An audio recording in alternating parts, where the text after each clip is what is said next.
And assalamu alaikum, family. This is your brother Malcolm Flex TV from Changing the Black Narrative.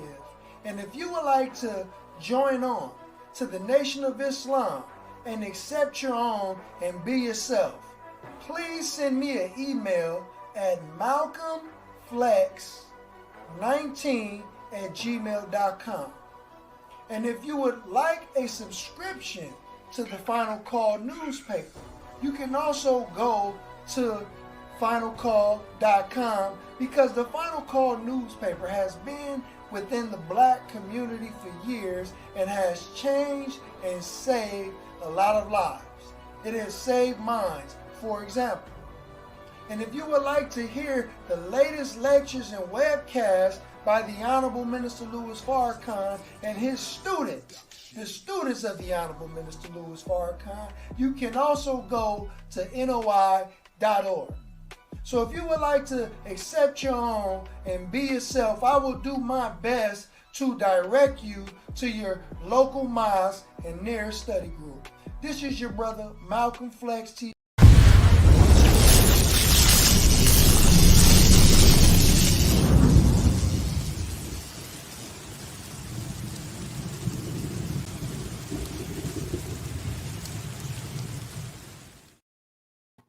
Assalamu alaikum. Assalamu alaikum. How the family doing, y'all? How's everything going? This is your brother, Malcolm Flex TV. We are live today. We are live tonight. And I really want to get into this subject. You know, we got a lot of people out here pump faking. A lot of people out here pump faking. And, you know, but we on a full court press. We not turning down for nothing. All praise is due to Allah. We got the family in the house. Let's see who all we got up in here. We got Site Assets.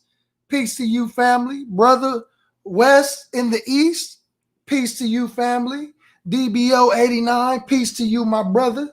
Brother Camille. Assalamu alaikum, God. Mega Mix Me. Peace to you, family. Lions of the Messiah. Assalamu alaikum, God. K for real, brother K Solo, peace to you, my brother. Oh, we got Josh Mason in the house. Peace to you, family. Peace to you. We got Blacks in the Great podcast. Come on, got my brother in here. Peace to you, Lil Kev. Let's go. Let's get it, man. Let's get it. Let's get it, man. This is gonna be a good show. This is gonna be a real good show, man. I try to get brother Rob Bourne in here from Each One Teach One. You feel me? He's known for, you know, being on Sinetta TV and Garfield Dagger Squad University. We got Lord Rocket in here. Peace to you, family. Peace to you, man. Look, we about to go. We about to show up and show out. We about to show up and show out. I mean, I don't know what people are thinking. Everybody just making movies for some reason. Everybody making movies. Okay, I don't know why we making movies, and you know they really ain't. I don't know what to call what we just witnessed. To be honest with y'all. I don't know what to call what we just witnessed. Okay, before we like really kick it off, you know, I want a show of hands, you know, how many people seen the 9 Wives movie? Let me make sure I'm speaking into the mic. How many people seen the 9 Wives movie? If you seen it, press 1 in the group chat. Press 1 in the chat. And make sure you share, like this. When you like it, get the algorithms going. You know, more people will see the video. So make sure you like the video, share the video. You feel what I'm saying? Let's get this out. You know, we gotta stump the falsehoods all the way out. So if you've seen the 9 Wives video, press 1. If you haven't, press 2. Okay, I'm seeing some ones. I'm seeing some hands up. You know, let's go. If you've seen it, press 1. If you have not, press 2. And if you paid for it, how many of y'all want y'all refund back? If you pay for it, how many of y'all want y'all refund back, man? More like one dusty female. Come on, man. Let's get these numbers up, man. Come on, man. Come on, man. Okay, some people say they ain't pay.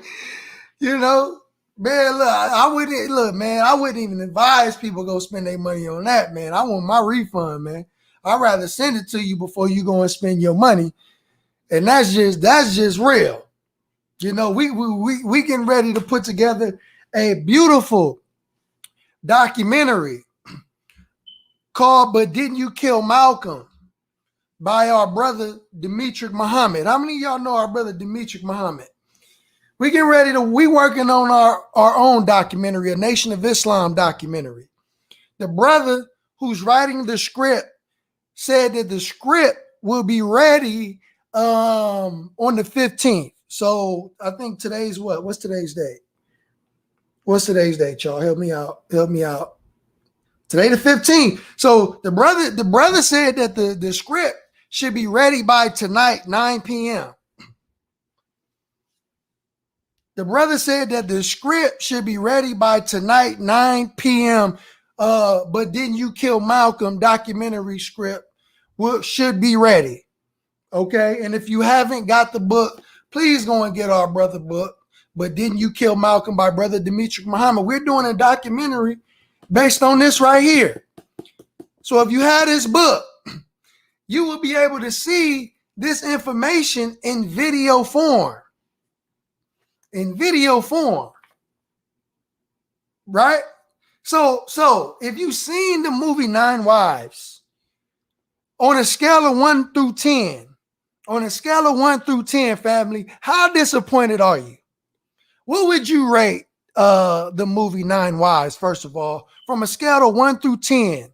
I should have did a poll on my YouTube channel. I definitely forgot. But we can do a poll. We can hold a poll right here. On a scale of 1 through 10, family, how disappointed are you in the movie 9 Wives? Did it live up to his expectations?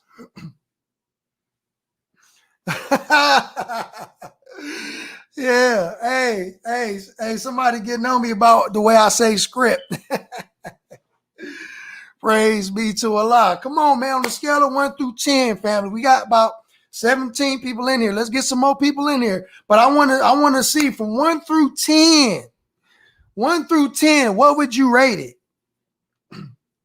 Wow, Brother Javon said it's not even worthy of a rating. That's a rating to me. I would say that's a 0 to me. I want to hear from somebody else before we really get into the show, you know, because I got some stuff lined up. I got some receipts. Brother Rob Bourne was supposed to tap in. I don't know. The brother may be doing something. He may be on Clubhouse. Don't know what the brother got going on, but we getting ready to get into the show. I just want to get some personal reviews from some of the brothers and sisters who may have seen the movie. On a scale of 1 through 10, what do y'all rate? What do y'all rate the movie? Lil Kev said rating 1 out of 10, just horrible. Man, I was completely shocked that the brother put that out. I'm not gonna lie to y'all. I was dumbfounded. I couldn't believe what I was seeing. Peace to you, family. 1159. Peace to you. I was completely shocked on what your brother was seeing. What I was witnessing. We gonna get into this, man. I was just trying to, just get y'all thoughts on the whole situation, man. I want to get some feedback from the viewers, man. Make sure you share this video, like this video, get these thumbs up.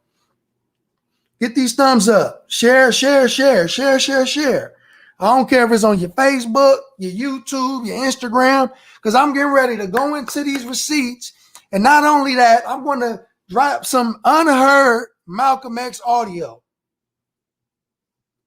Again, I'm gonna drop some. I'm gonna drop a little. I'm gonna drop a little bit of unheard Malcolm X audio.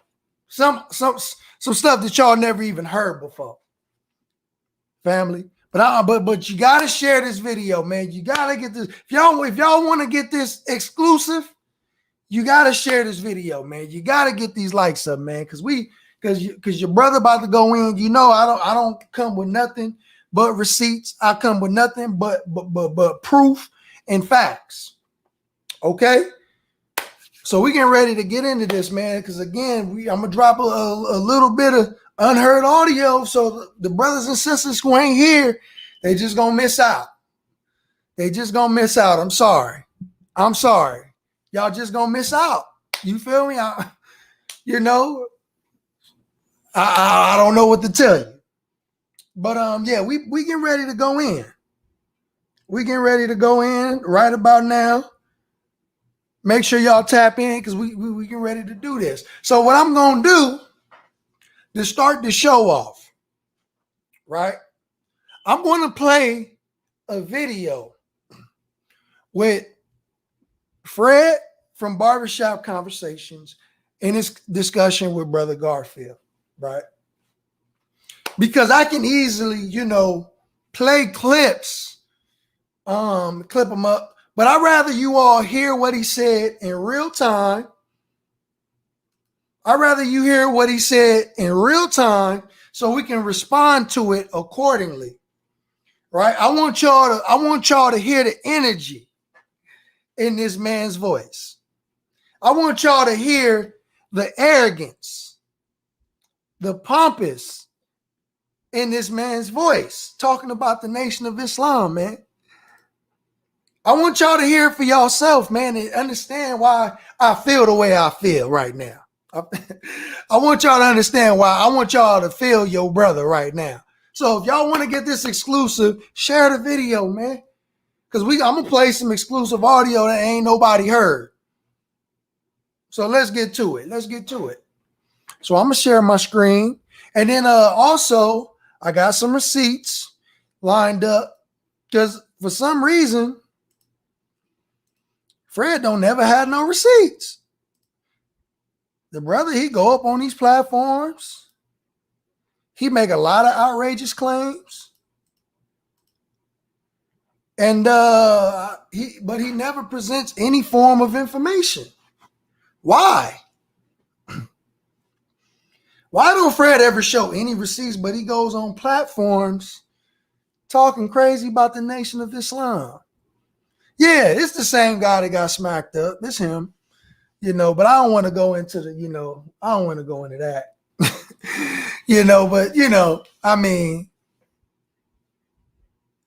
Okay, but we're going to go into this video with our brother Garfield. It's my brother, love the brother. Not that I told brother Garfield, that I felt that he was weak on Fred. And you will see for yourself. You'll see. All right, you'll see. I'll play it. Just let me know if y'all can hear it.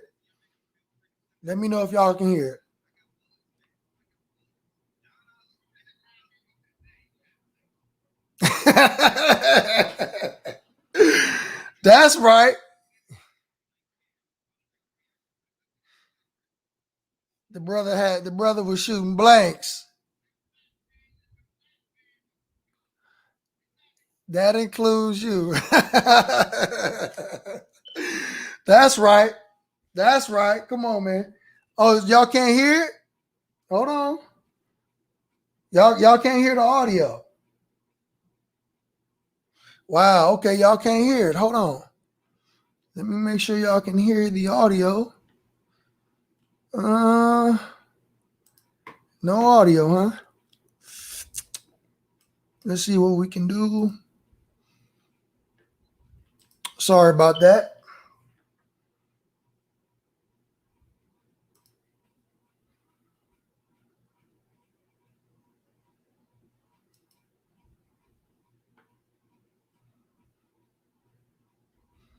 Let's try this. Can you hear it? Let me know if y'all can hear it now. Because if not, I could just play it from my phone.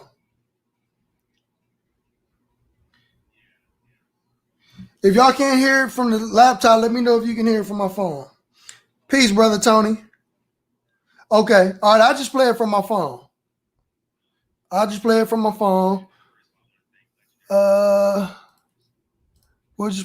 phone. No problems. Well, I played it from my phone last time, so that shouldn't be an issue.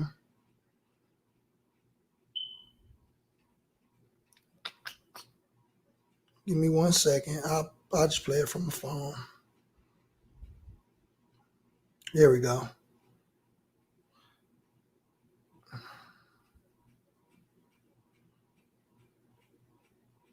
All right, let's go. Today, my blank stares.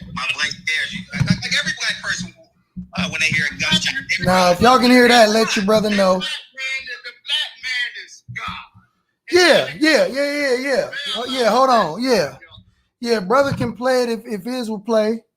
Come on, brother. I'm gonna post a link, brother, Lil Kev. Cause I'm not sure what I'm not doing right, but if you can play it, then we'll have you play it. Come on, brother Lil Kev. I just posted the link in the chat. So peace, brother Munikai. Walaikum salam. Make sure y'all pass this out now. Make sure y'all share this. Because I'm gonna share some exclusive audio from Brother Malcolm himself that some of y'all ain't never heard. It's gonna be a little snippet. It ain't gonna be the whole 46 minutes, but I'm gonna give you something. We're gonna bring Lil Kev on, inshallah. The brother can play his audio, and I'm gonna give him the minute mark to where we can start. But we got some people in the building, man. Thomas Jr. Yeah, we about to fix that right now, my brother. But I'm gonna drop some on y'all. I'm gonna drop some receipts. You know, whatever you want. You feel what I'm saying? If you got questions, ask your questions, man. But that movie, 9 Wives. I don't know why he's promoting it the way he's promoting it. But hold on. Let me play some clips though. Let me give you some entertainment right quick. Background to us. Yes. Let me ask you this, because 2 things is I'm concerned about with what Dr. Wesley said. Right. Mm-hmm. A lot of folks say that Elijah Muhammad married underage woman. And I noticed when Wesley said that you didn't disagree with him. Is there a reason why you didn't disagree with him? Because there's a lot of people that push that narrative who don't like the Nation of Islam, but you are about the truth. So I said, let me ask you that question when you come on. It's absolutely, they were underage. And the reason why I didn't take that approach is because I was more focused on disproving that Elijah Muhammad was basically Hugh Hefner. Because I didn't want to deviate, because if I say they were underage, the only way I can prove that is with birth certificates. And at that present time, I didn't have the ages in front of me to prove that they were underage. But now I got 4 or 5 accounts, as you guys will hear in the movie. It's just critical that we speak the truth. But I didn't have the information in front of me, because he could have easily disproved it by prove it. And I would have said, well, I don't have it. You get what I'm saying? So that's why I didn't want to go down that road there. I wanted to, though. Stop the cap. Stop the cap right now. Stop the cap. Let me ask you this. Do you have the proof right now that you could show us about the age stuff? Because somebody just asked in the chat. Yeah, and I would suggest that you watch the film 9 Wives. Okay. Stop the cap. Stop the cap right now. Stop the cap. Like I have the birth dates of the women, and that's why I'm able to dictate. The Nation of Islam has changed.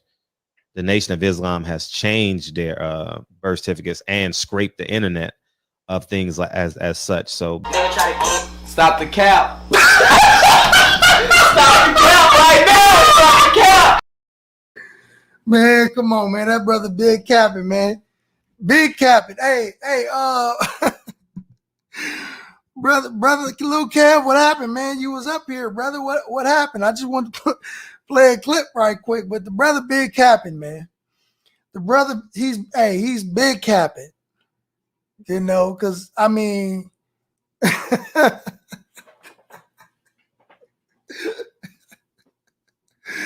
hey, brother Lil Kev, what happened, man? You was up here. I'm gonna post the link again. I thought you was ready.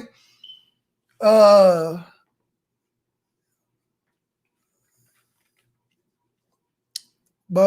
yeah, man.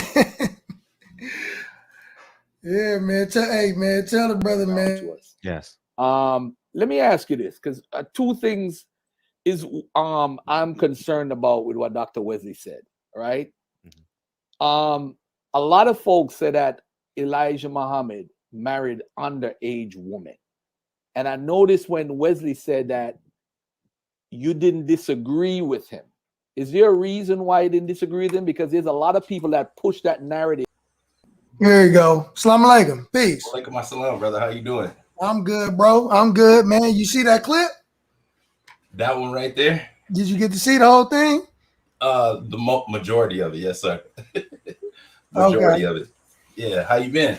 Man, I'm been good, bro. I've been good, man. How you? Yes, sir. I'm good. I'm real good. Live every day, man. I see you putting on, man.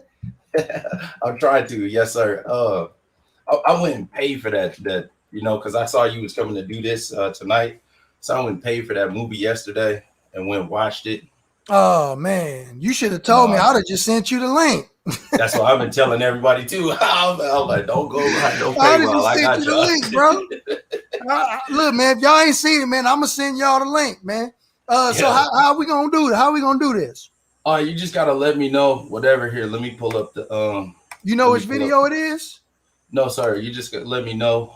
All right, I'll post the link and I'll pull it up. Chat. Yes, sir. And then I'm gonna mute my microphone. And I'll just be listening to you. To let me know when to stop and start it. Okay, I just posted the video in the chat. We're gonna start the video at the 2 hour and 43 minute mark. Okay, 2 hour and 43 minute mark. Right. For some reason, people can't hear my audio from my laptop. That's weird, and that's probably because I'm not using Streamlabs. Oh, right. Yeah, it'd be all kind of little troubles with brother Sharif. If you listening, bro, let me add this to the stream. Yes, sir. Brother Sharif, if you listening, I got the link. I'll send it to you. Okay. So you said 2 hours and 33 minutes? Get 43 minutes. Oh, 43. Okay. Okay. I'm gonna mute my microphone and I'll just I'll wait for your direction in the background. Okay, yes, sir. Okay. May Allah continue to bless. All right, let's go. Appreciate you. Make sure y'all go subscribe. Well, this is on my backup channel. I wish I have close to 100,000 on my main channel. I just got a strike last night, so we would have you would have got more followers from this, but I had to use my backup channel. So it was a pleasure. But thank you. But yeah, if you want to respond to this in your video, feel free to clip it. And I got bullets, man. I got bullets. John, you didn't have any today. You had blanks today. No, I had. You have blanks today. My blank scared you. My blank scared you. Like every black person, when they hear a gunshot, they run. They run. The black man is God, and that includes you. May Allah bless you. That includes you. Peace. Oh man. Hey, let me. Now we're gonna dissect this video right here. Peace and love to you, man. You hit me up a while ago. I'm like, damn, because I ain't had that much viewership, but I mean, I guess somebody probably hit you up or whatever. Yeah. And, say you getting played on Dagger Squad University. First of all, man, introduce yourself to the world. Peace and love, and thanks for coming on, brother. No, thank you for having me. And first of all, I want to thank Legendary Top Cat for sending me the link to your channel. And I want to say thank you for having me on and posting these critical type conversation as it pertains to our culture. And I'm Frederick Hawthorne, simply. Now, brother. Yeah. Pause it. Now, I want to say this real quick before I start dissecting, his conversation with Garfield. Before I start breaking everything down and start dissecting, what he say about. This is a comment about the movie. This is Brother Malcolm Flex official review of the movie. Right before we really go into dissecting this right here, right? Now, the movie Nine Wives, right? The title alone is already disrespectful, right? And slanderous, right? Now, when you see the movie, right? When you see the movie, in the very beginning of the movie, right? You have the sister, she's walking up to the hospital door. It's two brothers. Holding posts at the door. Now, I've seen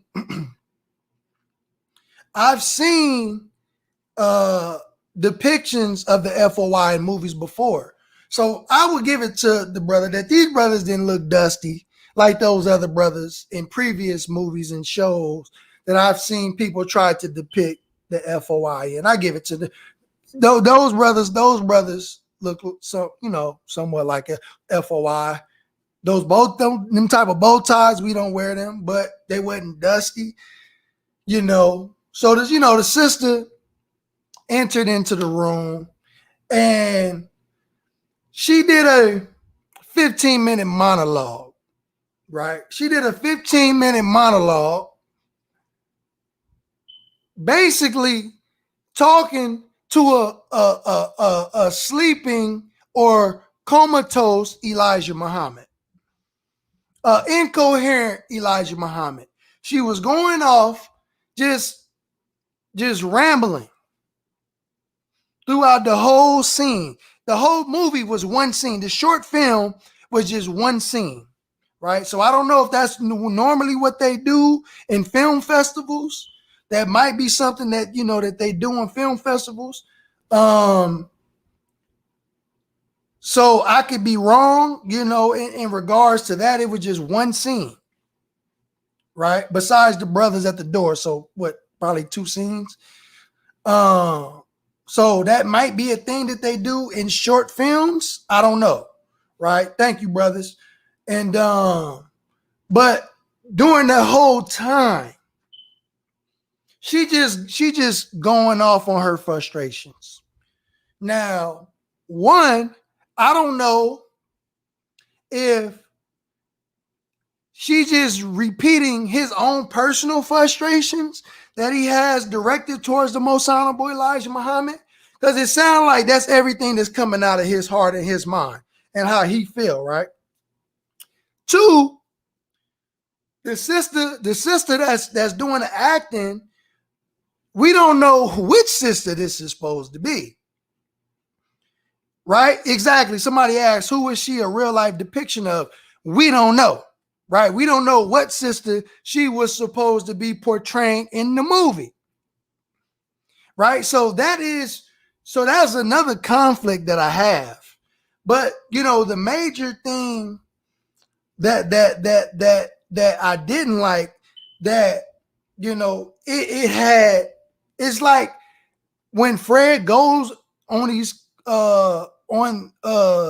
platforms and have these different conversations, he never shows any evidence. He never shows any receipts. He always says he have them, but he never present nothing.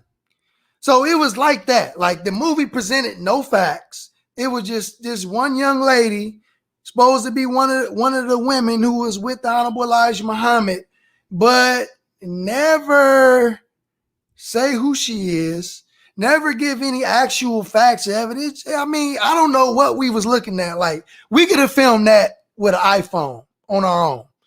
They paid for, these expensive cameras and all this production. We could have filmed it with an iPhone and edited it on InShot or something. Edit that on InShot. We could have did that ourselves.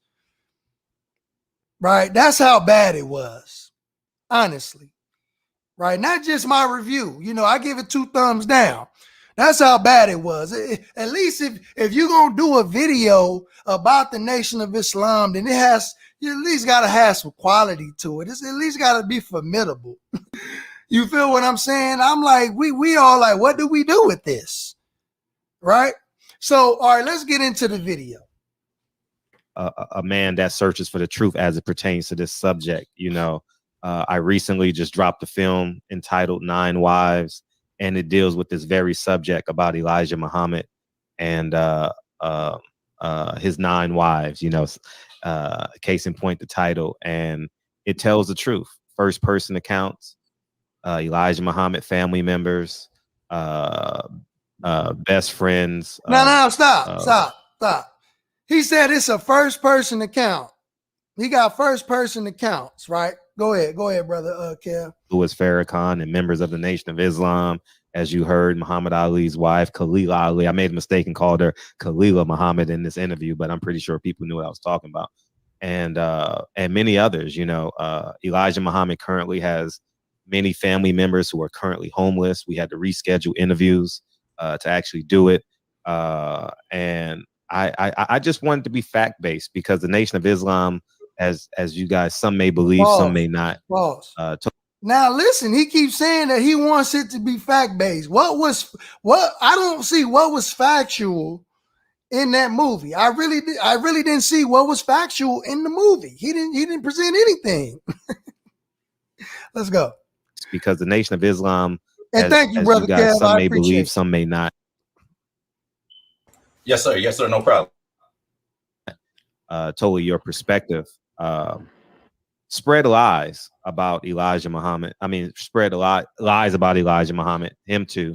And also spreads lies about Malcolm X and withholding the absolute truth. I think I know the Nation of Islam tells a 180 story, you know, and now I think it's time for this generation, especially with a lot more independent media, to tell the 360 story. And that's why I'm here, man. I thank you for sharing this video. And it's now the thing is that the Nation of Islam was never the problem of telling our story and spinning the story. There have been other people who've been telling their stories. We are just now telling our story, our version of events, what actually took place to Brother Minister Malcolm X. I was just talking on the phone to a brother the other day, and the brother was born in the Nation of Islam, and the brother was thanking me. Brother was saying, man, Brother Alfonso, Brother Malcolm, you know, I want to thank you, Brother Dr. Wesley, Brother Dimitri, for the work y'all been doing. Because I was born in the nation, and we wasn't even going at this information like this. We didn't have this information when I was growing up. Where was this at 10 years ago? You know, when I was in the streets pushing the Final Call newspaper. You know what I mean? So there's never been an issue with the nation trying to spin anything. We just haven't been telling our side of the story outside of Minister Farrakhan. Go ahead, brother Kev. It's important that people get to hear free thinkers speak. All right. I got my brother Rob on. He's on the panel too. He's from Each One Teach One, the YouTube channel. Shout out to Rob on. What's up, bro? Ain't nothing, man. Just tuning in. All right. One thing I was curious about, because I've been studying this for years. I was in orientation with the Nation of Islam for like 8 years. Never got the chance to recite and got my X, but I was there like the heated times when Khalid Abdul Muhammad, he got, disassociated with the minister and all that craziness. I was there when Conrad Muhammad was there, and I was there for like an 8-year period. I wasn't really in the mosque a lot because they just had me working in all these projects and doing security, Spike Lee movies all over. One thing the nation, though, at that time, they put you to work, boy. I tell you that. But anyway, that's my background. Rawbon, he's a part of the nations of gods on earth. So we have a little Nation of Islam background to us. Yes. Let me ask you this, because 2 things is I'm concerned about with what Dr. Wesley said. Right now, listen. a lot of folks said Now that I'm going to show. Elijah, I'm going to show the ages again today, right? I'm gonna show receipts.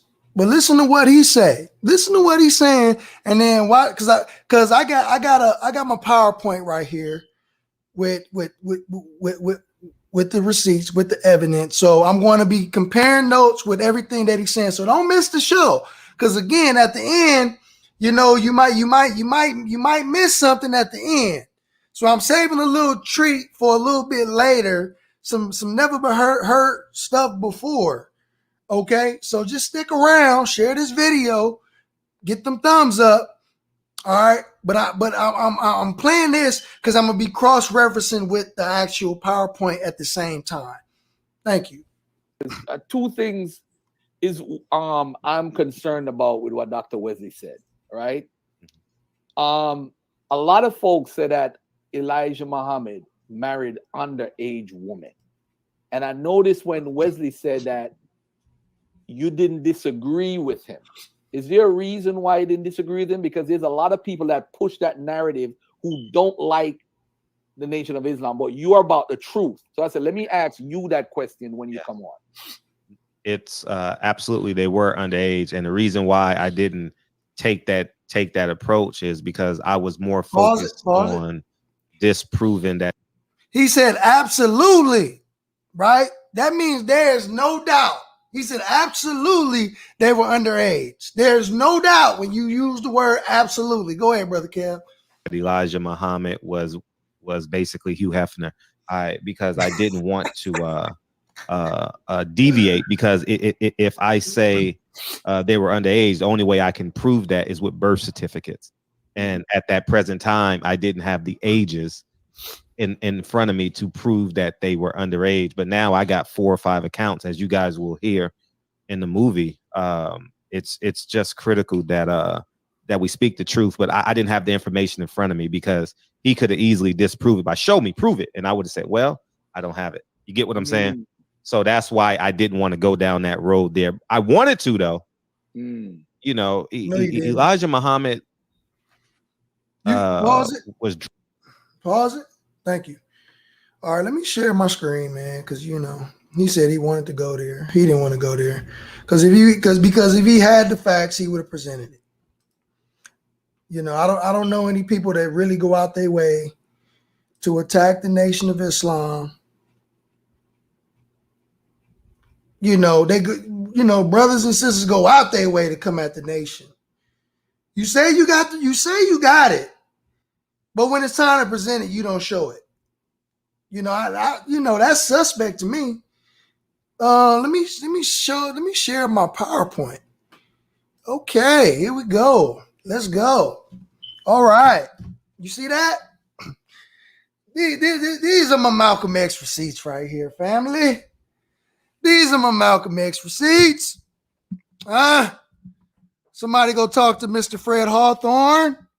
Mr. Hawthorne, why do you keep coming at the Nation of Islam with nothing? You come empty-handed, sir. We don't appreciate that, sir. So I gotta take you to school, man. I have to take you to school with love. Okay? So let me read something right quick. Right? Let me read something. You all should know the difference between pseudoscience versus science, right? Or when you're doing research, right? These are common mistakes that pseudos normally do. Pseudos normally starts with a conclusion, then works backwards to confirm it, right? So he already confirmed or concluded that these were teenage underage girls. And the Nation of Islam killed Malcolm X because Malcolm X found some horrible stuff about Elijah Muhammad. They had to get rid of him, right? So he started off with a conclusion, right? He's hostile to criticism. I give an example. The Dr. Wesley Muhammad interview. He was very hostile to Brother Dr. Wesley for no reason, right?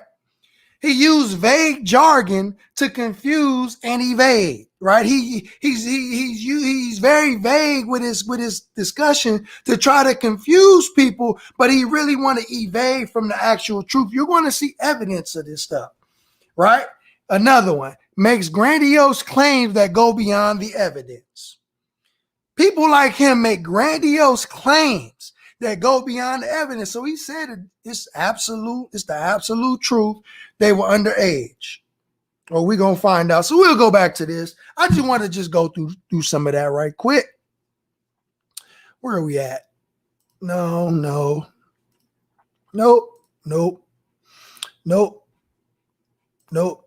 It's not it. Okay, we can start right here. Now, this is why, we have to be careful of doing the bidding for the enemy, doing the enemy's work for him, right? Because we don't realize that we are a part of a conspiracy and don't even know it. So here's an FBI memo, a memorandum to Mr. Sullivan, right? And here's their observation. This is what they found out about the Honorable Elijah Muhammad. Information obtained through highly confidential investigative techniques covering Elijah Muhammad has indicated he has fathered children by several of his female followers out of wedlock. This is what they say, out of wedlock, right? We have been attempting to develop corroborating evidence of this, which could be used to expose Elijah Muhammad's lack of character, right? They have been attempting to develop corroborating evidence of this, which could be used. The key word is to use this evidence to expose Elijah Muhammad's lack of character to members of the Nation of Islam. Right? So they want to use this evidence. They want to gather and collect evidence and use it to expose Elijah Muhammad's lack of character. They're trying to weaponize this information. Right? And it says, the Nation of Islam members are severely punished for engaging in extramarital activities. This incident indicates at least 2 of his mistresses are fed up. Through an investigation by the Chicago Police Department, we can bring this matter into the open. Look at the enemy's agenda.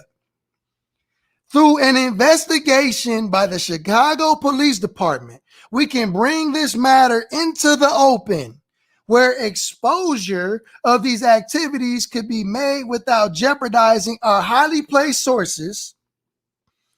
And later, blank and blank could be considered for interview to determine how far their dissatisfaction goes.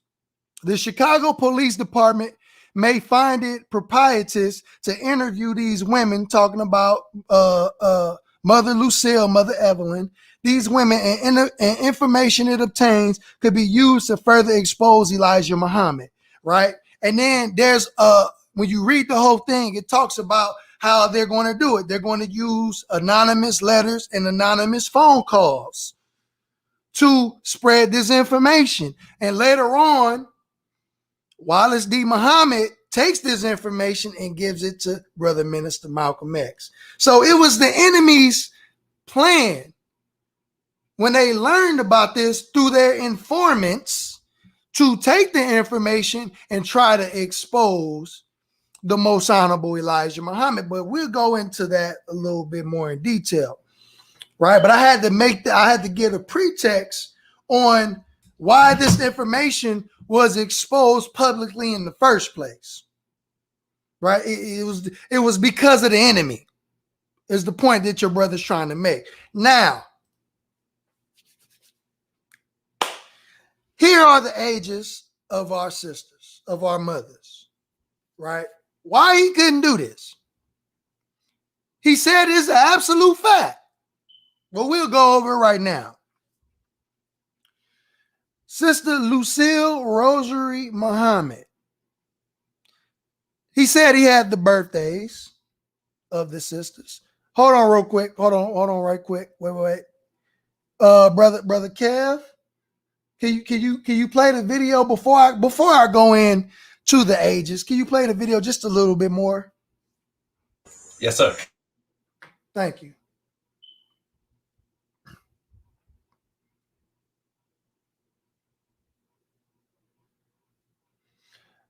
Oh, we gonna get to that, brother Clayton.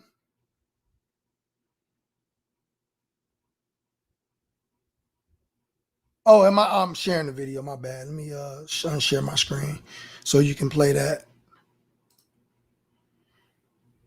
But I didn't have the information in front of me because he could have easily disproved it by prove it. And I would have said, well, I don't have it. You get what I'm saying? So that's why I didn't want to go down that road there. I wanted to, though. You know, Elijah Muhammad was drunk off of power. He was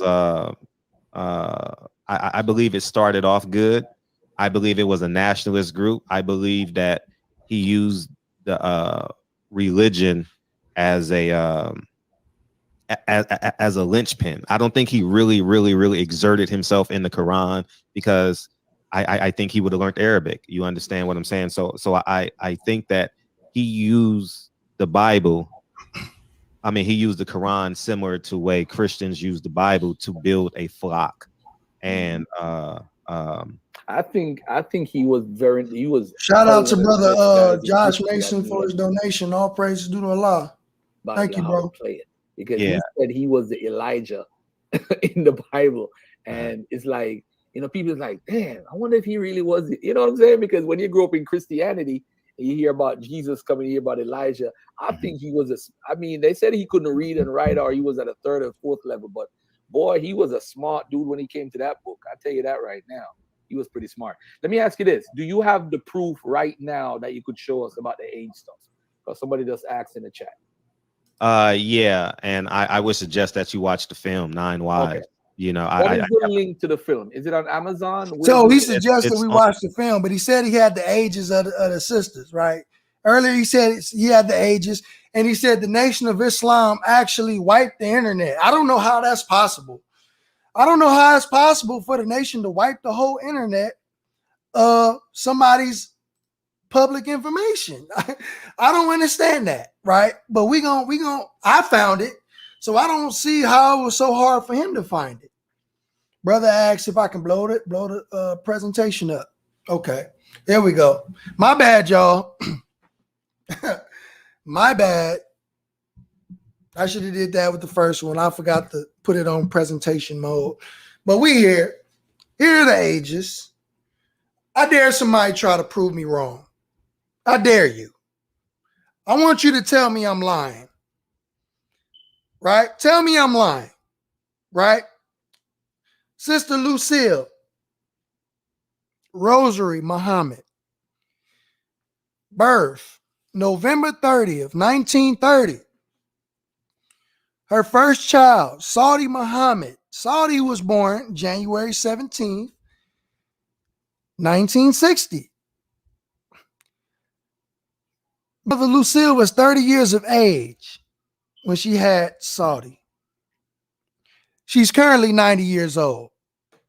Mother Evelyn, July 8th, 1934. Believe me, all this has been cross-referenced. Evelyn Muhammad, July 8th, 1934. First child, Marie Muhammad, March 30th, 1960. She was 26 years of age. She's currently 87 years old. June Muhammad, July 25th, 1938. Her first child was Abdullah Yasin Muhammad, December 30th, 1960. She was 22 years old. She is currently 83 years of age. Sister Ola Muhammad, Mother Ola Muhammad, February 22nd, 1938. Her first child, Kamal Muhammad, April 24th, 1960. She was also 22 years of age. She is currently 83 years of age. Currently. Mother Tinetta Muhammad, May 10th, 1941. First child, Medea Muhammad, born 1963. She was 22 years of age. She would be 80 years old today. First child, Mother Bernique Kushmir Muhammad was born May 3rd, 1941. Her first child was Nima Kushmir Muhammad, born January 6, 1965. 24 years of age. She's currently 80 years old. And this at the bottom, it says, anyone claiming that the Honorable Elijah Muhammad had sexual relationships with these sisters when they were teenagers is ahistorical. Ahistorical mean that the history, the historical timeline is wrong. Their version of history is wrong. It doesn't even exist. Right? That's what ahistorical is. So anyone claiming that the Honorable Elijah Muhammad had sexual relationships with these sisters when they were teenagers is ahistorical and is not based in any facts or sound logic. It is pseudo. It's pseudo. You can't tell me that, oh, well, maybe he was sleeping with them when they were younger. They had sex before they had children. Where's the proof? Either source up or shut up. Quit making grandiose claims, but you can't provide grandiose evidence. Stop it. And no, you don't need a birth certificate. A birth certificate helps. But you don't need a birth certificate to find out how old somebody is on public record. And I'm going to give an example. I'm going to back out of here right quick. Let me know y'all with me. Okay. Now, real quick. Now you can go to Public Records Finder. It's a good website, but I've cross-referenced it on different websites like Spokio, People Finder. There's multiple different public record websites you can check. And that's how I know that most of these are correct, because I've cross-referenced this information. Right. And there was only a discrepancy in Mother Ola's public information, but I found evidence to find out what her actual age was. Right. Now, but you can go to Public Records website. Right. This is a good one. Right. But you don't need somebody birth certificate to know how old they are. You don't need that. I look myself up. Right. I'm 33 years old right now. That's pretty accurate. You don't need a birth certificate to find out how old somebody is when they were born. But the problem is that they are lazy learners. They don't do the research.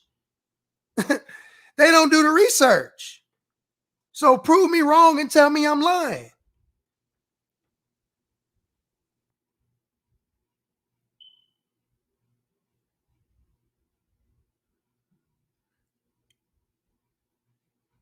So let's go. Brother Kev, it's on you.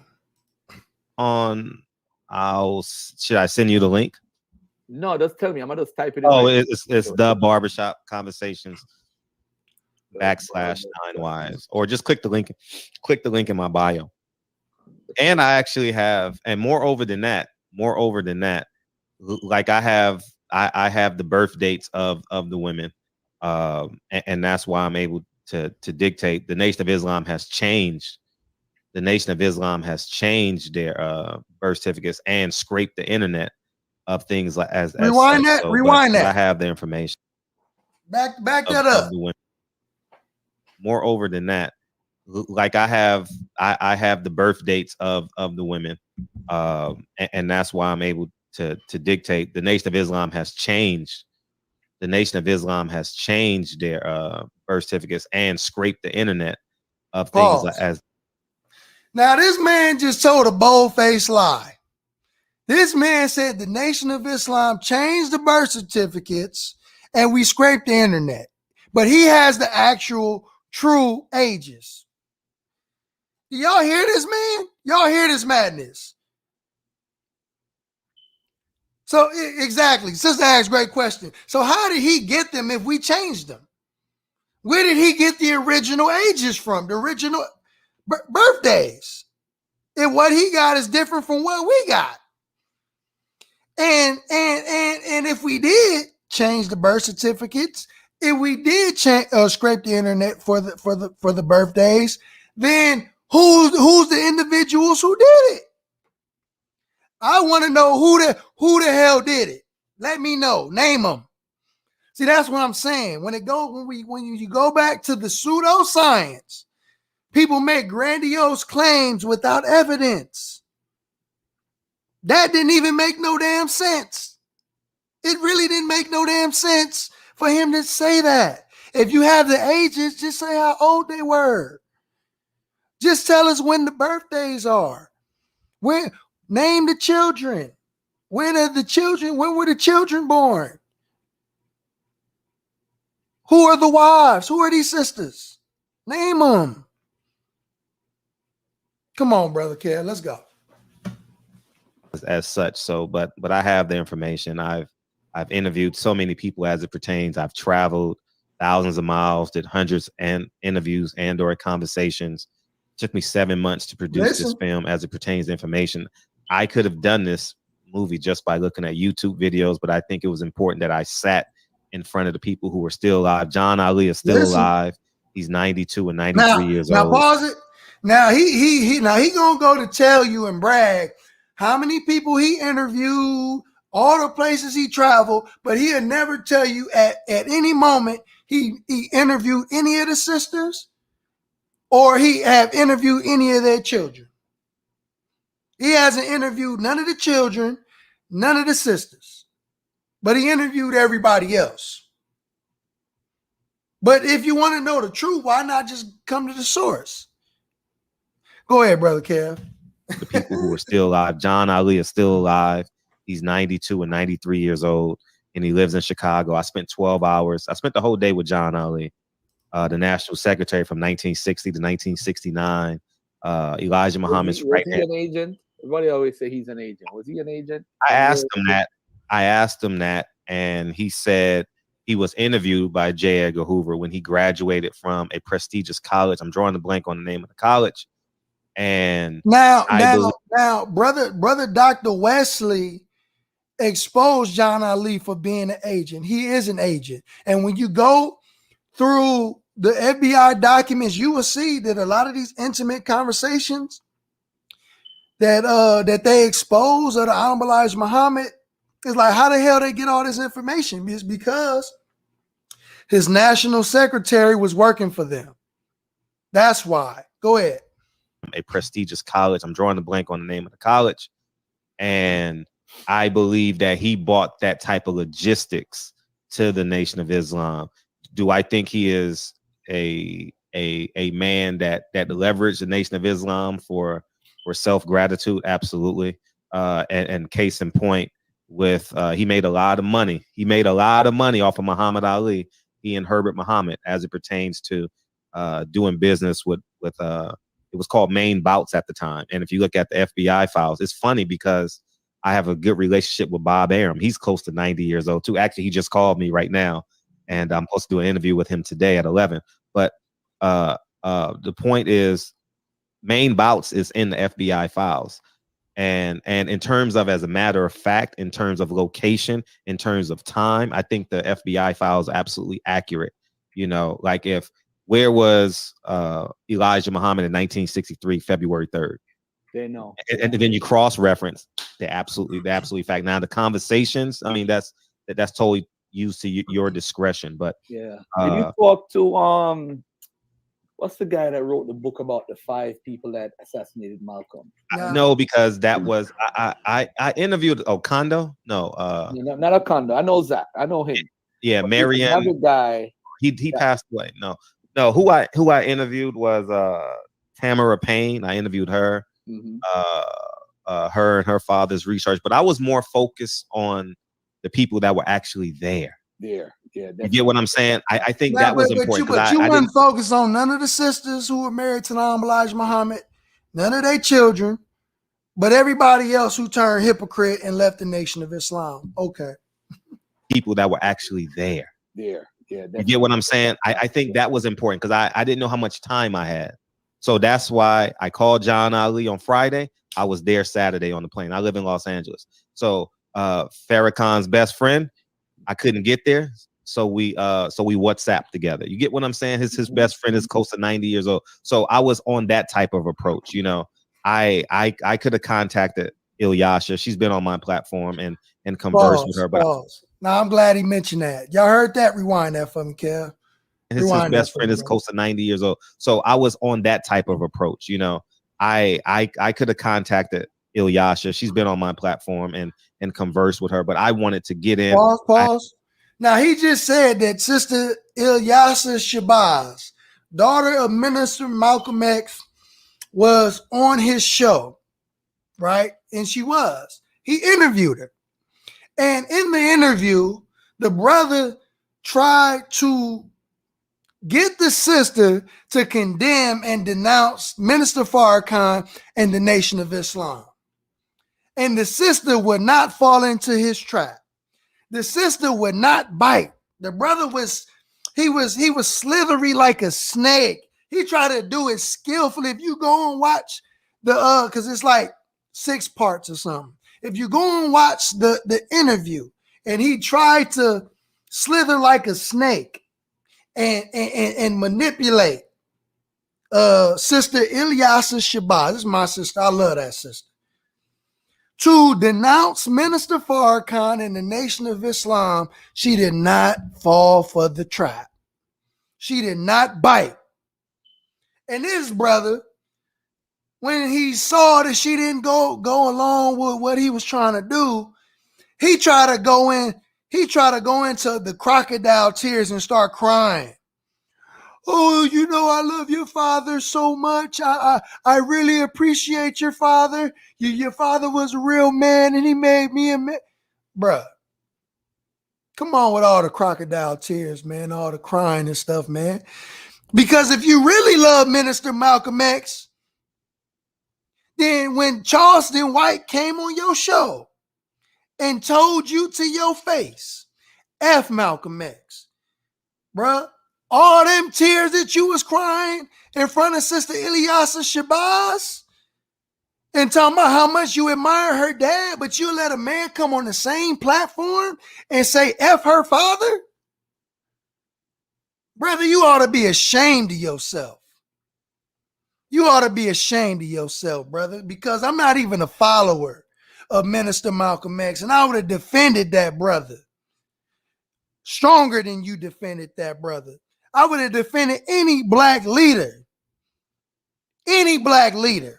black man and woman that we revere in our community from that type of foolishness.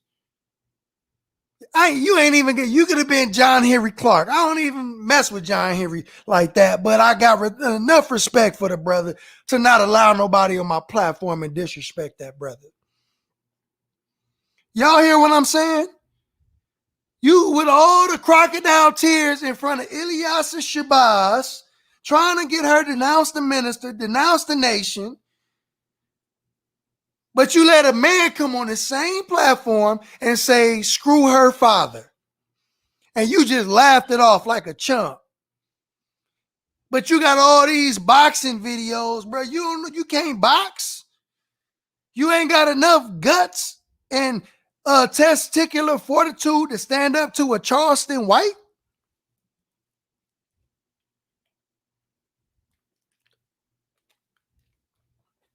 Would you have allowed that if they both would have been on the platform at the same time?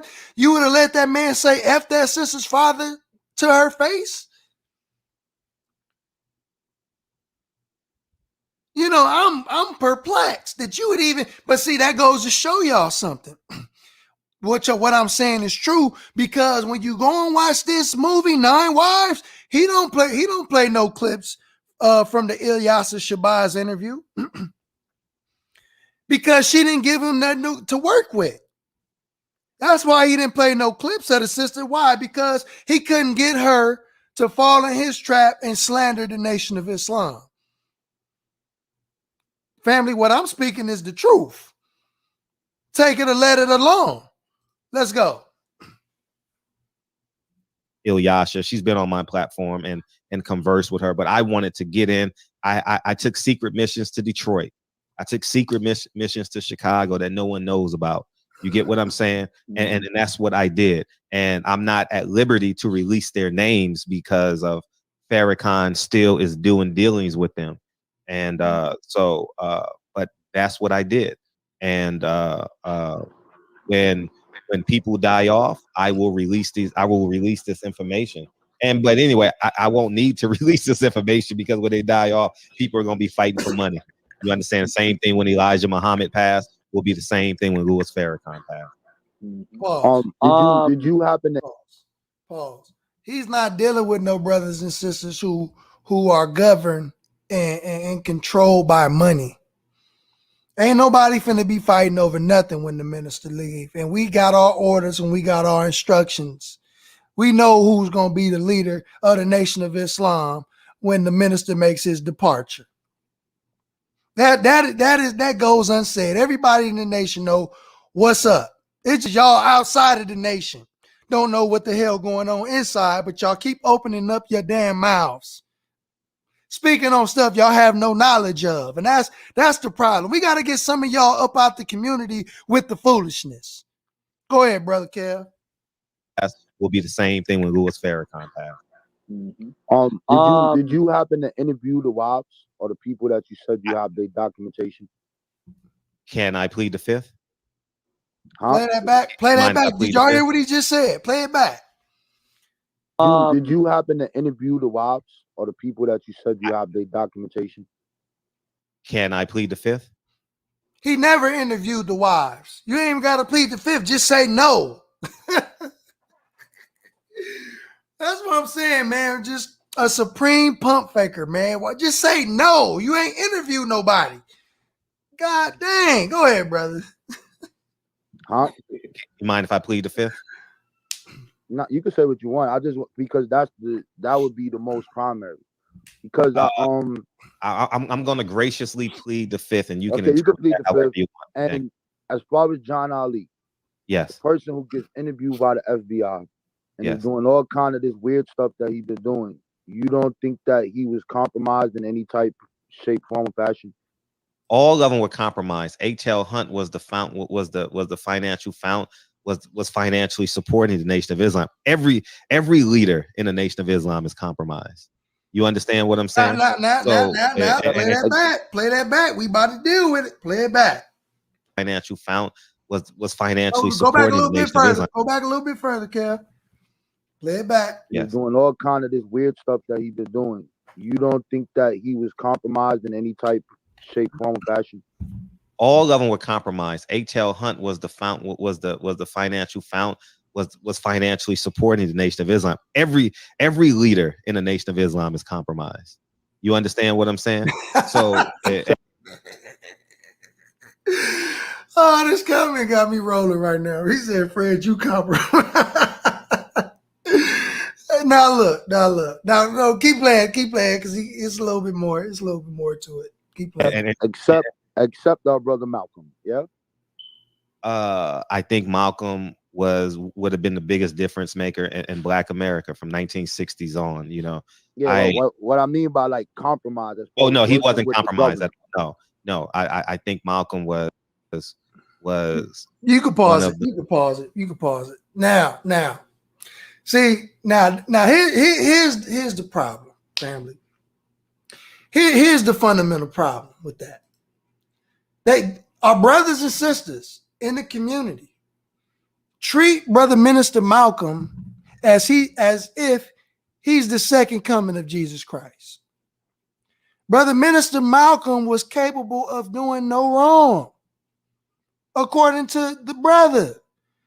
Brother Malcolm was not compromised at all. But everybody else in leadership in the Nation of Islam was compromised. And he mentioned H.L. Hunt. He said H.L. Hunt funded the Nation of Islam, right? And I'm hearing a lot of that going around nowadays about H.L. Hunt, right? So I'm gonna continue to play because we're gonna deal with the H.L. Hunt funding the Nation of Islam spill. We're gonna deal with that, right? Because he's making some serious charges. So let's go, brother Lil Kev. No. I think Malcolm was one of the last few. He was a great man. I hold his words in high regards and highly credible.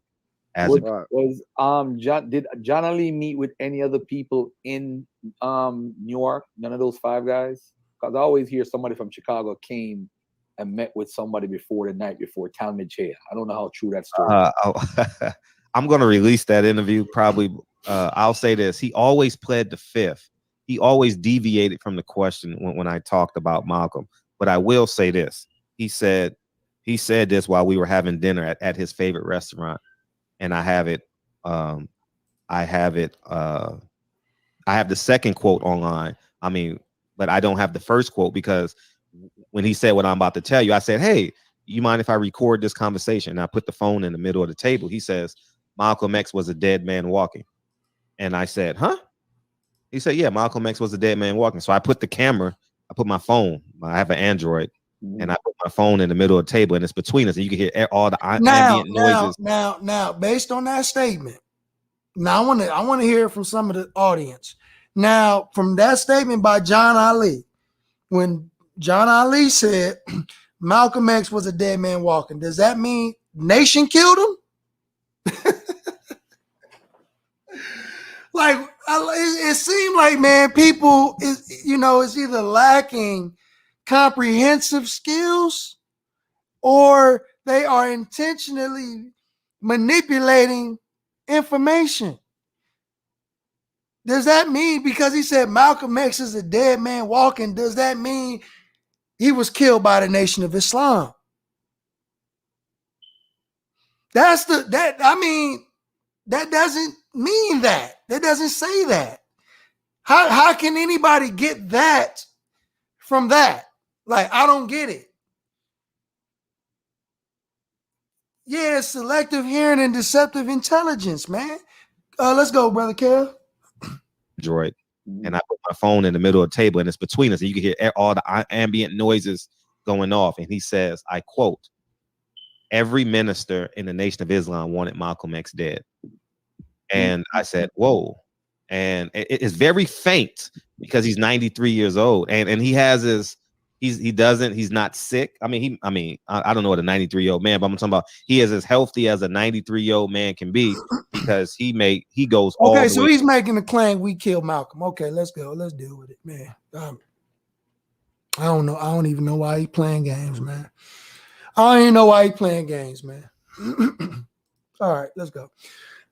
Receipts. Malcolm's house burned down by the enemy. Pardon me for the editing error. I have a comment by Ella Collins. This is Malcolm X's older sister. Nobody ever talks about her, but she funded his trip to Mecca.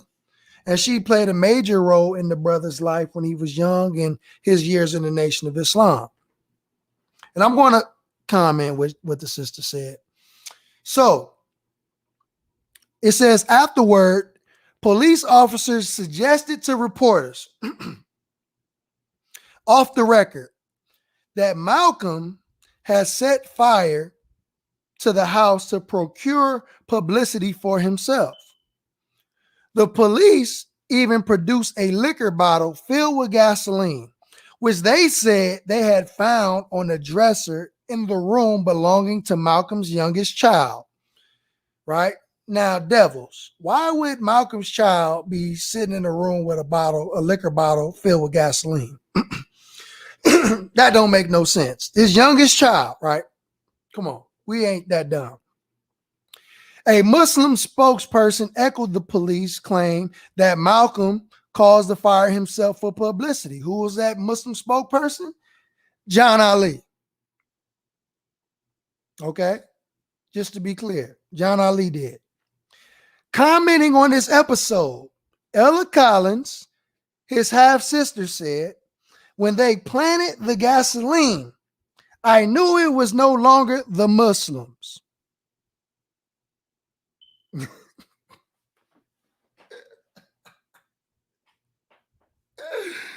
Man, I swear, man, y'all make it too easy for us, man. I'm telling y'all, make it too easy for us. Again, Ella Collins, his half-sister, said, when they planted the gasoline,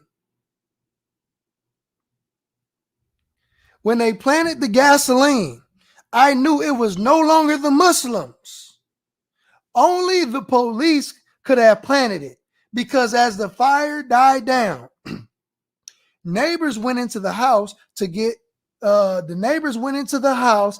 some clothes for the children from their rooms, what hadn't been burnt. And none of them saw this bottle of gasoline when they took the things from the baby's dresser. And then the police bomb squad arrived and took over the house, and then they produced the gasoline. At a press conference on Wednesday of that week, Malcolm declared that an official, now listen, this is Malcolm declaration. Malcolm declared that an official of the fire department admitted to him that the gasoline container had been planted on his child's dresser. Can y'all see this? I want to know if y'all can see this. Am I sharing my screen, Kev? No, sir. Oh, my bad, y'all. I'm sorry. I thought I was sharing screen the whole time. I want y'all to see it. My bad. I was reading and I'm like, man, they probably can't even see this. Sorry about that. My bad. Charge it to my head, not to my heart. I love y'all. Thank you. We got 35 people in here. Let's share this room. Oh, yeah, I'm going to send y'all the link. Who was that? Superhuman? Give me a second, man. I'm going to send y'all the link. Just be patient with your brother. So I don't want y'all to spend y'all money on that. He sold 11,000 copies of that. Man, come on. We making that man rich. Okay. Again. I don't know. Did y'all need me to read that again? Lil Kev, did y'all need me to read that again? I heard you loud and clear, brother, but I don't think it would hurt now that you got the graphic up. Okay. I got in the private chat over here. I'm sorry, brother Malcolm. In the private chat over here, I'm sending you a Google Photos link. It's downloadable for the movie. So just so you got that, and you can push that out whenever you like. Okay. Can you post that in the chat? I don't think I can post links in the chat without moderator access. Oh yeah, you're right. Okay, I'll snatch it up and post it for him. Yeah. Thank you. Okay, so Ella Collins, half-sister, said, when they planted the gasoline, I knew it was no longer the Muslims. Only the police could have planted it, because as the fire died down, neighbors went into the house to get some clothes for the children from their rooms, what hadn't been burnt. And none of them saw this bottle of gasoline when they took things from the baby's dresser. And then the police bomb squad arrived and took over the house, and then they produced the gasoline. At a press conference on Wednesday of that week, Malcolm declared that an official of the fire department admitted to him that the gasoline container had been planted in his child's dresser. Fire Marshal Malcolm names that man met me at the airport later and said that, yes, it had been planted there. This is Brother Minister Malcolm X saying that the enemy planted a bottle of gasoline in his baby's dresser. Not the Muslims. Let's go to Sarah Mitchell, the back of But didn't you kill Malcolm? Sarah Mitchell is at the very back. Let's go to it. During his final hours, Malcolm spoke of plans for explaining to the general public how hasty and mistaken he had been in accusing black Muslims of bombing his home. This is his secretary. He said, Malcolm, you won't find any single instance where Muslim men ever moved to attack women and children. I'm going to repeat that, Malcolm. You won't find a single instance where Muslim men ever moved to attack women and children. I know their tactics and I know their limitations. And I'm telling you, things happened to me these past weeks go beyond the realm of the Muslims. Malcolm was convinced that a conspired maneuver was already in motion whereby if anything happened to him, Elijah and his organization would be blamed. So here it is. Malcolm X is telling you all that if anything happened to him, the enemy was ready and prepared to blame it on the Nation of Islam. But if that ain't enough, we got some more for you. Don't go nowhere. Don't go nowhere. I'm telling y'all, don't go nowhere. Share this video. Get these likes up. That ain't enough. If that ain't enough. Leon Amir. Who is Leon Amir? Leon Amir is the brother that you see in the video when our brother Minister Malcolm is slandering his teacher. And he said, you know, that they was using him as a as someone, you know, to help get them a silencer and plant a bomb under Malcolm's car to blow him up.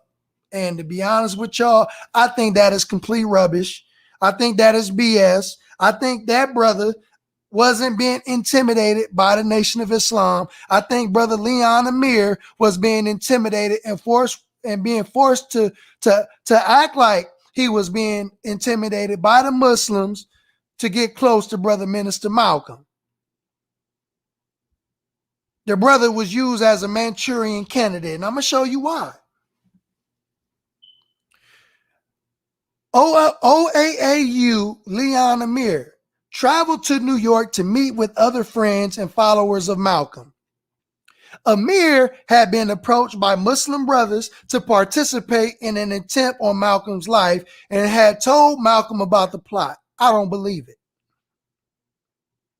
If my life is worth 3 cents, Malcolm said, then Leon's is worth 2 cents. On Christmas Day, 1964, listen. On Christmas Day, 1964, Amir had been stumped and beaten so badly in his hotel room in the Sherry Biltmore in Boston that he lay in a coma for 3 days. A rib was broken, his face was battered, and both his eardrums were ruptured. Pardon me. Though he never identified the men who beat him. Look, he never even identified the people who beat him up. So how we know that those were actual members of the Nation of Islam? That's why I said I don't believe it. He never identified the men who beat him. He was sure they were Muslims.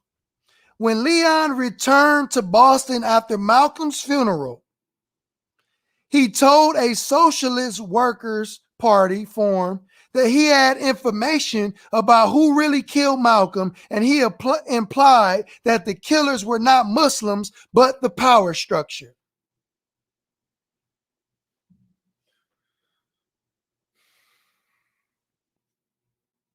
Let me read it again. When Leon Amir returned to Boston after Malcolm's funeral, he told a Socialist Workers' Party forum that he had information about who really killed Malcolm, and he implied that the killers were not Muslims, but the power structure.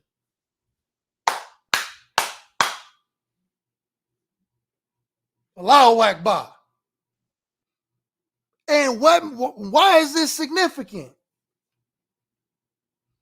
Because brother Leon Amir was found murdered after Brother Malcolm X's assassination.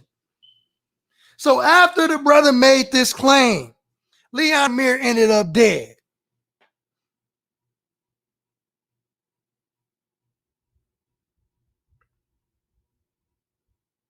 Leon ended up dead after this. Come on, man. The Muslims ain't moving like that. The Muslims ain't moving like that, man. But, hey, we got people coming to conclusions. They saying we did it. But the people who are there saying we didn't do it. Come on, let's move on. Let's move on. All right, we're gonna move on, man. Y'all get me excited, man. Y'all get me pumped up, man. I wouldn't even. All right. Okay. Let me get it back. Let me bring it back together. I'm having a good time. How y'all feeling? How you feeling, brother Kev? You good? Yes, sir. Yes, sir. We solid over here. Yeah. I got the notebook out on you. You already know. Praise be to Allah. Praise be to Allah. So, Allahu Akbar. Allahu Akbar. So, now, we talking about first person accounts, and I interviewed this person. I interviewed that person. Everybody saying the same thing, blah, blah, blah, blah, blah. But, you know, you ain't really interviewing the right people, man. I mean, come on, man.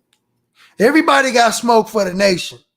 But ain't nobody got smoke for this man on my screen. Thomas Hagen.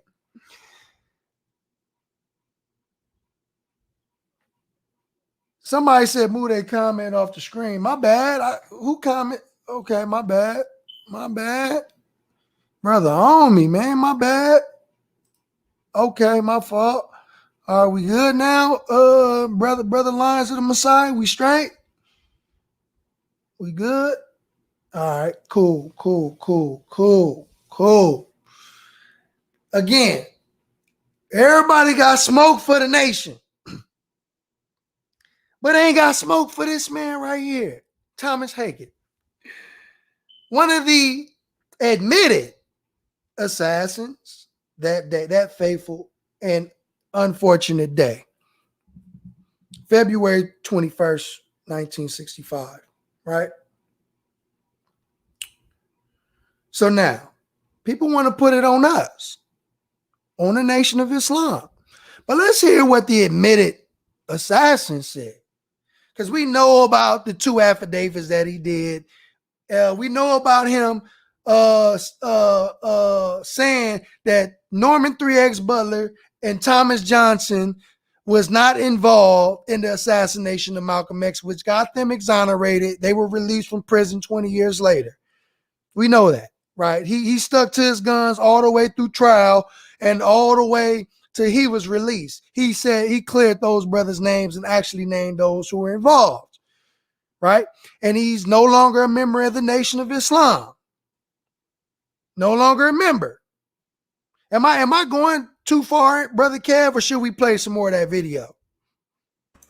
You cooking, brother. I'm taking notes, you know. So Okay. Okay. whatever you want me to, gear it up. What y'all want me to do? Y'all want me to play it? Okay, I'll read it since it's up because they might be reading it. Y'all cheating. Okay.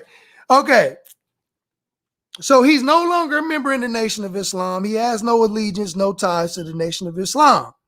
He's a Sunni Muslim now. I think he goes by Halim something, right? But they got smoke for us, but have no smoke for him. But let's hear what he said in his parole board hearing right before he was released, after his 2 affidavits. You can find this in the CNN article. It says, at last month's parole hearing, Hagen again maintained that Aziz and Islam were not the other assassins. He said it was 2 other men who helped plot, plan, and participate in the killing. The question was asked to Hagen, did they receive orders from the nation to carry out the killing? Did they, his co-conspirators, receive orders from the Nation of Islam to carry out the killing. And he said, and I quote, I can't say that anyone in the Nation of Islam, that means Elijah Muhammad Jr., Minister Louis Farrakhan, John Ali, Raymond Sharif, Yusuf Shaw.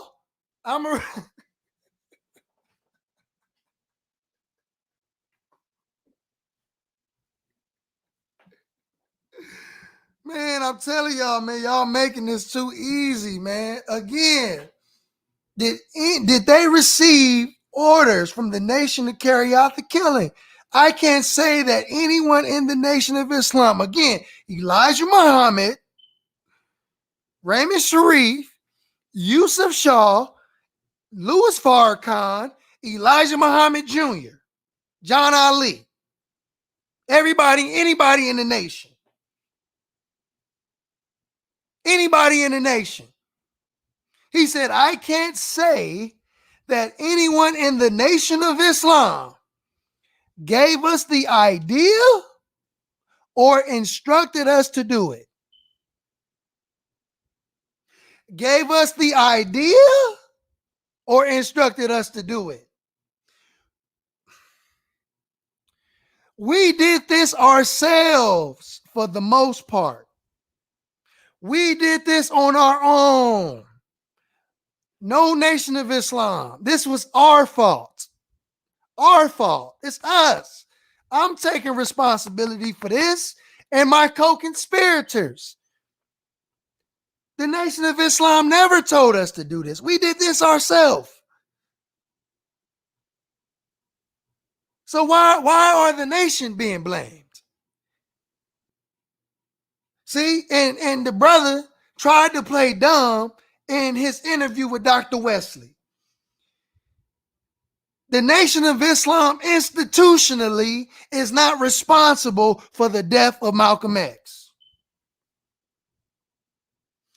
Again, the Nation of Islam institutionally is not responsible for the death of Malcolm X. So you can't tell us that we are responsible when we have people who claim to be with us,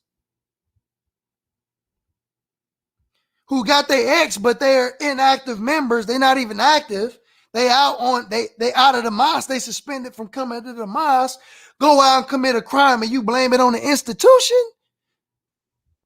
No, that don't even make sense. Come on, man. Let's be real, man. So I'm gonna unshare my screen. I'm gonna unshare my screen because we not playing, man. We not playing, man. But I wanna have something to respond to. So we're gonna put the video back up. Every minister in the Nation of Islam wanted Malcolm X dead. And I said, whoa. And it's very faint because he's 93 years old. And he has his, he's not sick. I don't know what a 93-year-old man, but I'm talking about he is as healthy as a 93-year-old man can be because he goes all the way back to the 40s. And we worked our way all the way up to present day. And he lives in humble livings.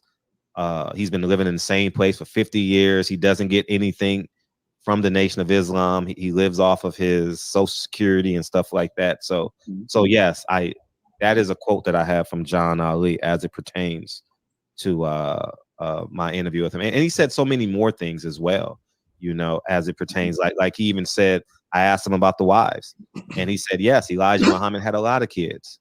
And he couldn't even count how many kids he had. And I said, how many secretaries he had? He said, oh, they were on the 3rd floor. He said he had too many to count. I said, really? He says, yeah, I was with him every day. Pause it. So secretary means concubines, because that's how he trying to position it. Secretaries means concubines. It's both of them are synonymous. Is how he's trying to position it. Man, get out of here. Come on, let's go. How many kids he had. And I said, how many secretaries he had? He said, oh, they were on the 3rd floor. He said he had too many to count. I said, really? He says, yeah, I was with him every day. every day. And I have much of this on my Instagram. So if you guys want all these quotes and stuff, go to my Instagram, Silent Heroes on my Instagram, and I've chopped it up and did everything I could. Khalil Ali said, I saw the girls. I was. Do you mind if I say one thing, Brother Malcolm? Yes, sir. Go ahead.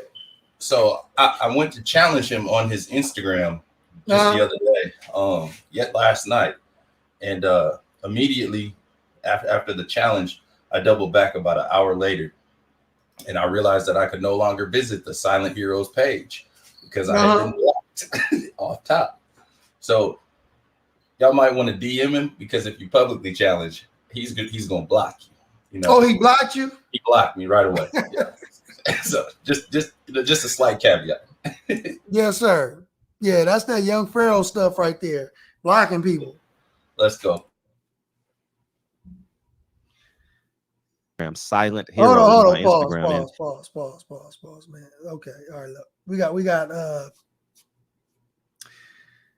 brother in the building, man. Go by the name of Chief X, man. Again, you know, you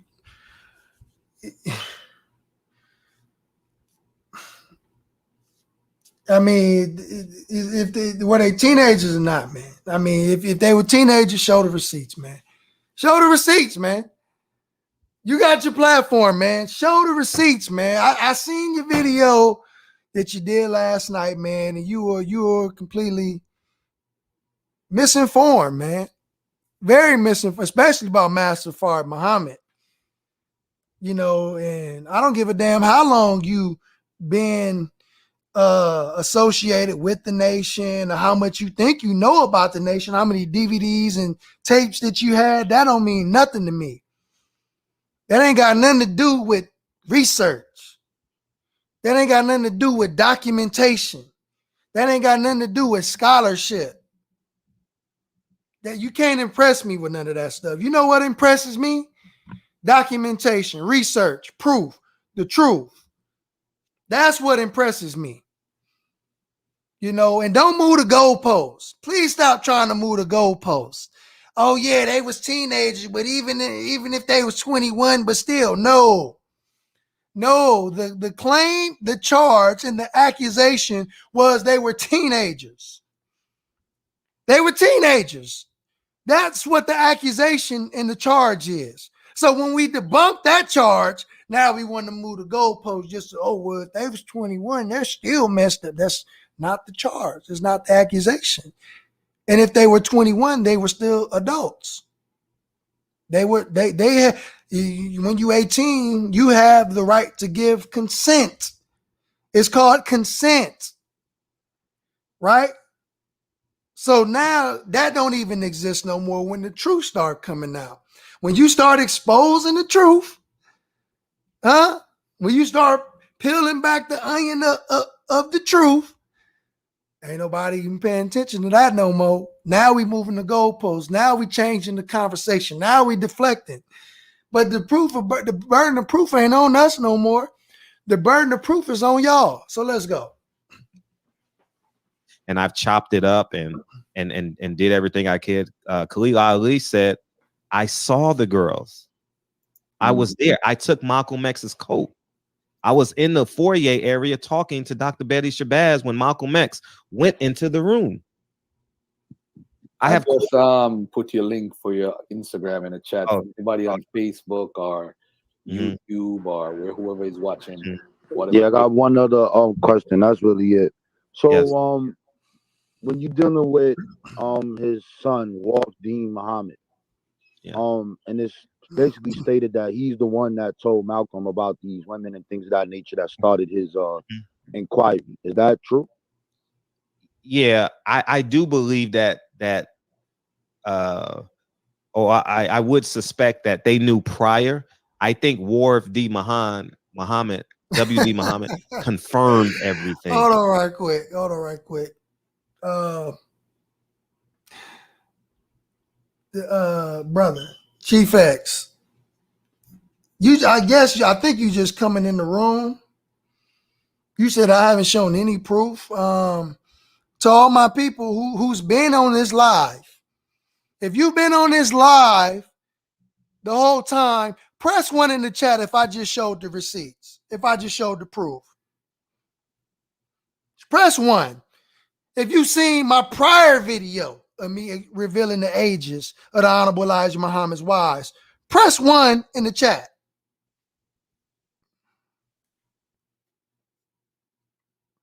Press 1 in the chat. Light the chat up. Light the chat up. I mean, you know, I shouldn't have to go over it again. Press 1 in the chat. Light it up.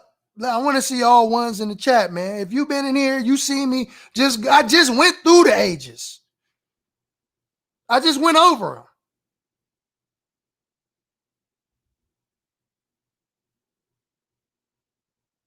them. You know, come on, man. Bruh. I could, again, you know, people can say what they want to say when they don't do no research. You can say I just typed anything up when you don't do no research. I just showed you where I got the ages from, and not only did I just show where I got the ages from, I specifically said there are other sources where I cross-reference the ages. I just showed it. I just showed it, bro. You know what I mean? I just showed the proof, man. I mean, goddamn. Cognitive dissonance is a mother. Here's what you do, Chief X. Here's what you do, brother. Here's what you do. You prove me wrong. You do that, and you come back and you talk to Brother Malcolm Flex. Prove me wrong and come back and talk to brother Malcolm Flex. Because if you can't prove me wrong, again, don't even open your mouth to come for me. Don't even open your mouth to come for me. Because this ain't what you want. I'm passing out free smoke all day. And y'all know how I give it up. Y'all know how I give it up. I'm giving out free smoke. Y'all know how I give it up. Go back and go and get the information, prove me wrong, come back. Because Fred said that he had it, but he didn't present it. Fred said that we changed birth certificates and we scrubbed the internet. That's what Fred said. He said we changed the birth certificates and we scrubbed the internet. How? Who the hell did that? If they did, they a cold mother. I'm trying to tell you. Go and get the information. Come back and talk to Brother Malcolm Flex, and I'm gonna pass out free smoke. Y'all know how I give it up. We don't run from no confrontation, and we bringing all receipts. And if y'all want to, listen what I'm saying. If y'all want to, we will do it live. We will do it live. We will go and look up these ages live.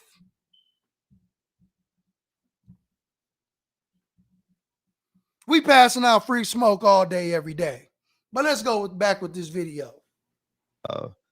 I would suspect that they knew prior.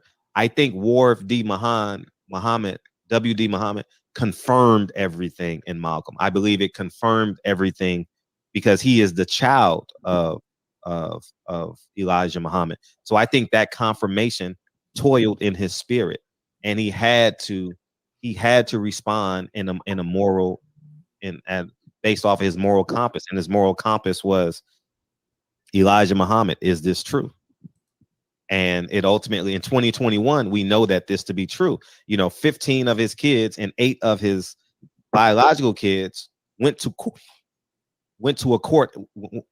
appellate court in Chicago, fighting for that 3.3 million and the 2.4 that was accrued in interest. So $5.7 million. There's 23 kids on the docket. So Malcolm X was proven right. And in 1963, 64, 65, Elijah Muhammad. that 3.3 million and just the a little bit further. 2.4 that was, just a little bit further. 15 of his kids and 8 of his biological kids went to appellate court in Chicago, fighting for that 3.3 million and the 2.4 that was accrued in interest. So $5.7 million. There's 23 kids on the docket. So Malcolm X was proven right. And in 1963, 64, 65, Elijah Muhammad denied that he had these kids. So based off of that vantage point alone, Warith D. Muhammad was correct. Pause. And the Honorable Elijah Muhammad never denied his children. I don't know where he got that from. The Honorable Elijah Muhammad never denied his children. I don't know, where did he get that from? Brother sent me this last night. Let me see if I can find it. I didn't put it in my slides, but we have the Honorable Elijah Muhammad's words himself.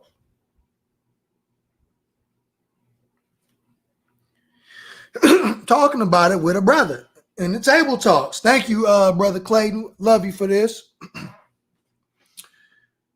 The Honorable Elijah Muhammad.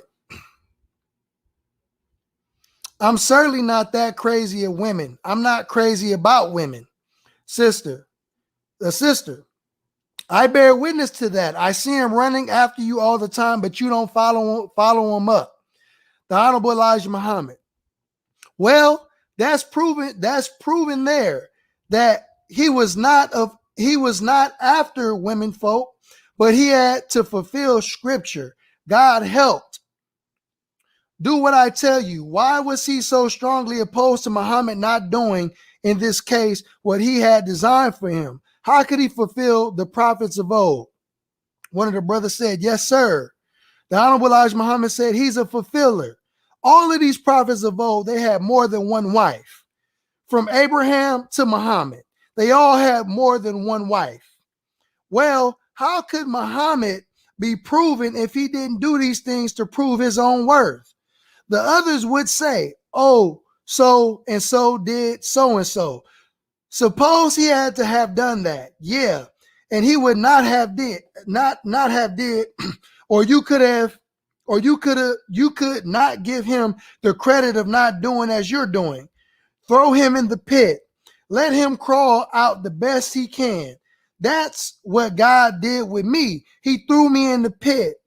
Get out, Elijah, if you can, but I got out. The sister said, the Holy Quran says, your wives and your children are a trial for you. The Honorable Elijah Muhammad said, it do. But in wives, Muhammad have one of the more strict restriction than any prophet in the Bible or the Quran. Why is it there, Muhammad? Because if another prophet was able to walk the bridge, Muhammad could run across, as the devil has in the history on Muhammad.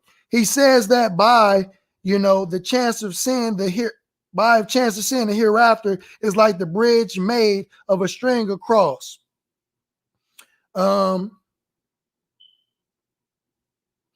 And he said, the Honorable Elijah Muhammad, it's everything that I do. If you can't find it in the scripture of truth, then I was wrong. The brother said, yes, sir. The Honorable Elijah Muhammad said, I don't do anything, but you cannot.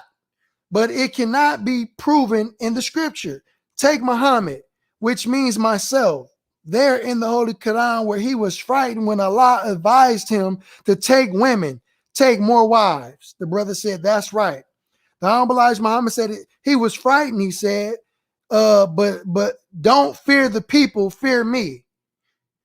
And the brother said, fear me. That's what he said. Yes, sir. The Honorable Elijah Muhammad also stated, but what about the people now? They'll take that same thing and try to whip it around and try to show that the messenger is in sin or has sin for doing these things. He said the Honorable Elijah Muhammad never even acknowledged them. He said he never even acknowledged them, but he's sitting there telling the brother and the sister, the believers in the table talks, on why he had to do what he had to do. It was divine prophecy. right? But let's keep going. Let's keep going. Because I'm gonna show y'all. Because I'm gonna show y'all that Malcolm X didn't have a problem with that divine prophetic calling. I'm gonna show you. I'm gonna show you better than I can tell you. So Malcolm X was proven right. And in 1963, 64, 65, Elijah Muhammad denied that he had these kids. So based off of that vantage point alone, Warif D. Muhammad was correct. And Savior's Day, 1963. And I think it confirmed in Malcolm, and he couldn't move without standing on the right side. Right. So with that being said, right? Yeah. When you see Warif D. Muhammad when Farrakhan, when they both sit down, yeah, and Waldine is asked this question, he denies that he ever told Malcolm that. So what do we do with that? Well, Wallace told a flat out lie. Wallace told a flat out lie. Everybody knew that Wallace was telling Brother Minister Malcolm. And it might be in the audio that I might play. Just you probably have to stick around. If you leave, I'm telling you, you're gonna miss out on the goods. You're gonna miss out on the goods. Share this video, like this video. But yeah, the brother, in my opinion, I got love and respect for Brother Wallace D. I won't disrespect him, but I will say that I personally believe he was working with the enemy some way, somehow. His names is being redacted in the FBI files. And he was doing certain things and filling out certain agendas that they wanted. But I'm going to save that. Let's go. Nas that he ever told Malcolm that. So what do we do with that? Well, I don't know what I don't know that I can't speak of. We know quote, you don't know. But I've heard him many times. I've heard him say that more often than not, as it pertains. Did you see that interview I'm talking about? Where I did when he's talking to the Muslim man. Yep. Yeah, and it's Farrakhan and Warif Muhammad on the same side of the interview.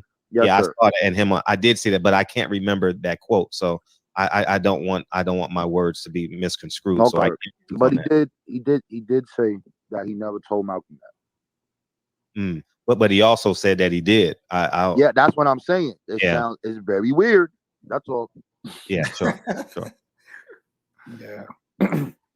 I think a lot what I noticed with some let me see what I can play right quick. Let me see what I can play right quick.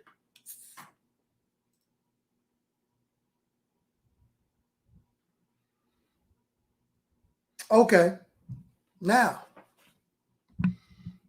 to those who think that it was a conspiracy, that Malcolm knew this information, and the brother was so righteous that this was beneath him, right? Y'all say that this information was beneath Brother Minister Malcolm, and he's the second coming to Jesus. He can't do no wrong.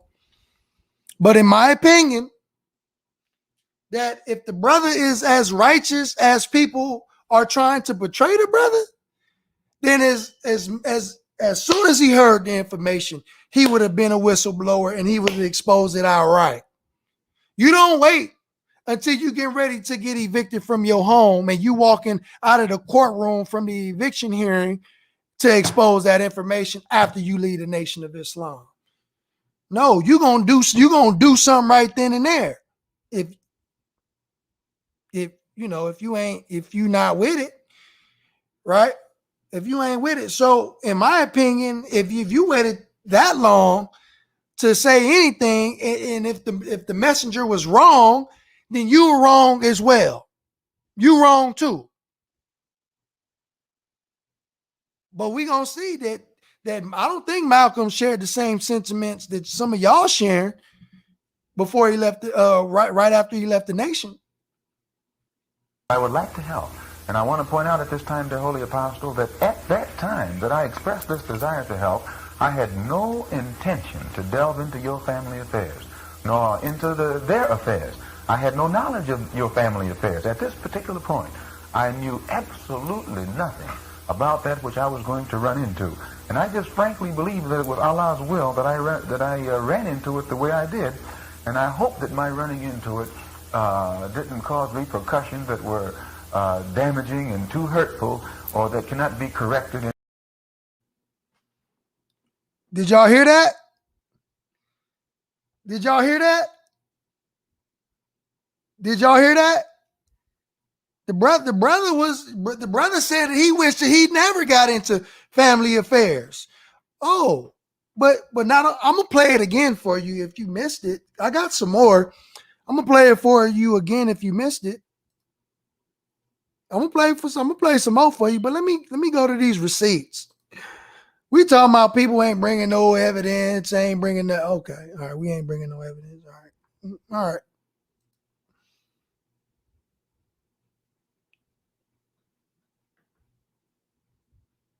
So we're gonna go through some of these receipts, man, because people come up here, man. They come in the group chat trolling and. Well, I'm gonna play it again for you, but I want to go through some. I want to kind of give y'all some context, do a little reading, give you a little context, so you know when people come up in here with these false claims, you know what to say.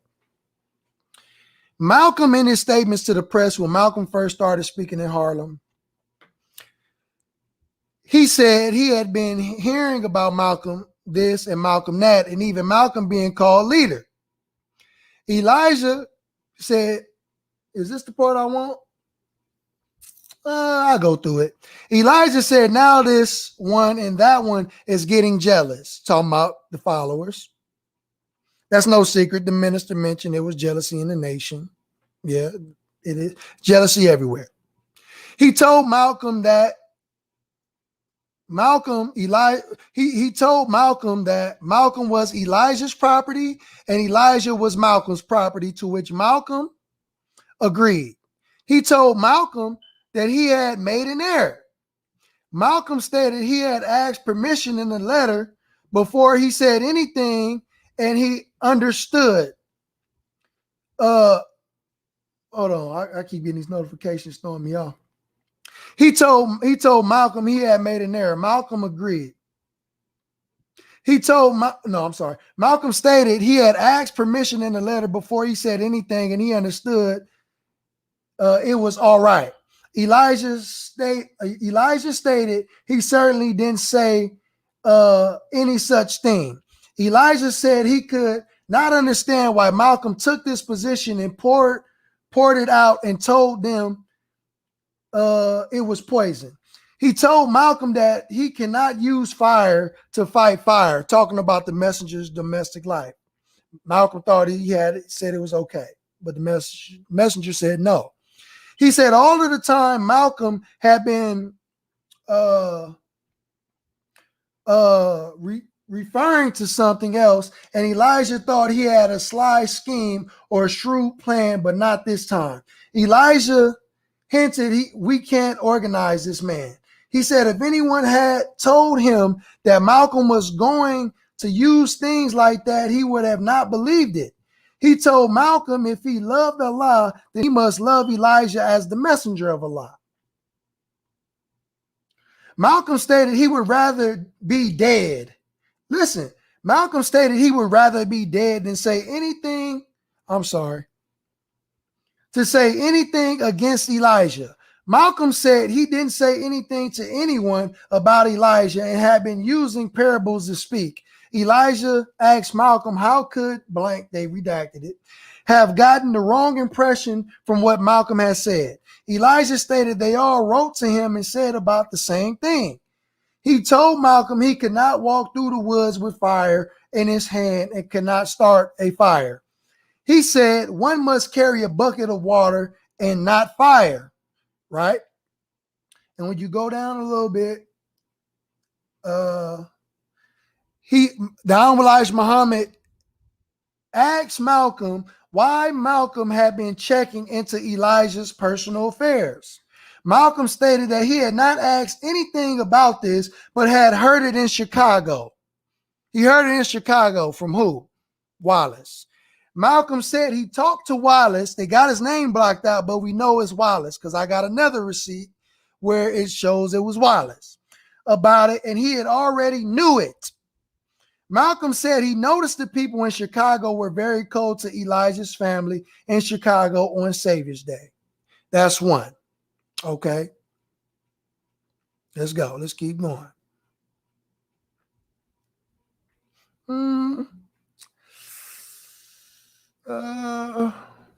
Where we going? Where we at? Where we at? Is this the one I want?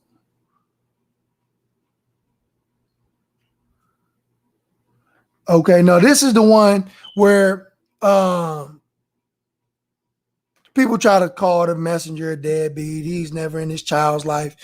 We got stuff right here, man, to disprove that. And also, this is information that shows where Malcolm was suspended indefinitely for getting into the messenger's affairs. Okay, here it go. This is where the Most High Elijah Muhammad said that Malcolm blamed everything on Wallace. Okay. All right, here we go.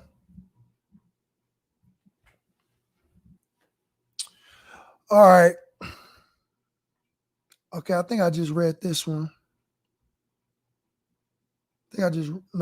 I'll get back to that one.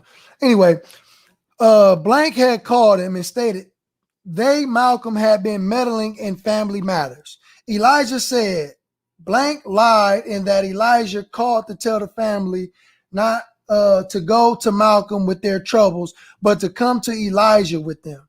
Elijah said he did not charge Malcolm with this, but he had charged his family with carrying family matters to outsiders. Elijah mentioned an article from Los Angeles, believed referring to Herald Dispatch newspaper, which stated that Malcolm ruled the fence and had power over Elijah's family. And Elijah did not like such stories.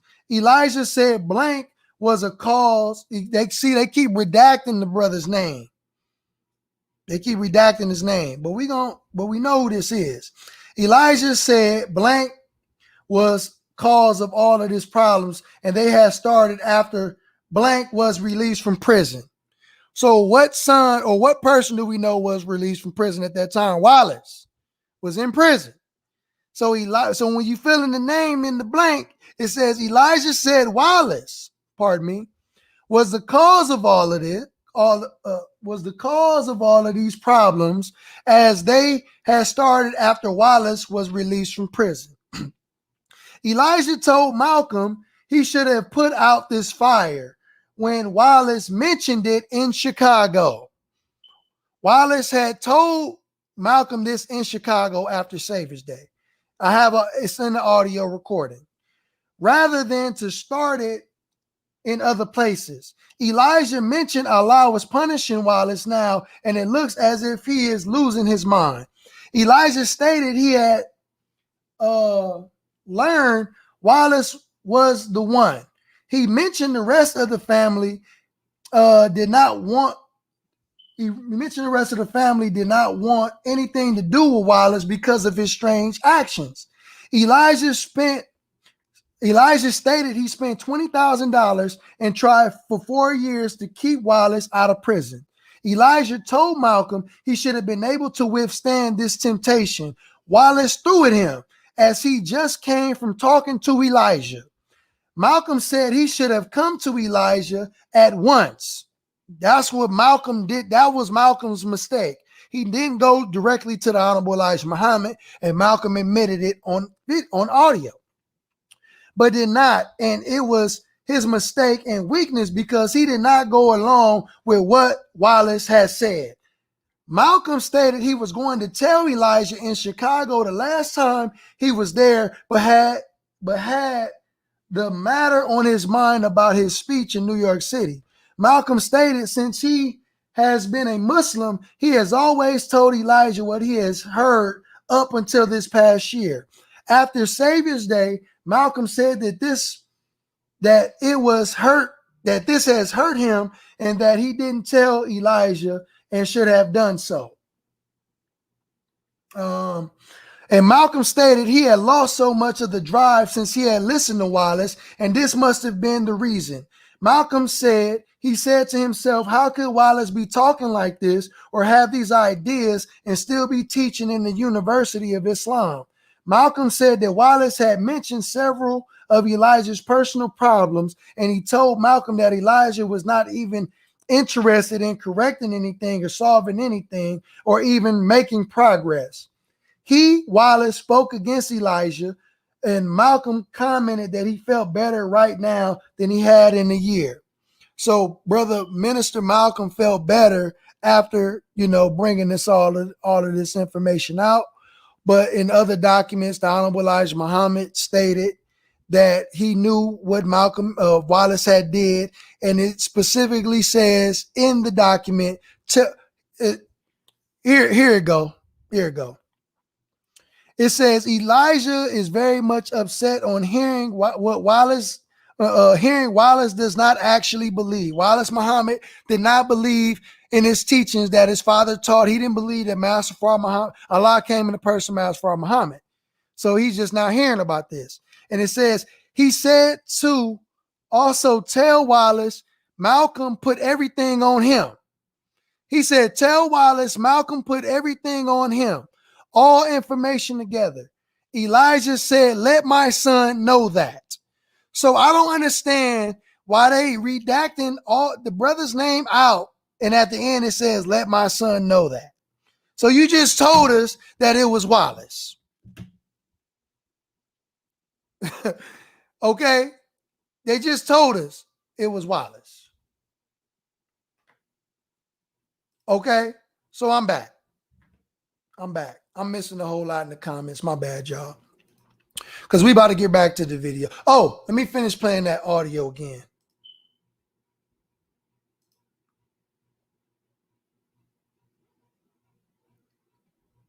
I would like to help. And I want to point out at this time, dear Holy Apostle, that at that time that I expressed this desire to help, I had no intention to delve into your family affairs, nor into their affairs. I had no knowledge of your family affairs. At this particular point, I knew absolutely nothing about that which I was going to run into. And I just frankly believe that it was Allah's will that I ran into it the way I did. And I hope that my running into it didn't cause repercussions that were damaging and too hurtful, or that cannot be corrected. Okay, so he actually regretted getting involved with their family situation. So he knew what was going on prior, and he said, you know what? My bad. I didn't mean to do all this. You feel me? I didn't even want to get involved with the messenger's domestic life. And we even have receipts that in the eviction court, he even called them his wives. But let's go, brother. Also said that he did. Yeah, that's what I'm saying. It's very weird. That's all. Yeah, sure. Yeah. I think a lot what I noticed with some of these groups, and even with the Nation of Islam, is that it's more like a family legacy people want to carry on. And I think when in my studies about Malcolm X, I already even found out that there were letters that he wrote that would never get to Elijah Muhammad. Sure. People would cut it off because, it's like now they call Farrakhan family the royal family. When you go to Savior's Day, they have a whole section cut off where you see all of Farrakhan kids, his grandkids, his great grandkids, all of them sit down, and it's a royal family. So if somebody's gonna move up now in the Nation of Islam, everybody say, oh, it might be his son. Everybody say, oh, it might be Nuri, it might be Wesley. I don't think so. It would have to be somebody who is actually a part of what's called the royal family. How you feel about that, as far as that playing a role in the shielding of Malcolm not being a bloodline relative? Yeah. Can you mind if I lead into that? Do you mind? Go ahead. Thank you. I think Farrakhan walked away from the truth because he speaks in 1963 about the conversation he had with Malcolm, and as it pertains to Elijah Muhammad's 9 wives. And now that we know it to be true, so at the end of the day, Farrakhan walked away. Pause. Wait, play that last little part. Play that last little part. As it pertains to Elijah Muhammad's 9 wives. And now that we know it to be true, so at the end of the day, Farrakhan walked away from the truth and sided with a dishonest Elijah Muhammad. Now pause. Now he said the minister walked away from the truth. Now, how many of you, brothers and sisters, remember the minister's conversation about his conversation with Brother Minister Malcolm X? Press 1. If you're in the chat, press 1 if you remember his conversation with Brother Minister Malcolm X, where the minister said that they found in the Holy Quran, in the scriptures, proven or had the receipts to prove the divinity of the most honorable Elijah Muhammad in the scriptures, and why him being the messenger of Allah, he has the authority to take on multiple wives. Huh? Y'all remember that conversation that the minister spoke? Well, I'm here to tell you that Brother Minister Malcolm had the same conversation with Mother Evelyn, a wife of the Honorable Elijah Muhammad. You don't believe me? Well, let's go and check it. Let's go and check out the audio. Y'all never heard this audio. Y'all ain't never heard this. Huh? So in one breath, Brother Minister Malcolm X said that the Honorable Elijah Muhammad wasn't even a man, let alone a divine man. But when you was talking to the minister and Mother Evelyn, then you believed at one point that he was a divine man. Oh, you didn't? Okay. So we're going to play the clips, and then we're going to play it. I'm going to just play it. It was true. And it was he who first told me about it. And when he told me about it, I wrote to Mr. Muhammad and told him about it. And he admitted that he had a knowledge of it, and that he'd given me a religious explanation that would fit into prophecy and all of that. And I took it to him. And it was at that time he told me that he was Muhammad, the prophet, and that Muhammad had 9 wives. He also told me that he was David. He was the modern David, and that he was the modern Solomon, and that it was meant for him to fulfill today all of the things that they did back there. Yes, he's immoral. You can't take 9 teenage women and seduce them and give them babies and not tell me and then tell me you're moral. You could do it if you admitted you did it and admitted that the babies were yours. I'd shake your hand and call you a man. A good one, too. But anytime you seduce teenage girls and make them be charged with adultery, make them hide your crime, why, you're not even a man, much less a divine man. Then again, as I began to listen to it, I told him that I could better understand your burden, that I could understand your problem, that I could understand that at a time when you were as ill as you were, and if you recall Savior's Day, you were very sick, that it stems from, I told him that your problem stemmed from your not having anyone that you could talk to, anyone whom you could trust, anyone who would understand the situation as a divine man would understand it, as a divine man would understand it, as a divine man would understand it. And that I felt that your burden was greater now than ever before, and that you needed someone to share your burden now more so than ever before. When Brother Wallace began to tell me these things, I told him outright that the messenger needs help, and that he, as his son, should be helping you now more so than at any other time. He had no business coming out of prison, closing his mouth, calling himself not able to speak, but he should be on the rostrum helping you, and he should be on the rostrum helping you, especially in the city of Chicago. And explained how she believed in the prophetic fulfillment of these things. In fact, it was the conversation right there with her that gave me a deeper insight into the prophetic nature of this particular situation. With Brother Wallace and these other things came up, I told him that I would like to talk to speak with Sister Evelyn. So he invited Sister Evelyn to come to his home that evening, and I spoke to her there. And I spoke to her in the living room. He was in the dining room, I think it was. And again, I did not probe into your affairs at all. I told her that I, for the first time, understood, rather knew of the problem. She was shocked herself that I didn't know it. She thought that I had known it. I told her, no, I knew nothing, absolutely nothing, and that this was my first exposure to it, but I did feel that I understood it, and I would like to be able to do anything within my power to help the messenger in some way carry this burden or correct whatever needed to be corrected or anything to just be of help. That don't sound like a man who ain't with the program to me. How many of y'all heard that? How many of y'all heard the brother was not only did he know, but he was ready to defend the Honorable Elijah Muhammad. he anything that he can do to help the Honorable Elijah Muhammad, he was ready to do it.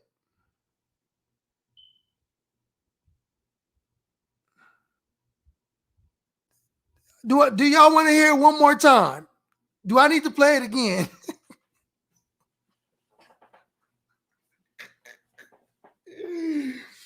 So if the Honorable Elijah Muhammad was wrong and out of pocket, then we can also charge Brother Minister Malcolm X for the same crime. We can charge him for the same thing. Why? You were a part of it. If this is just a wicked thing, if it was just as bad as you say it was, then Malcolm X would be just as guilty. I'm gonna play it one more time, and it's 46 minutes. I got 46 minutes of audio. These are just little snippets. It was true, and it was he who first told me about it. And when he told me about it, I wrote to Mr. Muhammad and told him about it, and he admitted that he had a knowledge of it, and that he'd given me a religious explanation that would fit into prophecy and all of that, and I took it to him. And it was at that time he told me that he was Muhammad, the prophet, and that Muhammad had 9 wives. He also told me that he was David, he was the modern David, and that he was the modern Solomon, and that it was meant for him to fulfill today all of the things that they did back there. Yes, he's immoral. You can't take 9 teenage women and seduce them and give them babies and not tell me and then tell me you're moral. You could do it if you admitted you did it and admitted that the babies were yours. I'd shake your hand and call you a man. A good one, too. But anytime you seduce teenage girls and make them be charged with adultery, make them hide your crimes, why, you're not even a man, much less a divine man.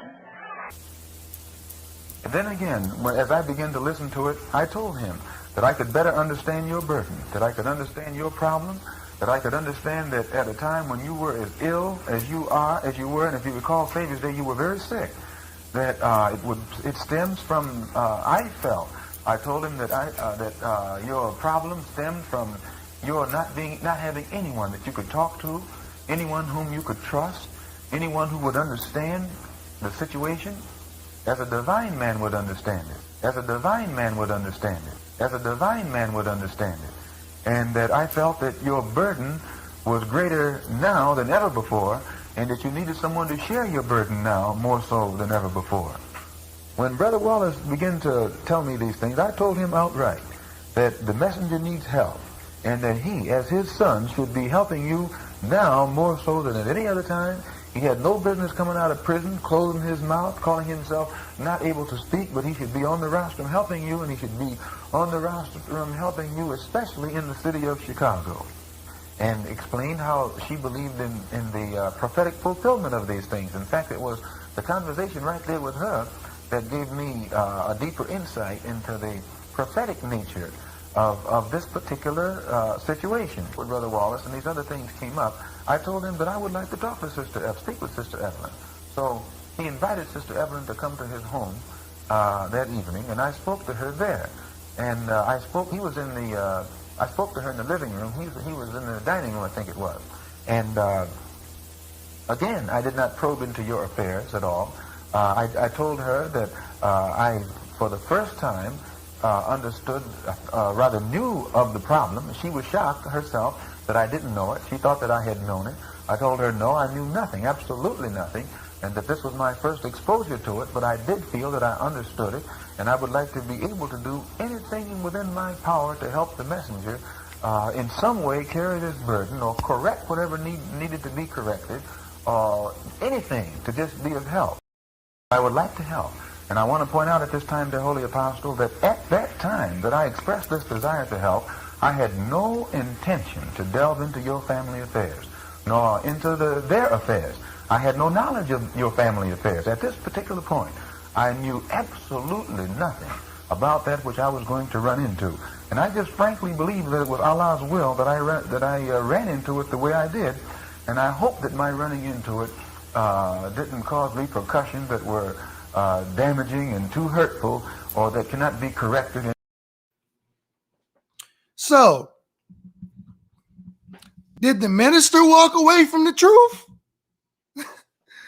Did the minister back away from the truth? Was it the minister who backed away from the truth, or was it the minister who stood on the truth and the actual events of what actually took place? Here it is, Malcolm X saying the same thing, but just with a different person.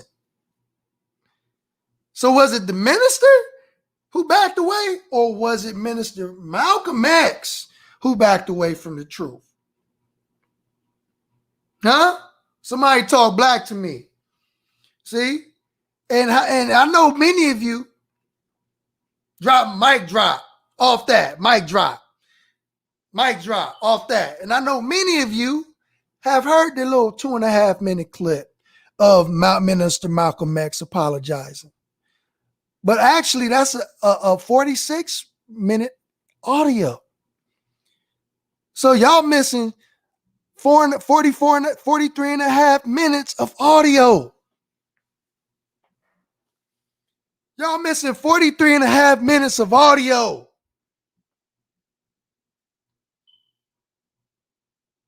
And y'all sitting there trying to tell us who Malcolm X is. Y'all can't tell us a damn thing about Brother Minister Malcolm X. Y'all can't tell us nothing. Have several seats. Come deal with it.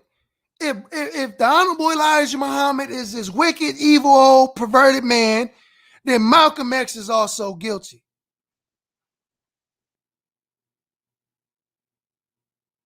Malcolm is also guilty. Let's go, brother Kev.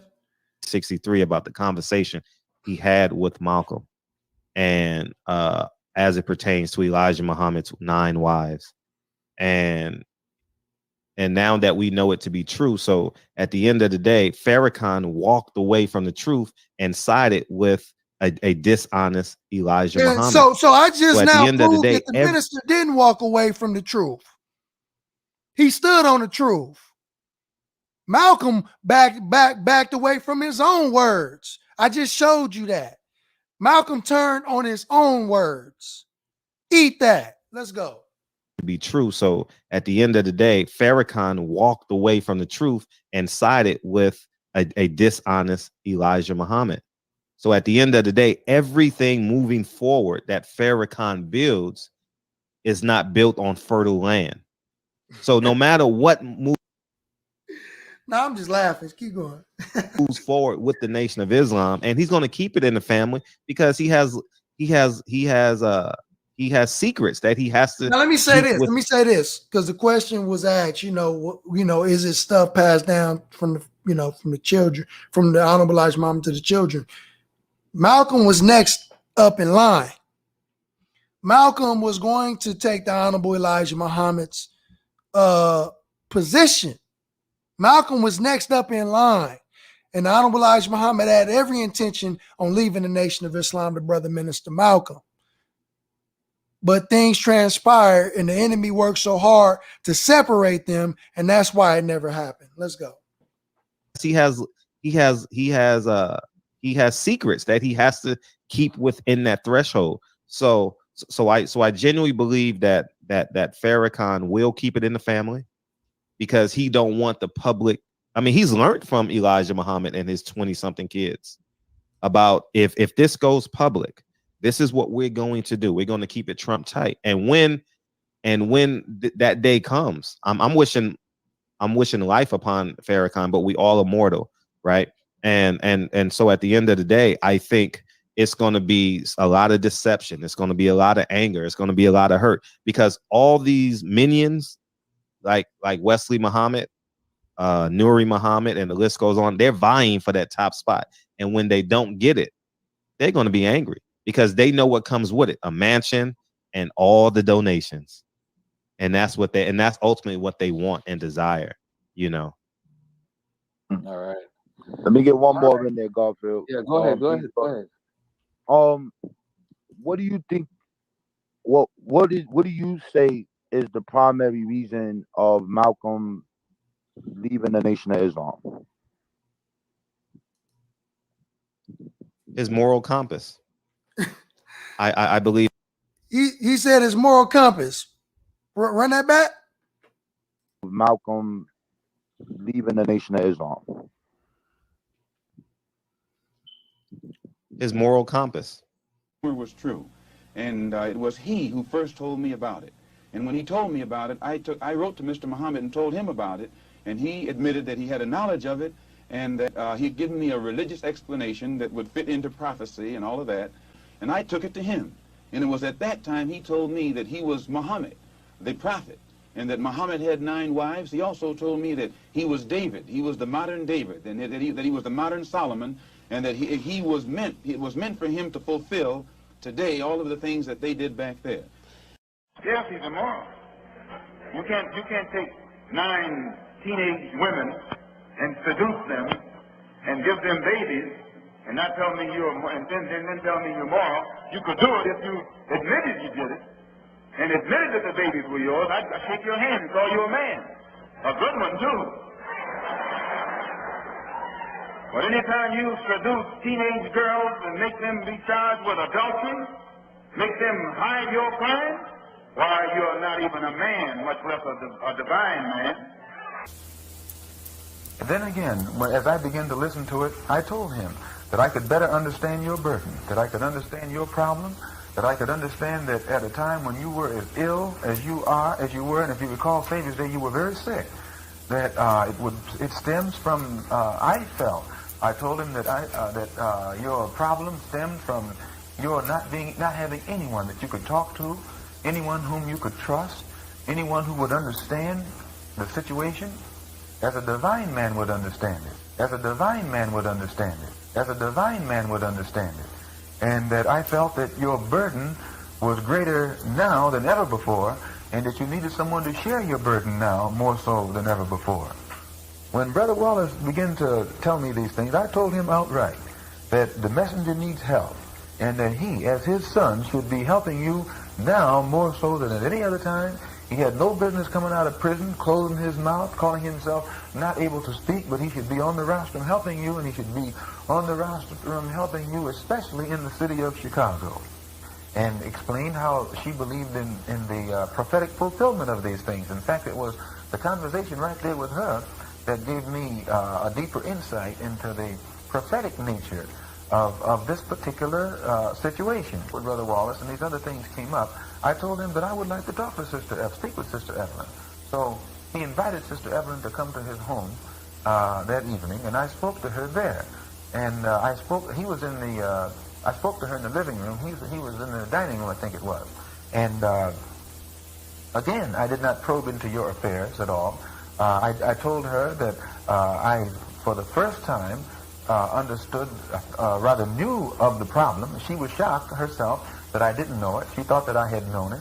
I told her, no, I knew nothing, absolutely nothing, and that this was my first exposure to it, but I did feel that I understood it, and I would like to be able to do anything within my power to help the messenger in some way carry this burden or correct whatever needed to be corrected, or anything to just be of help.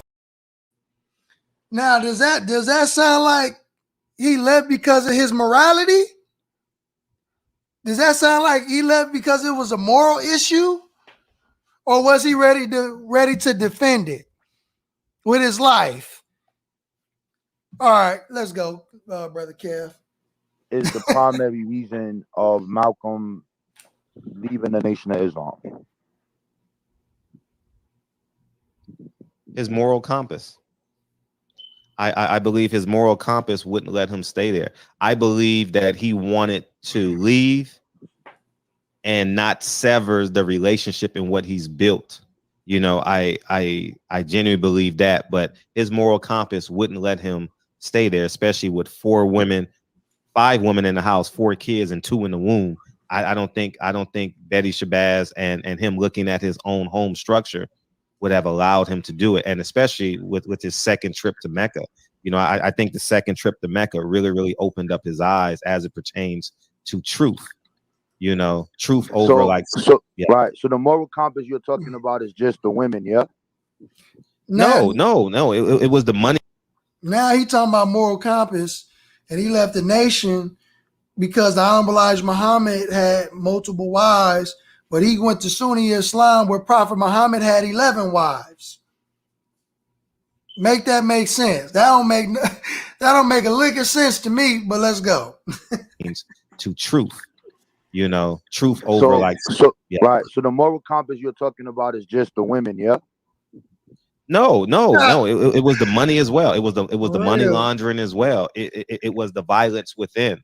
It was so many different factions. It was how his congregation is poor and Elijah Muhammad is rich. It's a whole thing. The reason why the wives are so important is because that's the secret that Elijah Muhammad kept from the world.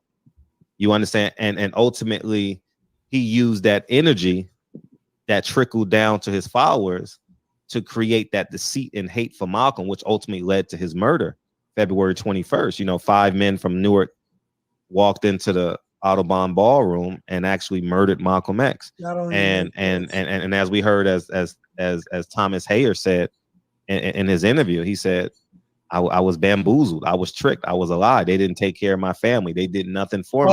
Pause. Now, he will have to show that receipt because I've never heard Thomas Hagen say, I was tricked, I was bamboozled, and they didn't take care of my family. But I've never heard the man say that.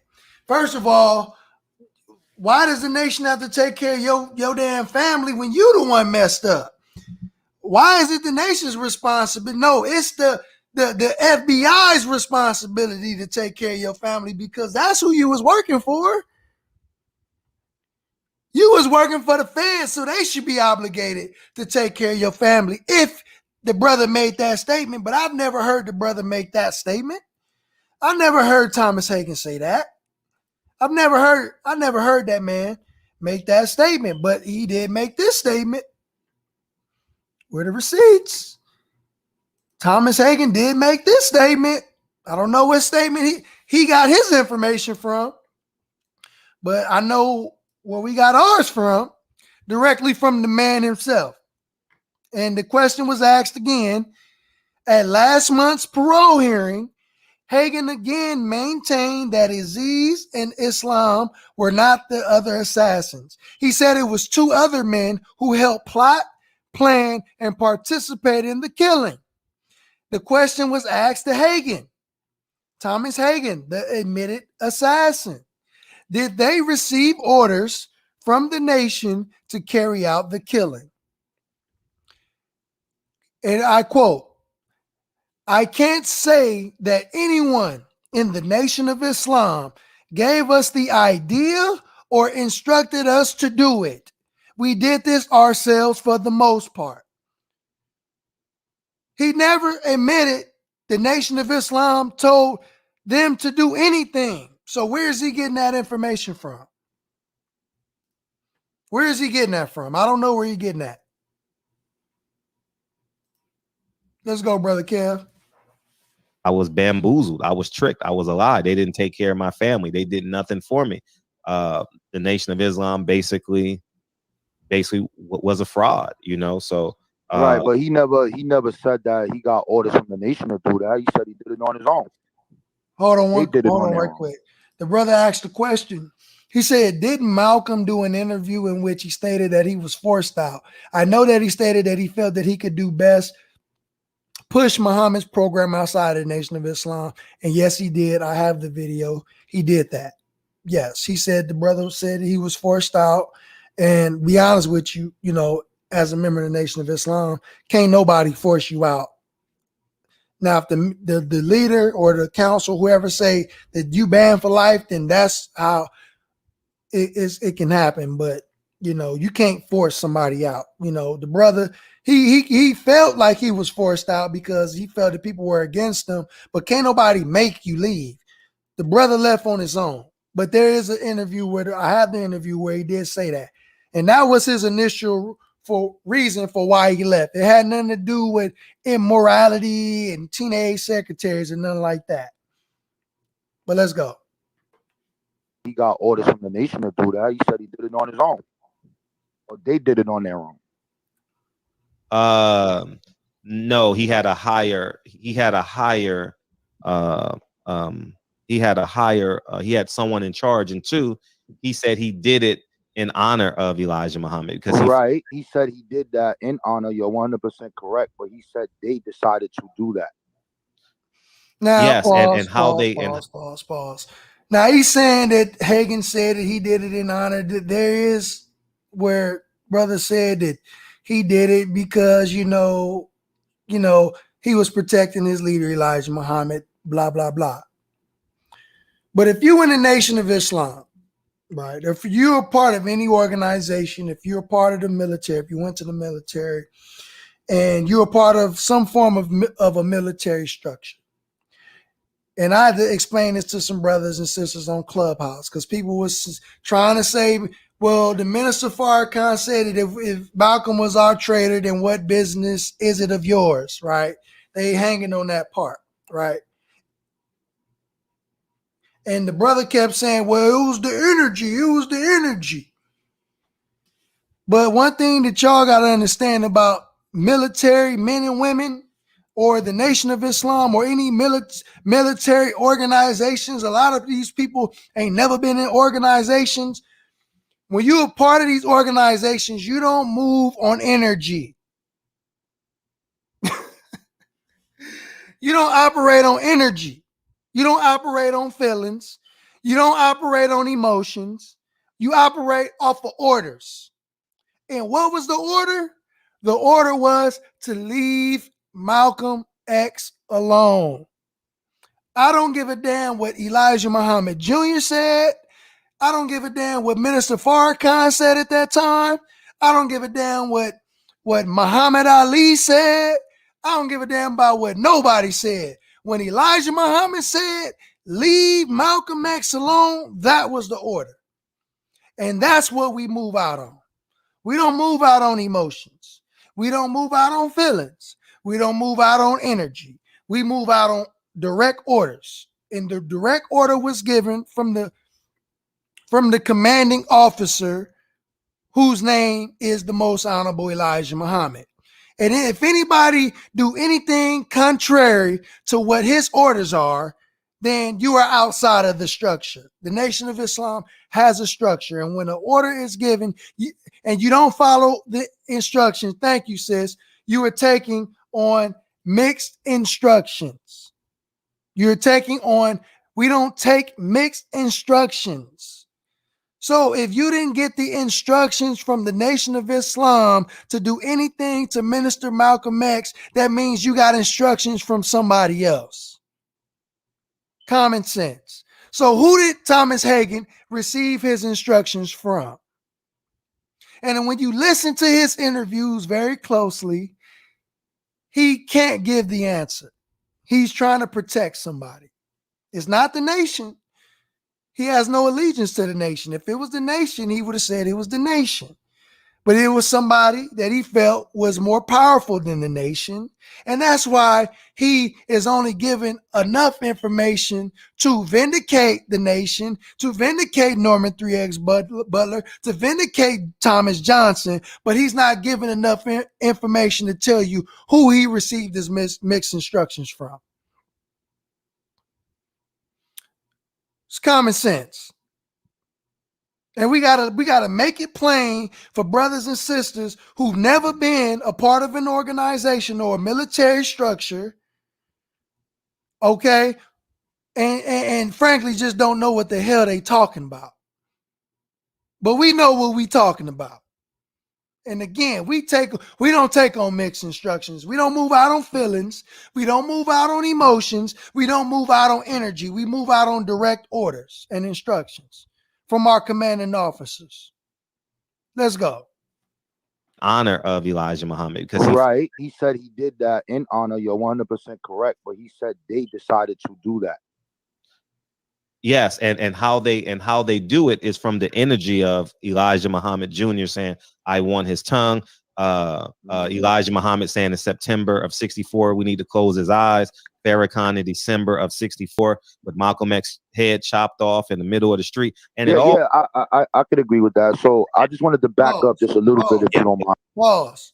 Now, again, you dealing with human beings.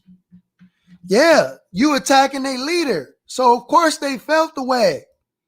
They felt the way about that. Like, this is our spiritual father. You gonna attack him after he changed all of our lives? He helped all of us, and you gonna attack this man? They felt the way. But did they have the authority or the right to do anything to Brother Malcolm? Absolutely not. That's why they was told to leave him alone after the Honorable Elijah Muhammad was witnessing what he wanted them to defend him, yes. But don't make no threats against him. No, of course, don't make no bodily death threats. No, you can defend me. I'm your leader. Defend me. But we have to be careful how we defend our leaders. So that's why he had to shut all that down and say, leave Brother Minister Malcolm X alone. Let's go. Farrakhan in December of '64 with Malcolm X's head chopped off in the middle of the street. And I could agree with that. So I just wanted to back up just a little bit, if you don't mind. So what do you think about Malcolm X's own words on why he left the Nation of Islam? You got to pick what statement you're making. Okay, Garfield, can you do me a favor? Can you show that letter that he writes to Elijah Muhammad on the screen? Because I'm not in front of my computer. All right, cool. Let me get it real quick. It's right here. So we're gonna read now this quote is gonna be to the question that you asked me, Brother William. Go ahead. Letter on why he left and what year? What year? This is February 1964. Mm-hmm. The date is on there. So when he put it on the screen, I want you to read it, Garfield, because I'm on my phone. If I switch off, I can't see it. Yeah, sure. All right, hold on 1 second. Give me like 15, 20 seconds. We hate these FBI records, and it's very sad that these bastards block out specific names. And whoever this other person's name is, I think will be the key to this specific story. Mm-hmm, sure. Here we go. All right, it's on the screen. This is March 11th, 1964. He left March 8th publicly, if I'm not mistaken. Okay. The national officials there at the Chicago headquarters know that I never left the Nation of Islam of my own free will. It was they who conspired with Captain Joseph here in New York to pressure me out of the nation. In order to save the national officials and Captain Joseph the disgrace of having to explain for forcing me out, I announced through the press that it was my own decision to leave. I did not take the blame to protect those national officials, but to preserve the faith your followers have in you and the Nation of Islam. Despite what has been said by the press, I've never spoken one word of criticism to them about your family. I will always be a Muslim teaching what you have taught me and giving you full credit for what I know and what I am. You are still my leader and teacher, even though those around you won't let me be one of your active followers or helpers. The present course I am taking is the only way I can circumvent their obstacles and still expedite your program. The tears you shed in Arizona gave the public the impression that you also are of the opinion that I left of my own free will. So I'm giving a copy of this wire to the press. May Allah bless you with health and success. I am still your brother and servant, Malcolm X. So I bring that up because of this Captain Joseph. That's the reason why the brother left. For those who don't know, y'all talking about some other stuff about he found some indiscretions and immoralities and contradictions in his teacher. That ain't what he said in that letter. That ain't what he said in another interview. Before all that stuff came out. But Minister Farrakhan went back on the truth. Okay, let's go. He is like the #1 hater of Malcolm and the other people that was around him. And I don't like the guy myself because he lied on the founder of my nation and said a whole bunch of things that we have the same way how you're interviewing people that's alive.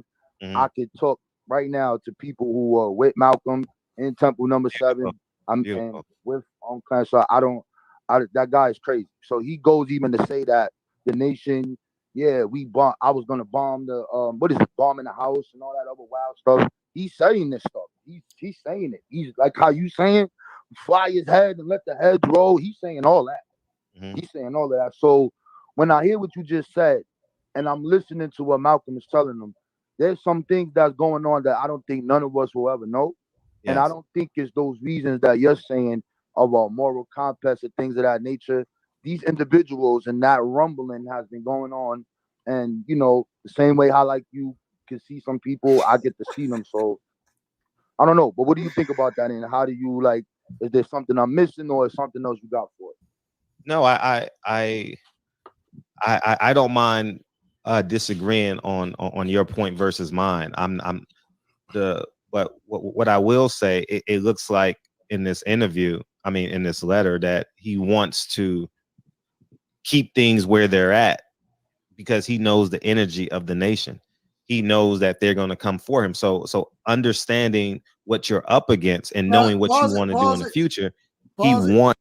See, now he's fear mongering because he said that Brother Malcolm knew that the nation was going to come for him. Yeah, you know that. You don't know what the nation was going to do. He was on Sinetta's platform last week or a week or so ago and said that his life is in danger for putting this movie out. Where? Who is threatening your life over that 9 Wives little short film that you put out? He said that his life is in danger. Bro, ain't nobody checking for you, bro. Ain't nobody thinking about you like that, bro. Yeah, we doing a live stream, but we dealing with information, man. This is a critical engagement of history. But ain't nobody finna do nothing to you. We ain't thinking about you like that. Quit trying to scare the people into thinking that anytime that you say anything about the nation that's critical about us, that we coming for you. We ain't nobody checking for you like that. We ain't that. We wasn't even on Brother Malcolm like that. So what make you think we gonna be on you like that? You ain't that important, brother. Brother, you is not that important, bro. And your movie is definitely ain't that important.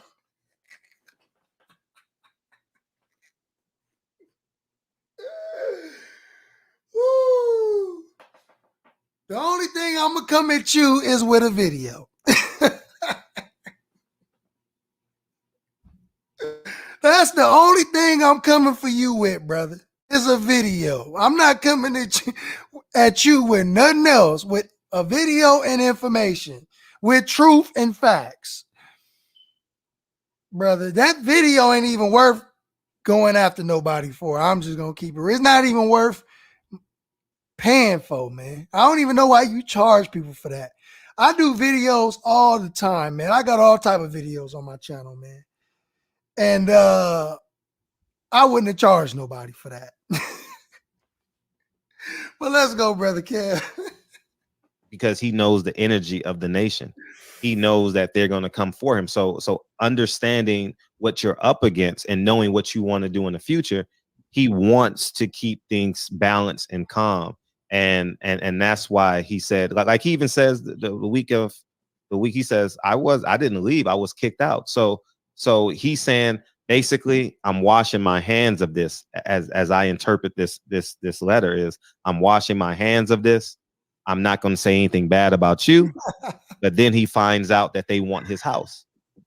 You get what I'm saying? And now he's like, and then that bombing happens, and then that's when all hell breaks. Yeah, and so with that being said, it's like, man, and you're still attacking me, and and now I have death threats on my life. And so now I got to do what I do. I have to protect myself. And how he protects himself is he arms himself with the truth. You understand what I'm saying? And then when he travels, I'm threatening.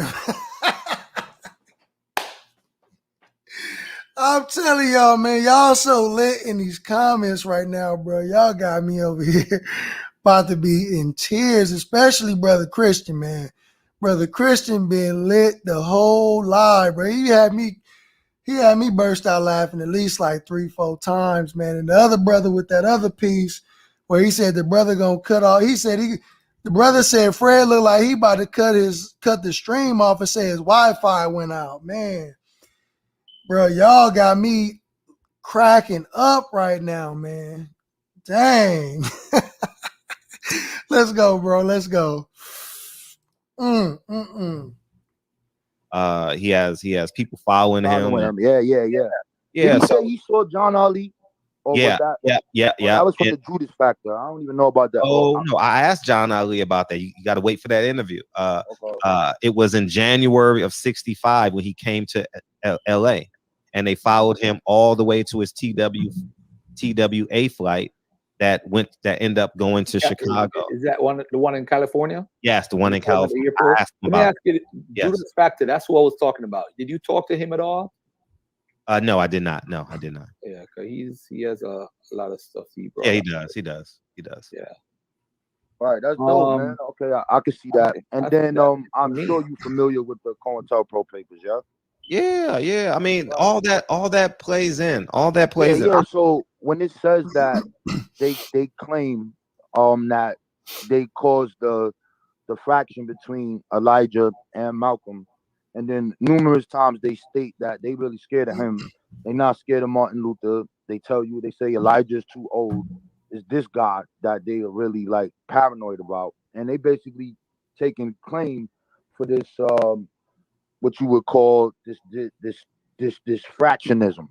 Right. So when we look at how they moved, and I'll just bring up one person, right? Let's say Karenga, and you're dealing with the death of that individual, and everybody thought, Black Panthers, everybody thought that this guy did this, and they kept pressing and saying this. Then as time goes on, we see that these letters is manufactured. We see that all these things is happening. Right. So my opinion on this is my opinion because I don't know. Sure. I think that there were nation people involved in it. Mm-hmm. I think that it was fractionalism, and I think that those people are there from head to toe from beginning. And the reason I'm saying this is right. If we I like how you was breaking down how you was talking earlier about the 40s and going that right. Mm-hmm. It's interesting to see how Elijah changes. Mm-hmm. So if you look at the beginning when he takes over after his brother comes around, and then he has communists. What's this guy, Sanataka, who makes the development on our own, open it up in the Nation of Islam. And they had a more militant approach because we could see that militancy when they originally lock up Farad and they're going to fight the police. That's a total different Nation of Islam. And some of them, they was talking about weapons and all these other things. And then once he gets locked up, he changed his whole protocol. Okay, no more communists. We're not doing none of that. All y'all talking that revolutionary shit, take that over there. No weapons, no guns. He's drilling that point to the ground because he knows if he deals with this is going to happen. So my thing is this, right? If we look at that week of the house bombing and then the next week the guy's dead, and then you have all these other things going on. If we look at his pattern and him knowing how to move and to circumvent so that the government don't take him down so he can continue his program, anything after this house bombing and anything happens to this man, they all going to look at Elijah Muhammad. And the nation. All going to look at it. So and then the nation. No, you can play it. I'm just responding. Papers, don't touch Malcolm, don't touch Malcolm. I just think it would be really stupid to try to put a hit on somebody knowing that that finger is going to go directly like you and cause your whole entire nation to fall. It just seems weird to me. You know what I mean? I don't know, but that's just my opinion. Well, I'll say this. Linwood X was in the building, and Linwood X is basically... I didn't hear you again. What you said, brother? Linwood X was there. Oh, yes. At Audubon Ballroom. So that pretty much sums up any level of speculation. Why would he be there? you're taught when a Nation of Islam member is suspended, you are not allowed to be in their presence. You're not allowed to speak of them. You're not allowed to associate. You're not allowed to physically engage with them. And he was an active member and still is to this day a member of the Nation of Islam. So I think that when you connect facts as opposed to what you think, I think you'll come to realize. Point. That wasn't Malcolm House. That was the Nation House. And we got receipts on that. So Malcolm House didn't get bombed. The Nation's house got bombed. Let's go. Is that it was a level of the Nation of Islam were involved in it. And at this point, the Nation of Islam is getting contracts from the government. You understand what I'm saying? So at this point, H.L. Hunt and the government is actually helping them, because you got to take into account in 1974, Elijah Muhammad has a dinner, and one of Nixon's aides presents with an award. Now pause. Now I was waiting for this part too. Now he said that the Nation of Islam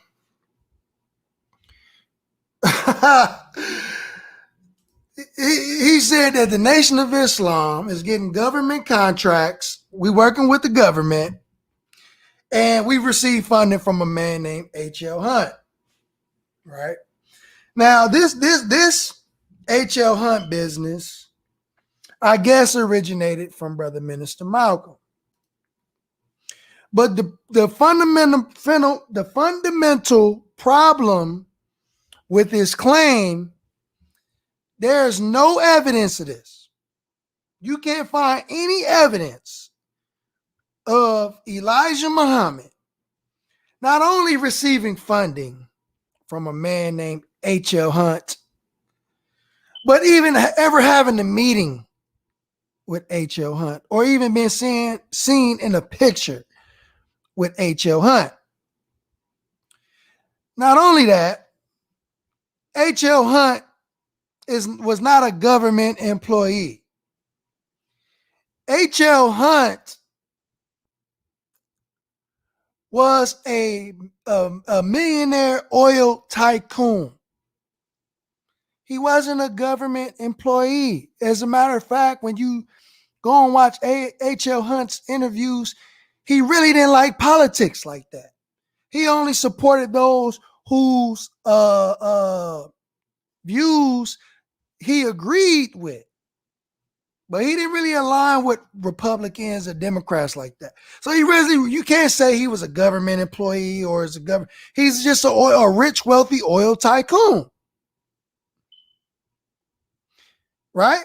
But there is no proof or evidence that would suggest that, again, not only did the Honorable Elijah Muhammad receive any funding from this man, but he even met this man. There's no proof of that. There's no evidence. There's no images. There's no contracts. There's no receipts. There's no check stubs. There's nothing we have to go on to suggest that this is true. Right? Let's go, brother Kev. Let's go. Muhammad has a dinner, and the government is actually helping them, because you got to take into account in 1974, Elijah Muhammad has dinner, and one of Nixon's aides presents with an award. So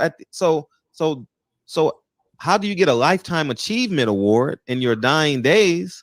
It's well known that 65 on, I mean, he was 67, 68. He was his health was deteriorating, so he gets an award in 74.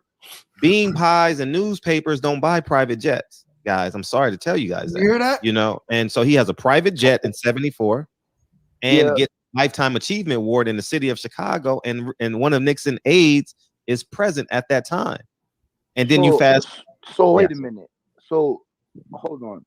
So you're telling us from the 30s or 40s, right? I'm not talking from now. I'm talking all of these businesses, from trucking industries, from farming, from this. What the reason for the plane is to get the fish that comes from from Central America and come back to this point. The barbershops, the building of a hospital, the central bank. You're telling, and the hiring of people in the community.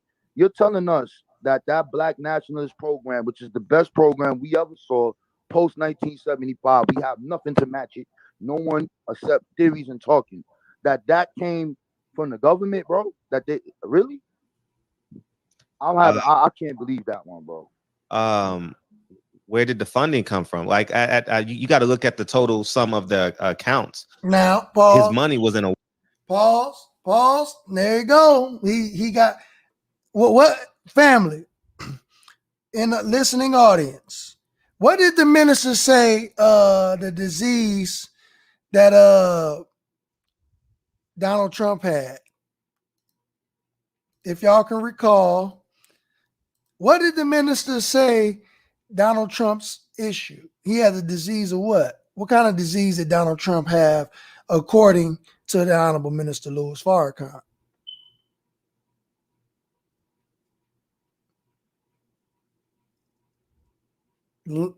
There you go. Liarrhea of the mouth. Huh? I wish I had that clip on me right now. Liarrhea of the mouth. Huh? We're going to show why.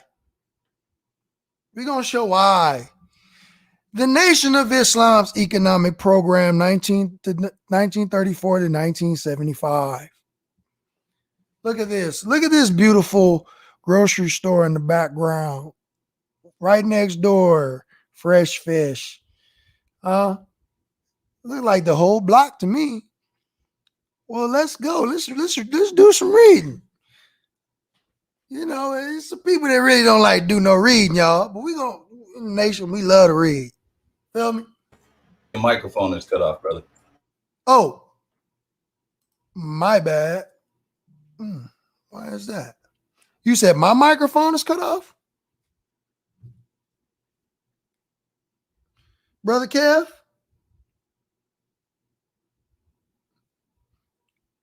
Brother Kev, you said my microphone is cut off?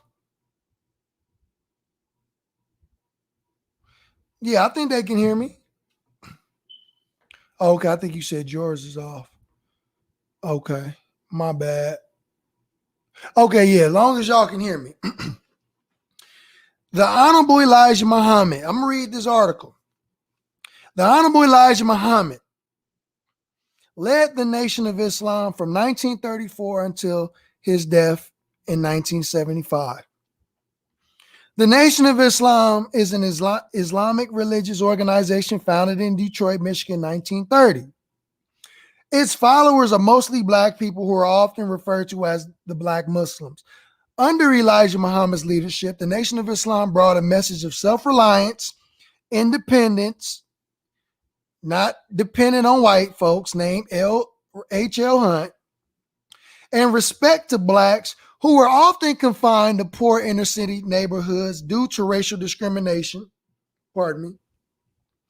under systematic white supremacy. Now we're gonna talk numbers, right? We're gonna see where he got the money from.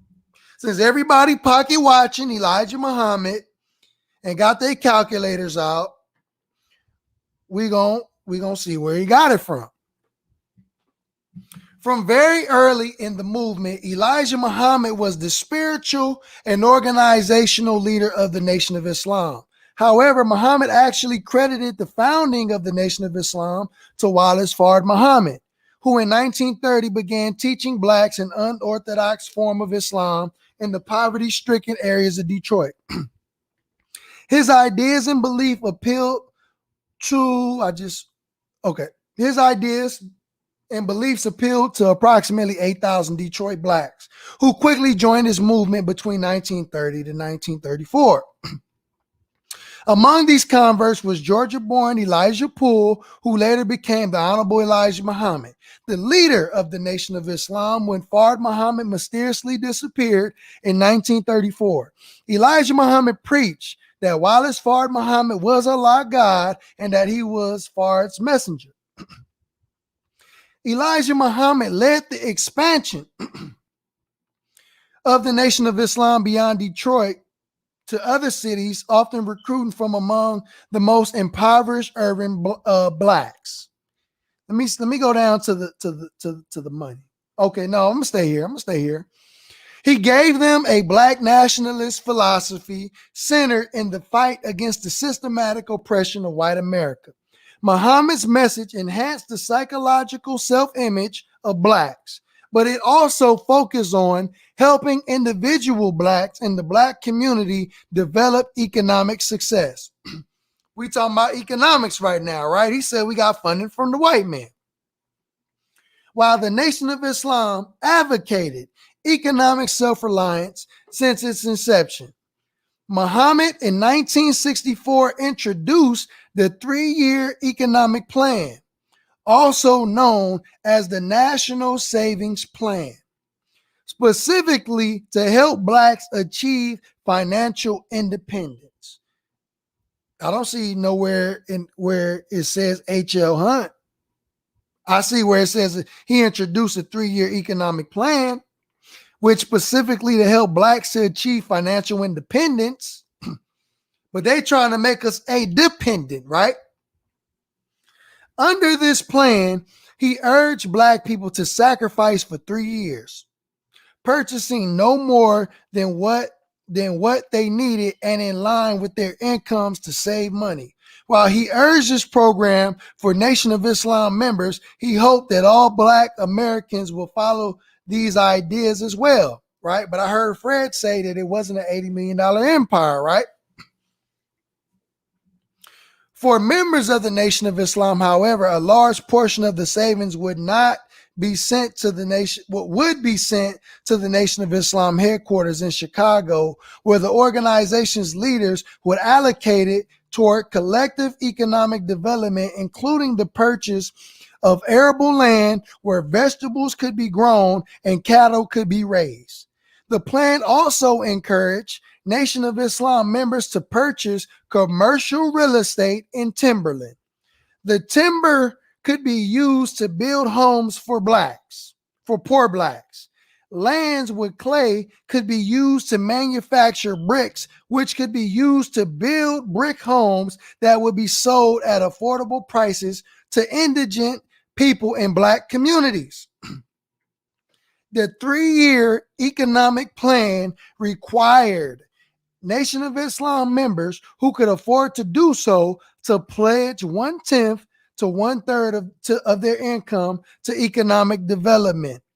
Members were also required to patronize Nation of Islam owned businesses or to open their own economic enterprises, which would be advertised in Muhammad Speaks, the Nation of Islam's official newspaper, right? With the peak membership of 70,000 by the early 1960s, the Nation of Islam's 3-year economic plan used the collective savings. Listen, with a peak membership of 70,000 by the early 1960s, the Nation of Islam's 3-year economic plan used the collective savings of the members to expand and concentrate black capital to develop both organization-owned and individual member-owned businesses. These businesses, in turn, promoted the Nation of Islam's goal of an independent, self-contained, and black-controlled economy. God damn.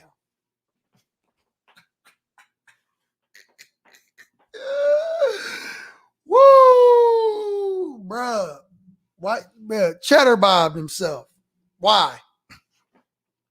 In Chicago alone, the Nation of Islam organized 15 different businesses. Pardon me. I gotta drink some water. Cheddar Bob himself.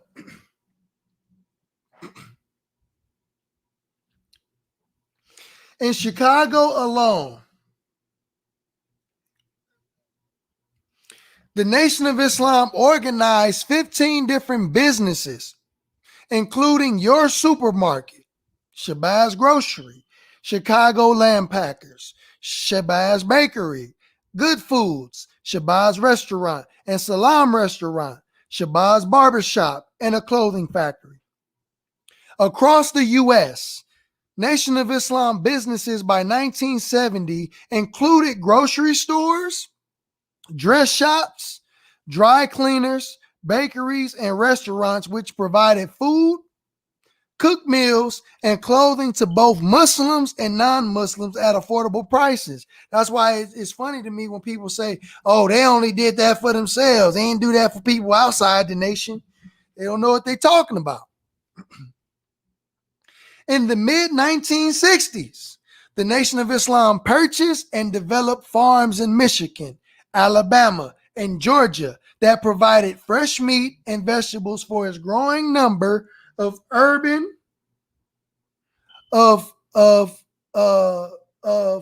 supermarkets. Despite opposition from local whites in the South,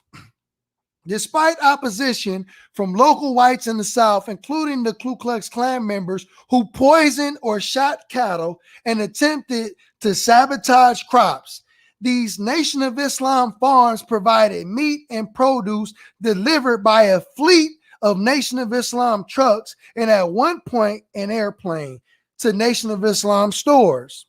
We're going to get to the numbers. Just be patient. Because he said it wasn't an $80 million empire, right? As such, the Nation of Islam had created the first black-owned national food production and distribution network, a long-standing dream of black nationalist organizations. Nation of Islam businesses also offered a wide variety of employment opportunities for inner-city residents, not just Nation of Islam members, including serving as managers, clerks, secretaries, bakers, cooks, butchers, waiters, accountants, mathematicians, technicians, plumbers, and carpenters. Muslims and non-Muslims were employed in Nation of Islam-owned businesses.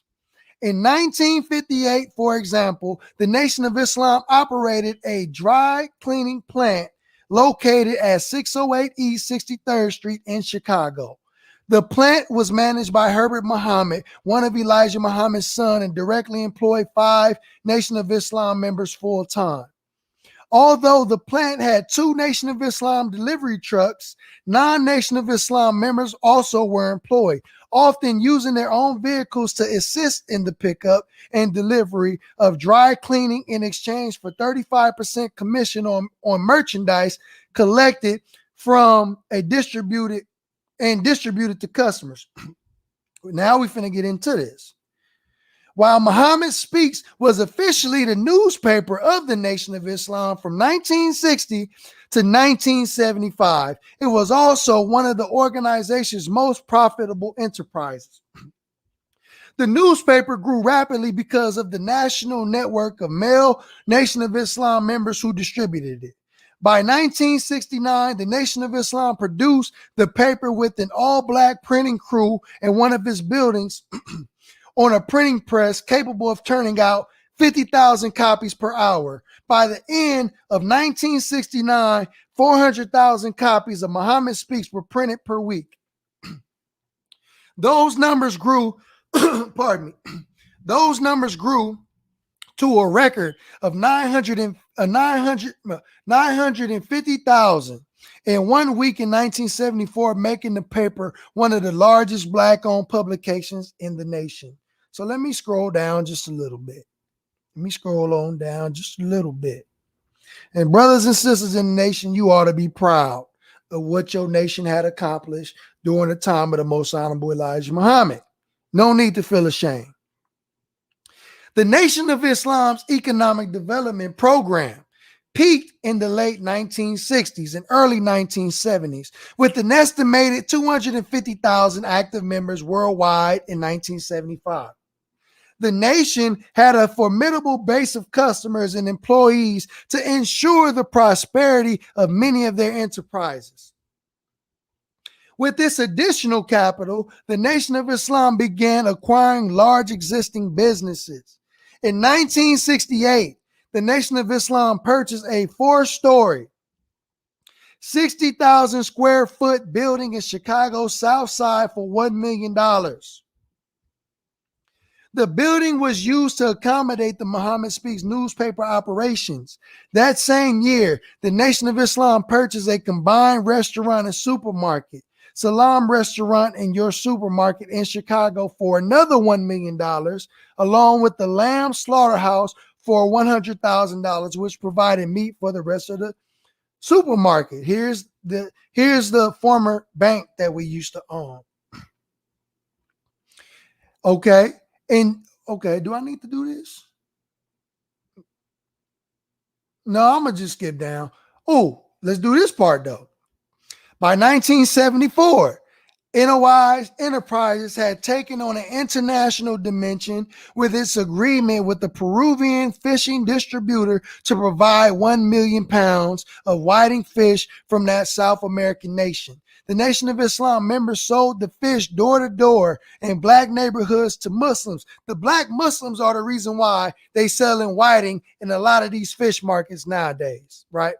And it says Nation of Islam members sold the fish door to door in black neighborhoods to Muslims and non-Muslims alike, promoting it as 3 times cheaper than land produce meat, easier to digest, and unlike catfish, whiting was not a bottom feeder. In 1974, Minister Abdul Rahman Muhammad of Atlanta estimated that 200,000 pounds of fish were sold in the month of September alone. Now let's get to it. Let's get to it. By 1975, because Elijah Muhammad's 3-year economic blueprint, by 1975, the Nation of Islam operated hundreds of businesses throughout the United States, which collectively employed over 11,000 people. The estimated annual revenue from these businesses was approximately $30 million per year. $30 million per year. At the time of the death, we don't say he's dead, but whoever wrote the article said that. At the time of the death of the Honorable Elijah Muhammad on February 25th, 1975, the net worth of the Nation of Islam totaled $80 million. The net worth of the Nation of Islam totaled $80 million. Do you, Fred, understand what net worth means? Net worth. The wealth was used to enhance the economic security of its members and to support the expansion of the Nation of Islam's religious mission and the establishment over 75 temples across the United States of America. The Nation of Islam's economic program declined after Elijah Muhammad's death. Wallace D. Muhammad, Muhammad's son, began to dissolve the Nation of Islam's business enterprises due to mismanagement. I think I've read enough. I think I've read enough of that. My brother Kev, you still there?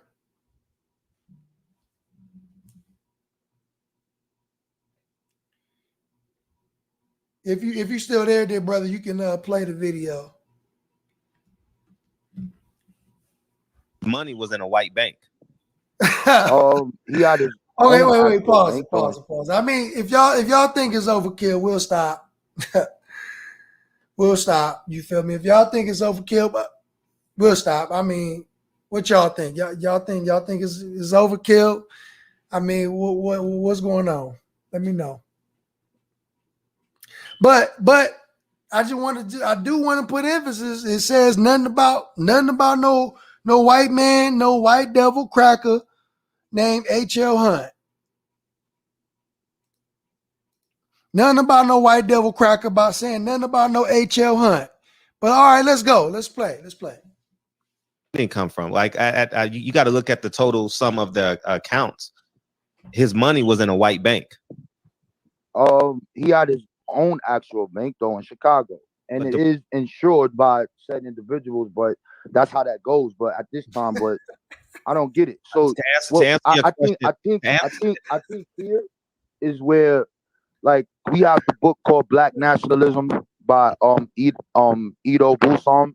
He does very good. He uses all the individuals, and he talks about this Black nationalist program and how he basically copies Marcus Garvey. And in this is detailing, interviewing people that work for it, talking about the goods, the bads, and all the things that's going on. So you talking about something from the 40s, 50s, 60s, and accumulating in the 70s, and saying that this couldn't have been done from doing what he was doing. That's a hard one for me to swallow, bro. No, and you have every right to disagree. I don't catch feelings when people disagree with me. I'm just saying this. I'm talking from what I know. I'm talking from the 60s. Yeah. In the 60s, Josh, businesses were declining.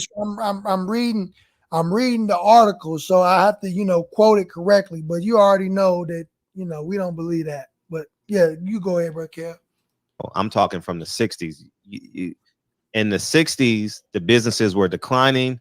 After Malcolm X died, they lied and said that the membership was steadily growing. The membership was declining. And Pause. when they pause. Now, where's his receipts? I just read that the members were 250,000 strong in 1975. I just read it. So where's the decline? Where's his receipts? Let's go. Was steadily growing. The membership was declining. And when they shucks, man. When they did their great Saviors Day and showing all those programs, yeah, that part, right? They were declining though. Like if have you seen pictures of the acres, the 20,000 acres that was down south? Have you seen? Yeah, I've seen. I have this. I have the information, and you were correct. After Malcolm dies, there's a split that happens, and people become Sunni Muslims. But his core, that doesn't.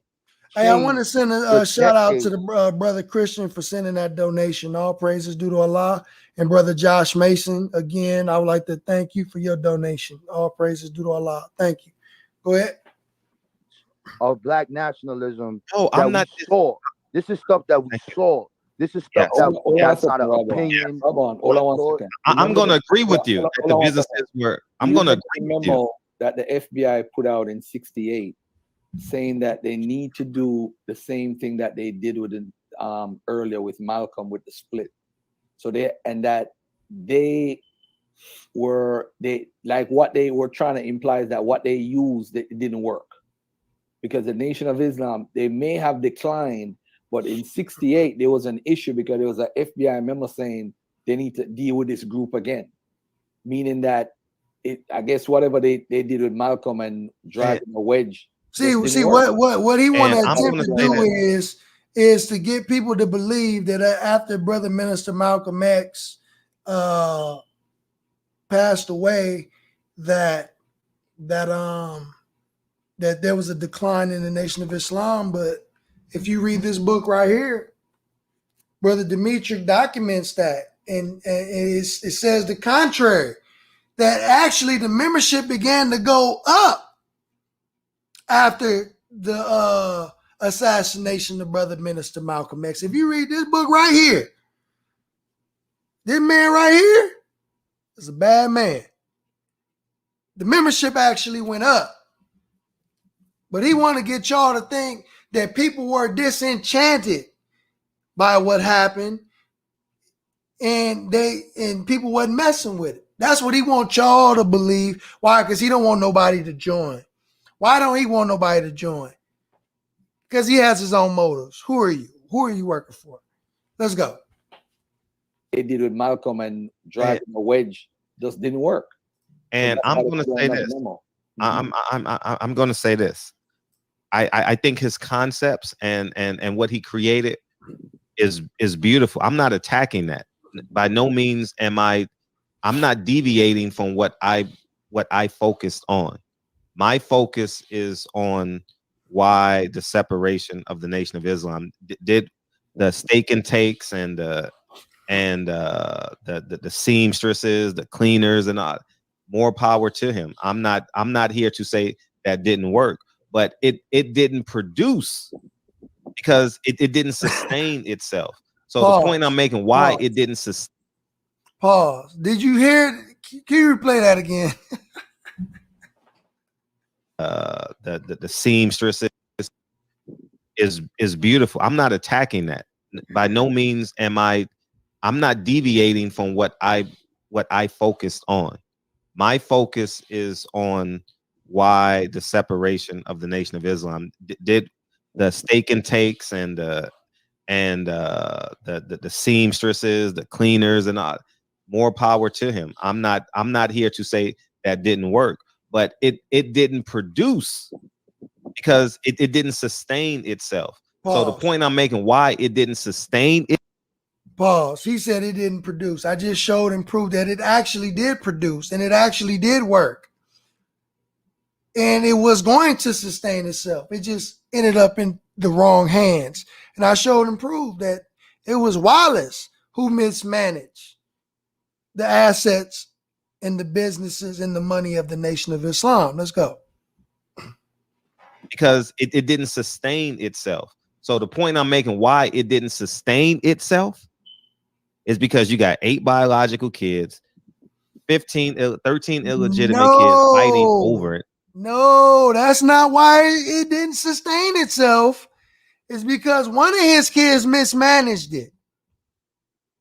See, that's what he's not telling y'all. He wanted to blame it on other wives and the children. No, it had nothing to do with them. It had everything to do of the man who took over leadership after his father made his departure.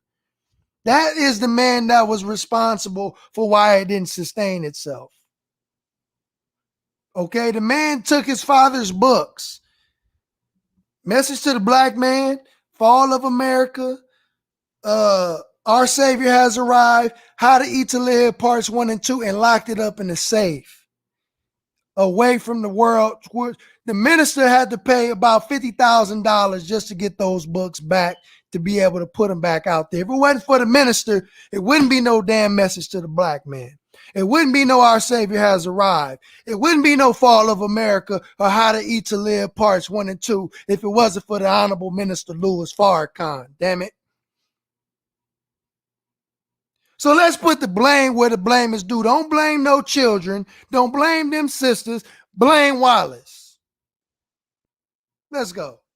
The point I'm making, why it didn't sustain itself, is because you got 8 biological kids, 13 illegitimate kids fighting over it, and it not going towards the programs. So the point I'm making is the same reason why it is not here today is the same reason why you can attach to the reason why Malcolm X is not here today. You're talking about the creation. I'm talking about the sustain. That didn't make no damn sense. Did y'all understand that? I definitely didn't get that. Not going towards the programs. So the point I'm making is the same reason why it is not here today is the same reason why you can attach to the reason why Malcolm X is not here today. You're talking about the creation. I'm talking about the sustainability. Yeah, we can say, okay, I get you, but are we forgetting what Wallace did? Are we gonna erase that he sold all of these things and changed their whole thing? And his actions, the actions that he did to that Black National Program from that point destroys it. So are we gonna leave that out of the equation? No, that's arbitrary. Some may say they spiritually elevated. So it's just your perspective. It's bro. Pause, that's not my pause. Now, y'all see what I'm saying? Y'all see the type of games these pseudos be playing. Now he trying to say that it's arbitrary. It's your perspective. No, it ain't arbitrary and my perspective versus your perspective, because the truth is objective. Truth exists outside of what I think, and truth exists outside of what you think. That's what truth is. Okay, and the truth is, of the matter, Wallace D. Muhammad, our brother, may Allah be pleased with the brother, mismanaged everything that his father built. That is just a fact. It ain't got nothing to do with Wallace trying to convert the members of the Nation of Islam to Sunni Islam. They ain't got nothing to do with nothing. Quit making excuses because you don't know what the hell you talking about. Let's go. Spiritually elevated. So is this your perspective? No. That's not my perspective. He closed all these things down, bro. But that's what I'm saying. That's the point I'm making to you is it right or wrong that he changed the moral compass of the Nation of Islam? I can't answer that question. I am neither Sunni Muslim. I am neither Nation of Islam. No, I feel you. That's a theological point. We're talking about the economic program and that structure. Yeah. He basically changed all of it. From his taking over, everything was good in 1975. No, everything was not good. No. Okay. Everything was not good. Say that, but at 1975, he was at 85 million. Tell the people the truth.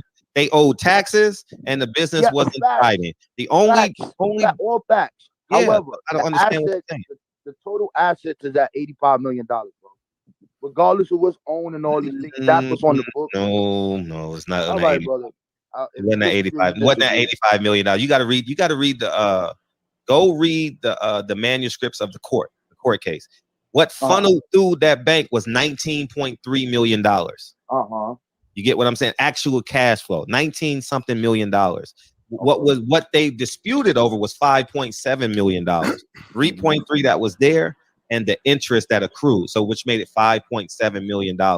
In 1988 or 1986. So this $85 million, nah, it wasn't 85. But I'm not here to discount. I'm not here to discount what it was. But you need to go read the transcript of the appellate court, and that'll give you a better understanding. No, I feel what you're saying, because in the Black Nationalism book that I'm talking about by the brother who studied. There you go. Hold on. Pause. There you go. Cash flow and net worth ain't never the same.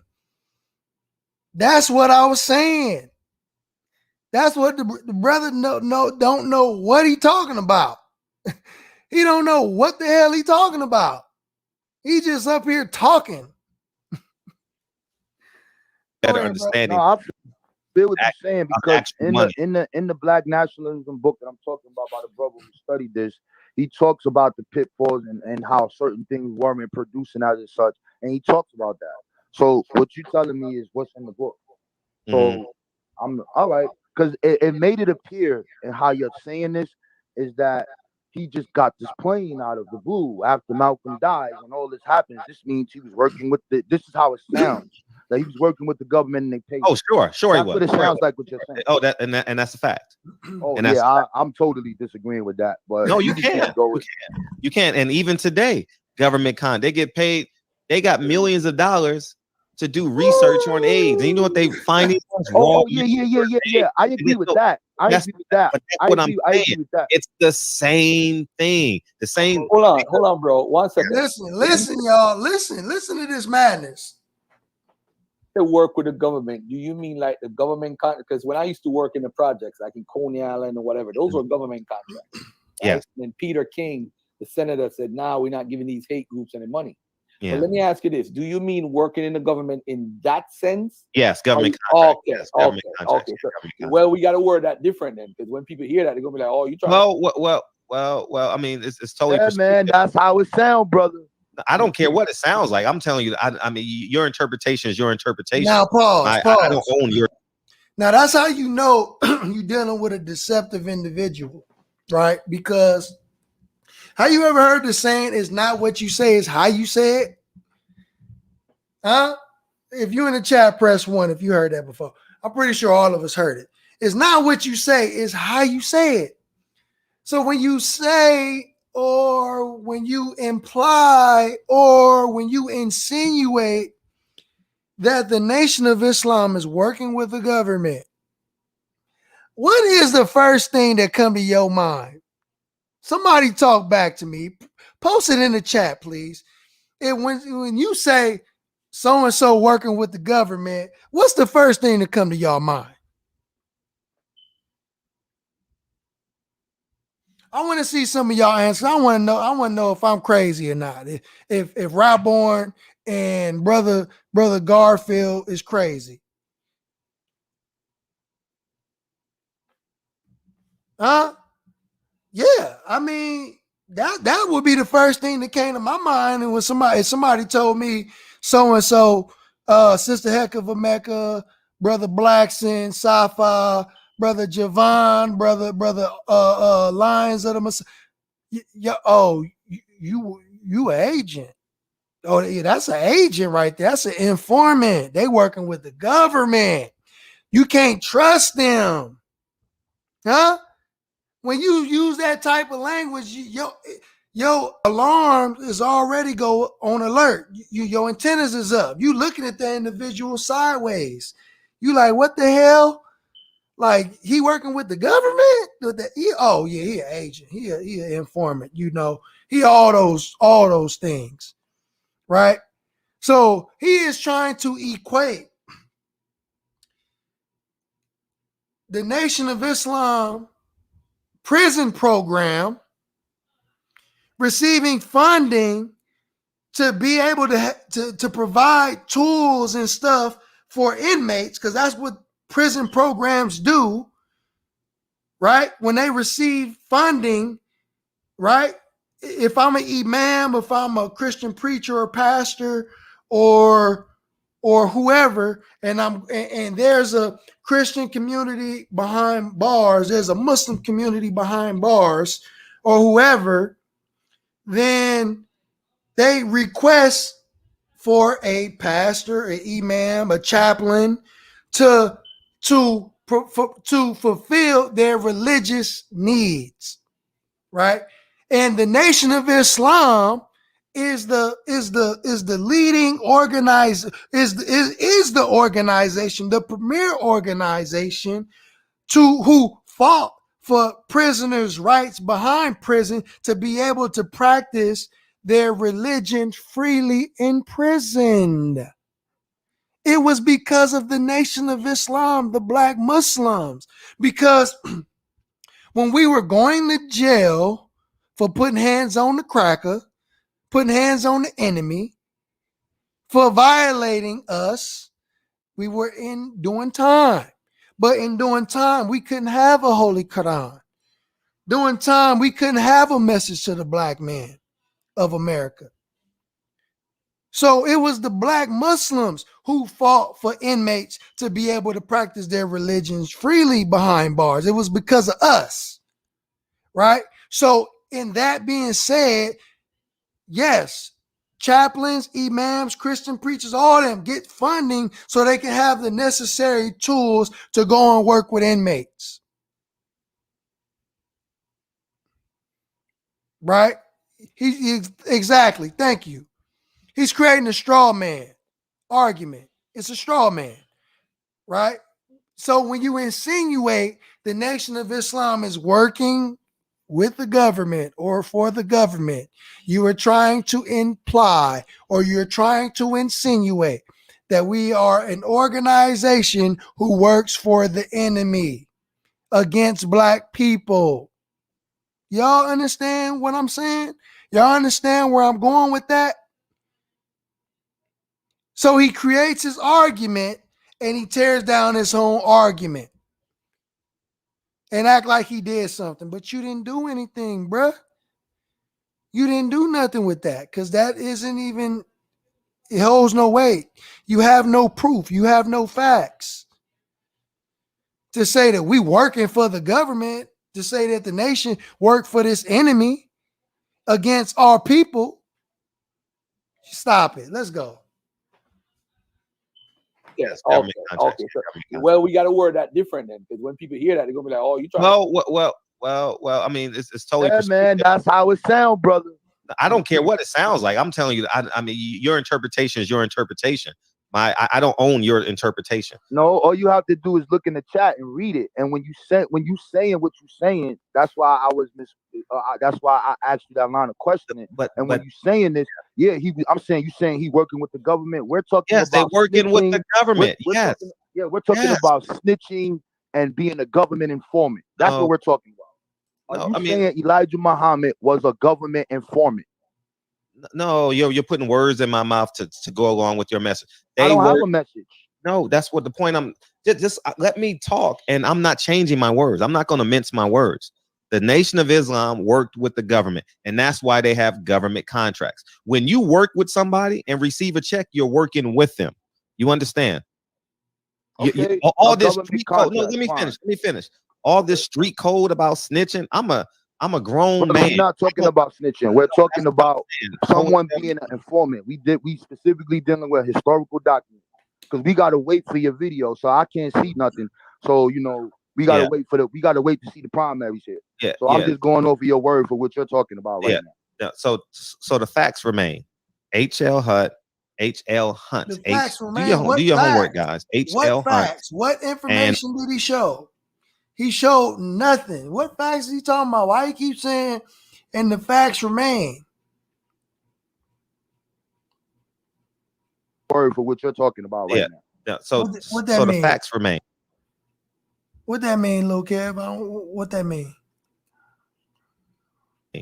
HL Hunt. Do your homework, guys. HL Hunt. And when you go through the court findings and you look at the transactions, you will come to learn that the Nation of Islam worked with the government and they got checks from the government. Okay, now we fast forward. What were the contracts for, brother? I would have to go into my notes. Oh my God, bro! Stop the cap! Stop the cap, bro! Stop the cap, man! Stop, bro! Stop the. Go ahead, bro. Go ahead. Did you have the facts in front of you and you asked him? No, I don't have that in front. I can open the book right now and I can find what when they talking about those original, how much money. I'm more than willing to have this conversation with you when I have it in front of me. Yeah, all right. This was a spontaneous interview, and I'm thankful for having me on. Right. I'm gonna be quiet, brother. I don't want to put you under the red, man. Because you got red on. That's my favorite color. That's my favorite color. It's fire over here. I'm gonna let you go. No, thank you. And so I think that the same, because see, the premise of this is we are going to build our own nation. We will separate ourselves. We will not accept government welfare. We will not accept anything aid from the government. I'm not sure how to do that, Lil Kev. You have to show me how to do that. They're getting government contracts. They get government aid to go into these prison systems and teach Islam. They got millions of dollars. Let me ask you this. Yes. After the final call, they have a 12-point program. They have something that says what we want. And one of the things is for the government to supply them and fund them to live on somewhere for 25 years. And that's been around since Elijah Muhammad times. So they always were saying the government should fund them and give them money for stuff. So I don't think that's a bad thing. Oh, okay. I see. No, but Elijah Muhammad said to his followers, do not depend on the government. Take yourself off of welfare. Do this, do that. So at the end of the day, if the white man is a devil and the government is a devil, and you're asking them to aid you, that's contradiction. That's an interesting point. But also, like, have you had a chance to look up? It's not a contradiction because museum that's hold on real quick. It's not a contradiction because why is it everybody else are entitled to these city contracts, and we are citizens of America, so why we can't get them? I don't get that. I don't understand that. Like they sell gas at the gas station.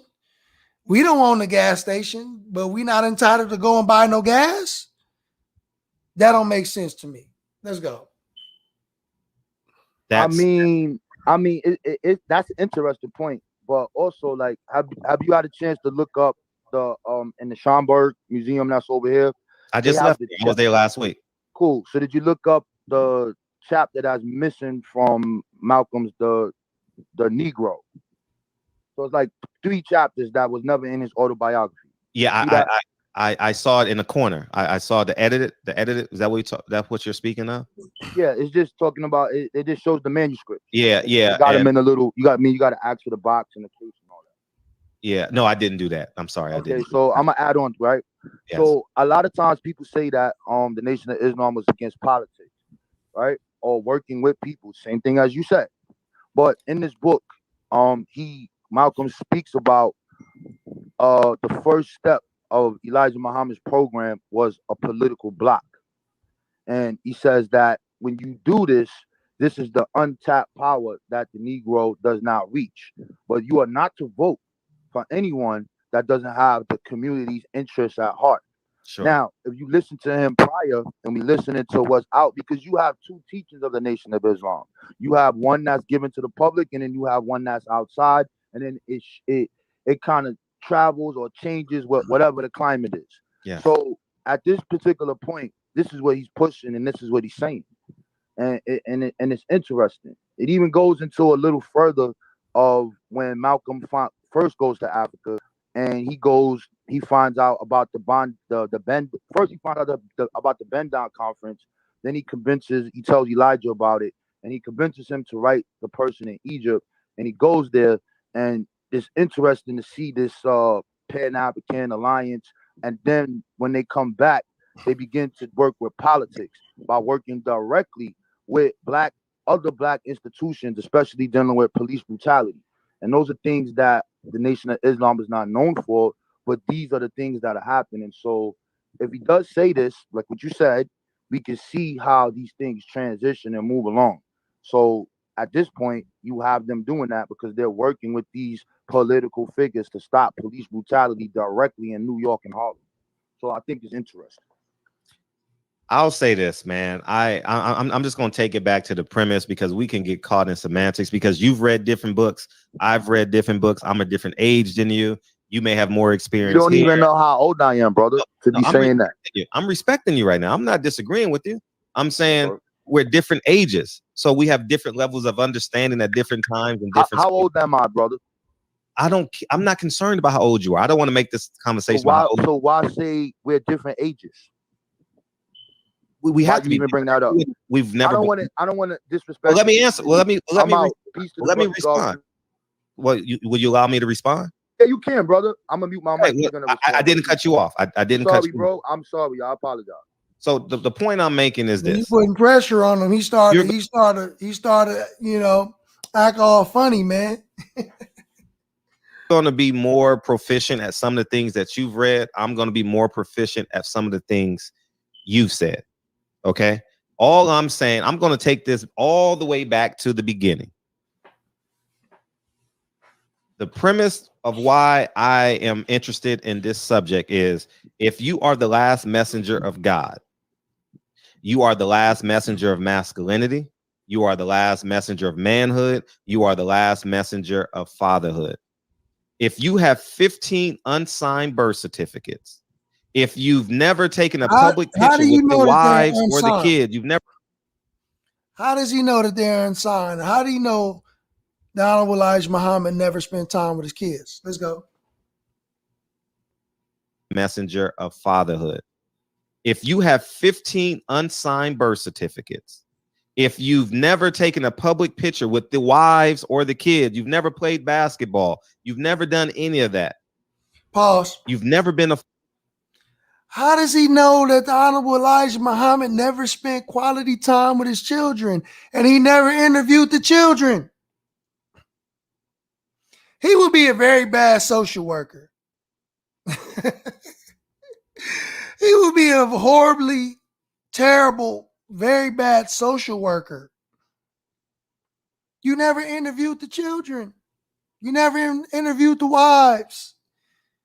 You never heard them say or mention times where they spent with their father. He's not listening to them. So how would he even know? How are you speaking with so much absoluteness, with so much surety? You know, now, if I had a father who was the leader of an organization, and this man ain't never spent no time with me, never took care of me, never did nothing for me, you think I'm gonna join that organization that he's representing, that he's leading, he's a part of? Hell to the no. No. Absolutely not. But Coincidentally, all the Honorable Elijah Muhammad's children are a part of the Nation of Islam. They are Muslims and are active in the Nation of Islam and are well known. And we've never heard those stories of what you're talking about. We've never heard that. So where is he getting this stuff from? I'm curious. I'm really curious. Where are he getting that from? Let's go. We may never know because we never see any receipts. Right. We don't ever see any receipts, brother. Ever. Right. Ever. A father to at least 15 of your kids. Why are we having a conversation 50 years later about a man that's not a father to his kids? What you create, you take care of. And at the end of the day, that's why I am here. He is not a representation of me because I take care of my kids. You understand what I'm saying? I signed my kids. I feel you, man. I just need to see this. Let me finish. I've never cut you off. I've never cut you off. That's all. Then the point I'm making is this: if you are a man, stand on man principles. I don't care who you are or what you do. Don't deviate from. Pause. Listen, pay attention to the energy, family.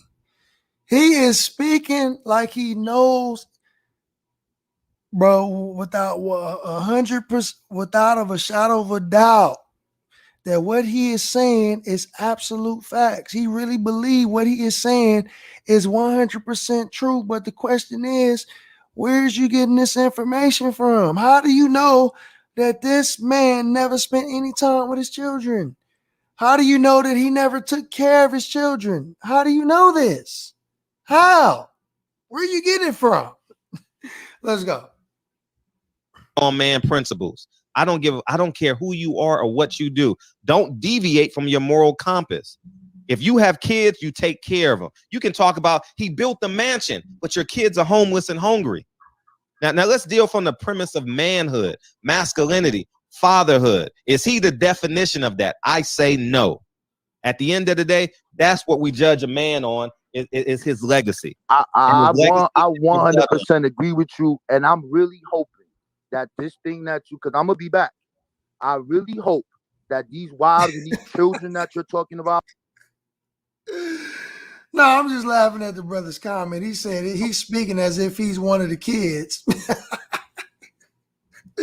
Let's go. These 15 children, I really hope you got primary evidence and you are talking to these people. I really do. Because when we look at Farrakhan and he brought those wives out, or whoever those wives was that he brought on that stage, they're not saying what you're saying. So that means that you're going to do something that has never been done in the history since this has taken place. You are going to be the one. You are going to be the one that presents the world the primary evidence that Elijah Muhammad was a deadbeat dad, didn't take care of his kids, and you're going to have the primary evidence. That is going to be mind-blowing. If you can do that, brother, I will buy it. It's going to be very mind-blowing the day he do that. I didn't say I can do that. It's the whole story isn't done yet. Pause. Rewind that. Did you hear what he just said? I didn't say I can do that. Run that back. I am definitely tuning in. Run that back. I didn't say I can do that. But you saying that you can do it now. You saying it now. You are professing this as if you can do that. That's the problem. You saying, you just admitted that you ain't saying that you can do that, but you sitting up arrogant and pompous like you can do that. Goddamn. And all right. This is the Rick James moment on the Chappelle show where he forgets that he went over to Eddie's house and grinded his feet on the couch. But later, I remember grinding my feet on Eddie's couch. Brother, he's sitting there telling us that the Honorable Elijah Muhammad was a deadbeat, ain't did nothing for his child. He's not a man. You can't compare the Honorable Elijah Muhammad to him. But when the brother just said, well, I'm waiting for you to present the empirical evidence. So when you do that, holler at me. Oh, I ain't saying that I can do that, but you sitting up here talking like you about that. Like you've interviewed these children, like you interviewed the wives, the families. But you can't do it, bruh. Definitely tuning in. I didn't say I can do that. It's the whole story isn't done yet. And but I will say this, that everything that I put in this film can be backed by the truth. Stop and the cap. I stand on not every word, every syllable of this project that I just Stop dropped last cap.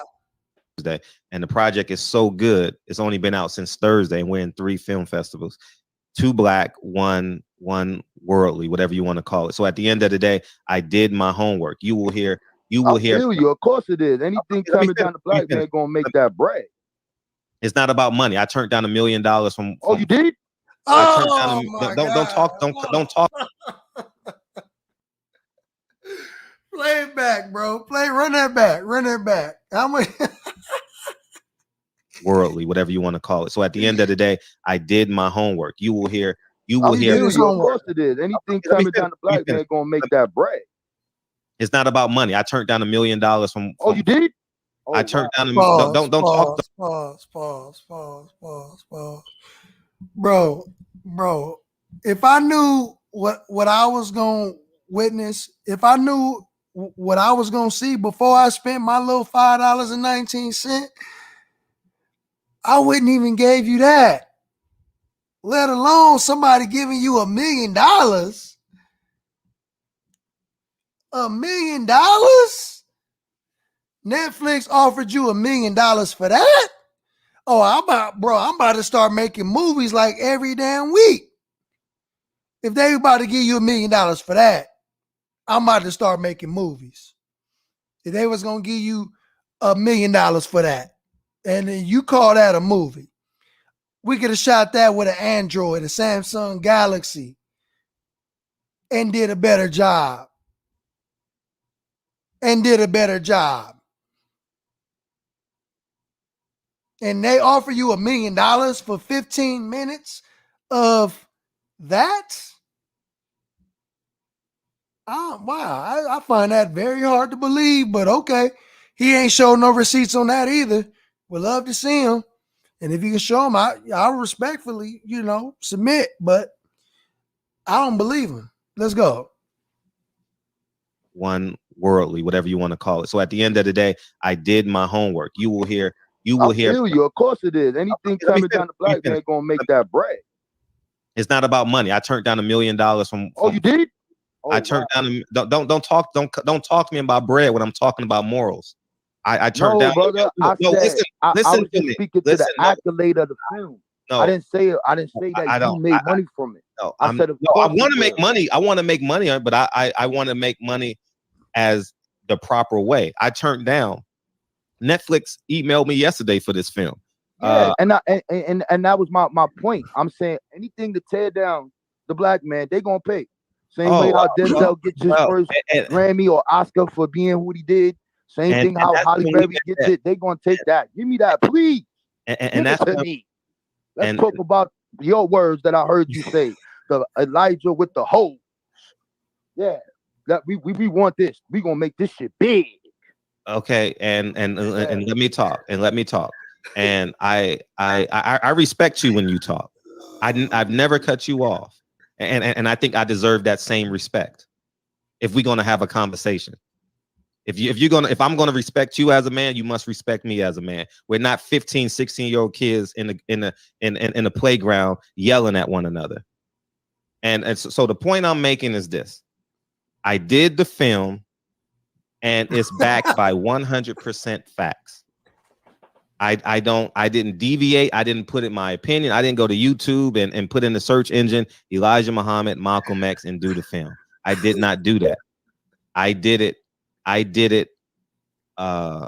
with only using their words. And like I said, I plead the fifth on all the facts that I have. I told you that I took secret missions to Detroit. I told you that I took secret Pause. missions to Chicago that no one knows about. Pause.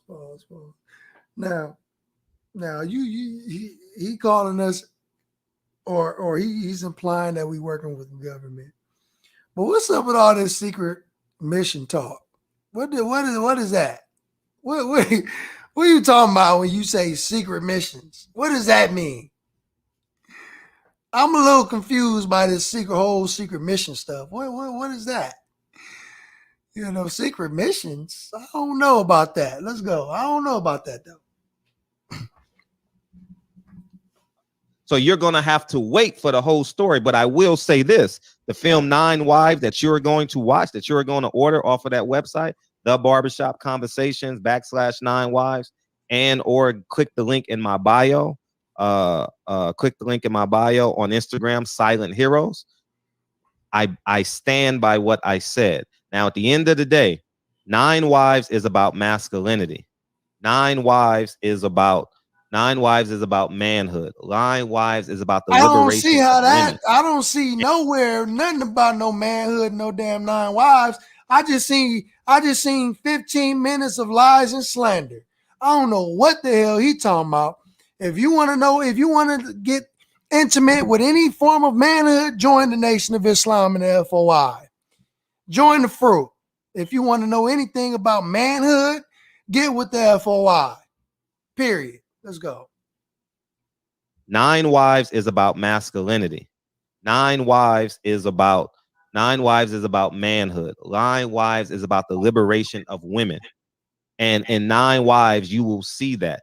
9 Wives, you've never seen you've only seen it from the perspective of Malcolm, and you've only seen it from the perspective of Elijah Muhammad. But you've never seen in the history of cinema the perspective of this from the wife. And if I do the perspective of the wife, I would have some level of intellect and or background to tell the story. Now, when I release the interviews in the future, which I will release, I'm not giving a timestamp on it. I will release, and they will blow your mind. But I'm not. I signed NDAs. I'm not at level to release it. But I did my. You're not at liberty? You're not at liberty? What is he talking about? He ain't at level. This dude can't even form what he want to say properly because his mind is so damn scrambled, man. He didn't went out into the ocean, man, with no life jacket. And he just, he panicking now. Go ahead. At level to release it. But I did my research and I stand on it. And at the end of the day, 9 Wives is about being a man. And if you're not a man to your father, you can't be a man that you've inspired to sell bean pies and newspapers or open up a steak and take work for. We got some straight comedians, man, in this comment section, man, because y'all got me. I'm about to fall out my chair, man. This man said when he say Netflix sent him an email, he means because his bill was past due.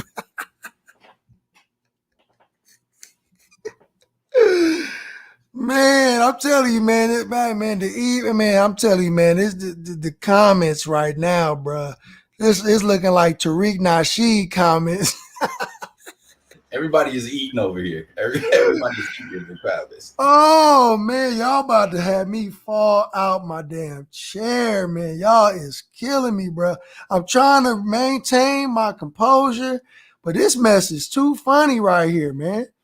Y'all is really funny in these comments, bro. But all right, come on, Kev.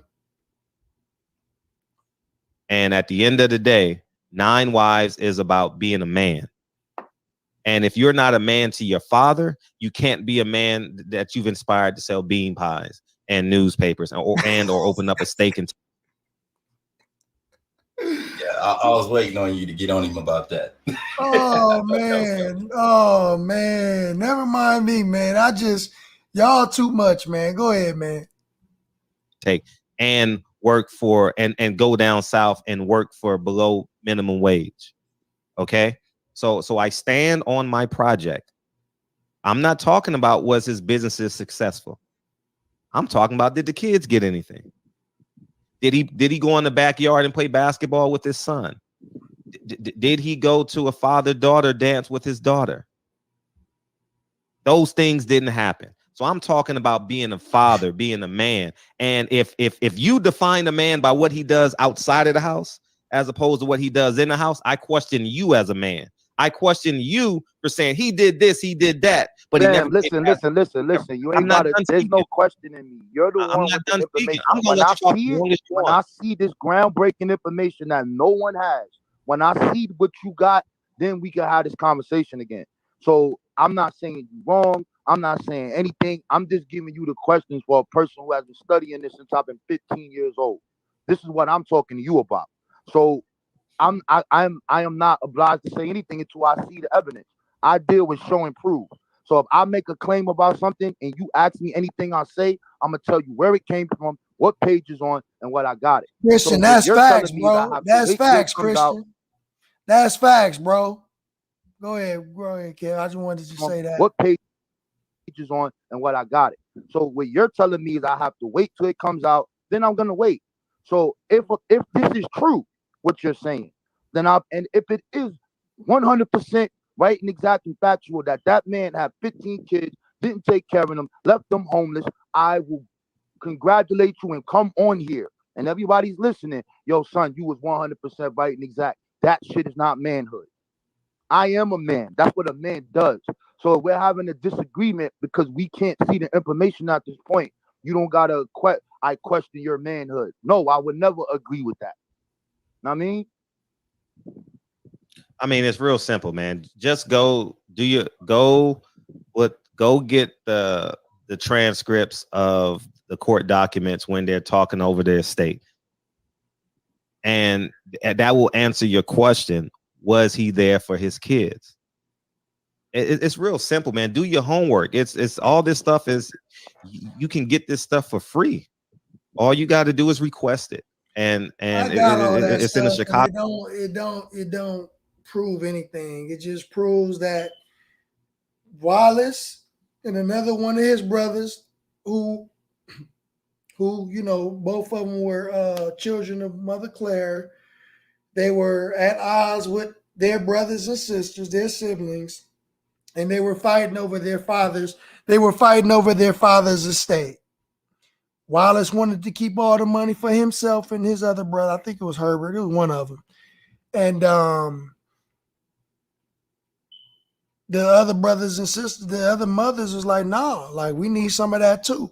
So the judge split the money up between all the children because all of them had right to it. And that's the end of that. They don't prove anything. They don't say that the Honorable Elijah Muhammad is less than the man. It doesn't. Because if Wallace didn't mess everything up in the first place, they would have been better off in the first place. But let's go. Free. All you got to do is request it. And it's in the Chicago appellate courts. You can do your research, okay? Read the transcripts, manuscripts, whatever they're called, and you will have your answers. It's really simple. They're called. Brother, I know how to research, man. I'm not questioning you. I'm talking 100%, and I didn't see. Why do you talk over me? I got a question. If brothers and sisters, before we do jet out, if y'all want to call in and give y'all thoughts on the situation, we'll accept callers before we go. So if y'all want to call in, the number is on the screen. And I'll accept some calls before we go if you want to call in. But in the meantime, we can continue to play and I'll build on this. And because I do got to get out of here in a little bit. When I'm talking, why do you talk over me? Man, because you talking in a condescending way. You started this because I disagree with you talking about we not the same. You started with we not the same age and it went down the hill ever since that. Come on. We are not the same age. We are not the same age. How old am I? I said we are not the same age. I'm not challenging you. How old am I? I don't know. So how are you going to say we're not the same age? Because you don't know me. You don't even see my face. Because we wasn't born in the same hospital at the same time, man. Yo, We're all not right, the man. same Yo, age. peace and black power. Thanks for having me, Garfield. Good. I'm gonna check out your project, brother. I will support black business. I'll check it out. I stand on my word. If I see this and it's 100% right and exact, I would love to talk to you again and be like, yeah, fam, and we could build.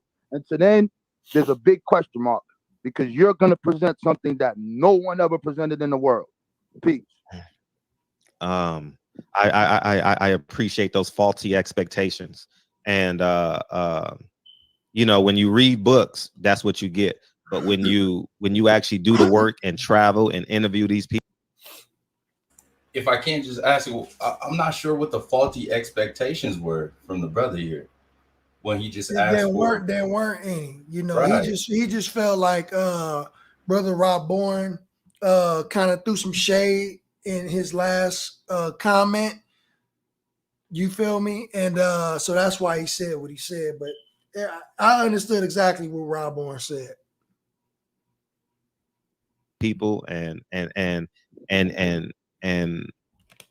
actually do the work, then you get the answers. You know what I mean? I didn't do this from a selfish perspective. I did this from a love perspective. And I say this, I stand on everything that is in the project. And when when the time comes, you will see more information to come out. You understand? And that's all I can say on that. But this film itself, 9 Wives, I think is an incredible piece of work. If you're in the Chicago area, it will be playing at the Tyler Man Film Festival at the end of this month. You know, it's a black film festival in Chicago. I'm pretty sure it's gonna be sold out and filled with Nation of Islam members. You know, how he bigging up the movie. Like that thing is is gonna be a Oscar nominated movie. Ground to us. Yes. Let me ask you this, because two things I'm concerned about with what Dr. Wesley said. Right. Mm-hmm. A lot of folks said that Elijah Muhammad married underage woman, and I noticed when Wesley said that you didn't disagree with him. Is there a reason why you didn't disagree with him? Because there's a lot of people that push that narrative who don't like the Nation of Islam, but you are about the truth. So I said, let me ask you that question when you come on. It's absolutely, they were underage, and the reason why I didn't take that approach is because I was more focused on disproving that Elijah Muhammad was basically Hugh Hefner. Because I didn't want to deviate, because if I say they were underage, the only way I can prove that is with birth certificates. And at that present time, I didn't have the ages in front of me to prove that they were underage. But now I got 4 or 5 accounts, as you guys will hear in the movie. It's just critical that we speak the truth. But I didn't have the information in front of me, because he could have easily disproved it by prove it, and I would have said, well, I don't have it. You get what I'm saying? So that's why I didn't want to go down that road there. I wanted to, though. Stop the cap. Stop the cap right now. Stop the cap. Let me ask you this. Do you have the proof right now that you could show us about the age stuff? Because somebody just asked in the chat. Yeah, and I would suggest that you watch the film 9 Wives. Okay. Stop the cap. Stop the cap right now. Stop the cap. Like I have the birth dates of the women, and that's why I'm able to dictate. The Nation of Islam has changed. The Nation of Islam has changed their birth certificates and scraped the internet of things like as such. So stop the cap. Stop the cap right now. Stop the cap. Man, I'm trying to tell you, man. I think somebody trying to call in. My bad. If you let me see, because I don't know why it went straight to voicemail.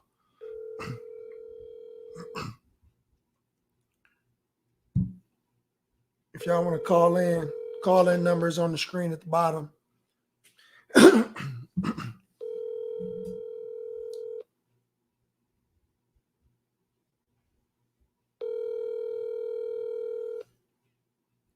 Okay, I thought somebody was trying to call in. All right. Where we at? 3 hours.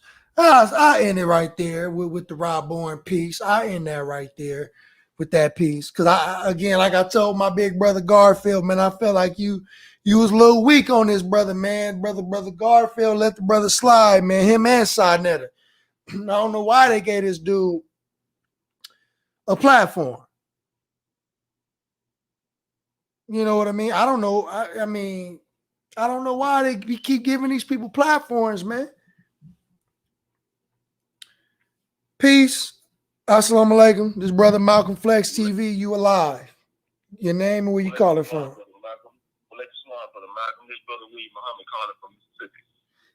Peace, God. Peace, God. How you doing? I'm doing fine, my brother. Did you want to make a comment or a question? I got a question. The brother was saying that the Nation of Islam changed the birth certificate. Is there any way that you can do the research to see how about, what's the process by which that can be done? Because I don't think the Nation of Islam has any authority or power to change birth certificate. That's impossible. That is impossible. You know, that is somebody's private information. Right. You know, and that ain't nothing that the Nation of Islam issues out to people. We don't issue out birth certificates. Exactly. You know what I mean? So the brother just making stuff up. Hold on 1 second.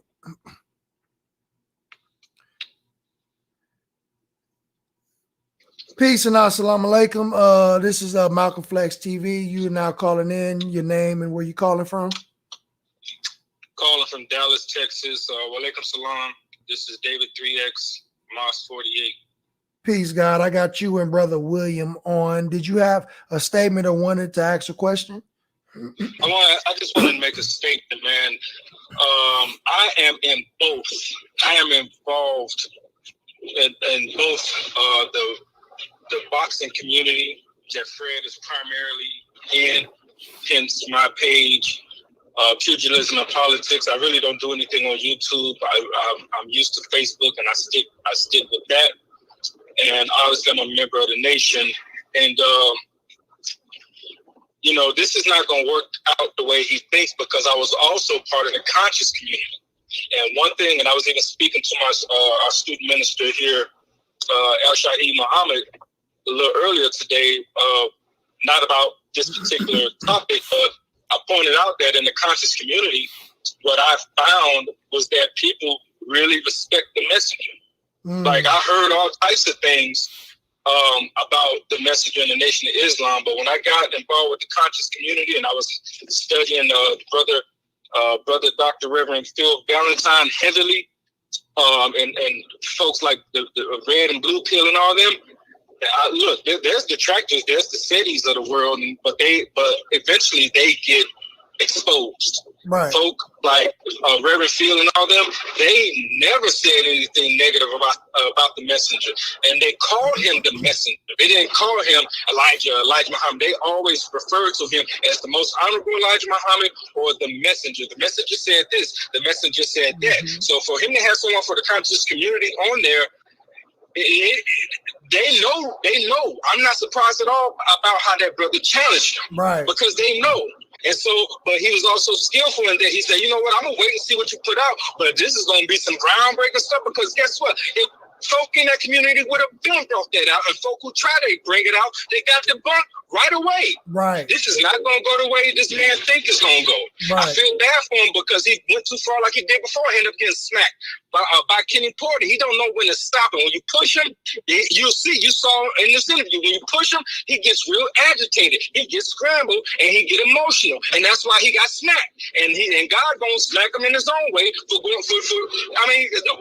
when people gonna learn, man? Like, it's 40, 50, 60 years of lectures by the minister that you could go back and listen to, and you could not find any space where this man was wrong. I understood the emotion of it all. When I first heard the minister talk about the Malcolm X issue, I came straight from the Malcolm X camp. They used to call me Little Malcolm when I was growing up, so my affinity was there. You know, I saw the movie, so I was already, by the time I was 14, I was already firmly in the Malcolm X camp. So when I heard the minister say what he said, when he gave that, I said, man, this man telling the truth. this man is telling the truth, because I can feel that.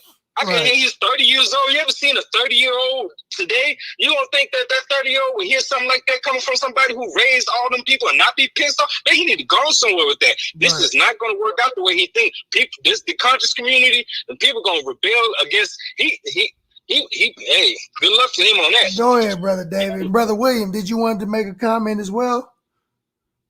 Well, I just wanted to see how it's going to turn out, which I already know, but, I just really want to see how it's going to turn out for him. The reaction that he's going to give once he's been exposed. He's already been exposed by a brother who was interviewing him. But he's going to really get exposed after he said his movie comes out and people start asking him, to show a receipt. Oh, the movie's already out. Yeah, it's already out. And what I'm going to do is I'm going to post a link in my description box to this video. So y'all can just go ahead and click the link and check the movie out yourselves. Yes, sir. You feel me? So, cause I don't want y'all to go and pay for that. You feel me? Y'all shouldn't pay for this. You feel me? Brother, for what I just saw, I wouldn't even give $2 for it. Yeah, no, absolutely not. Absolutely but I'm not. interested to see what he's gonna have to say as far as showing his receipt. If he gets interviewed again, I really want to see. How he's going to be able to cover himself on this. That's facts. So, all right, brothers, thank y'all for tapping in, man. Peace to the gods. Man, all praises due to Allah, man. It's been a long run, man. If the brothers and sisters have enjoyed this live stream, press 1 in the chat. We gotta come back with some more. Chief X was very disrespectful in his live stream last night. I might do a response to that. I don't know yet. I'm not even sure if it's even worthy of a response. Because he sound crazy as hell. But if you enjoyed this live stream, press 1. I definitely enjoyed you all more than anything else. Y'all kept your brother going, man. I'm telling you, y'all had me in there cracking up, laughing, man. All praises due to Allah. All praises due to Allah. I got another presentation PowerPoint that I've been working on, but I felt that I needed to do this one specifically. Because I've seen the movie and I was like, what the hell is this? What is this? And I'm going to post a link in my description so you all can go and watch it. And so you don't have to make this man richer for his slander and lies and deception. So I'm going to end this live stream. But your brother is most thankful, most grateful. Shout out to the brothers and sisters in the comment section, supporting, sharing the video. Shout out to my mods, my moderators. Thank you all. I love you all for sharing this video, helping your brother get this video out there, getting these likes up.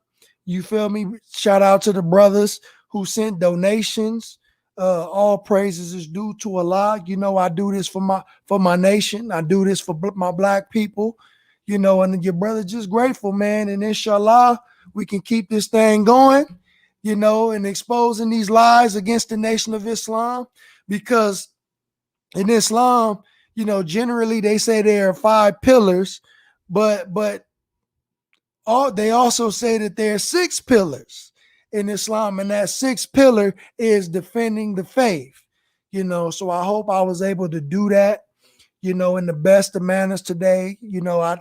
We do a little bit of laughing and joking to break ice, but would I ever disrespect your brother and call him out his name or anything like that? No. You know what I mean? Do I disagree with him? Hell yeah. Do I believe he's lying? Yes. Do I think it's a joke? Yes. Do I think he need to have several seats? Absolutely. Yes. But ain't nobody finna send no goons at him. Ain't nobody finna attack him. Ain't nobody finna threaten this brother.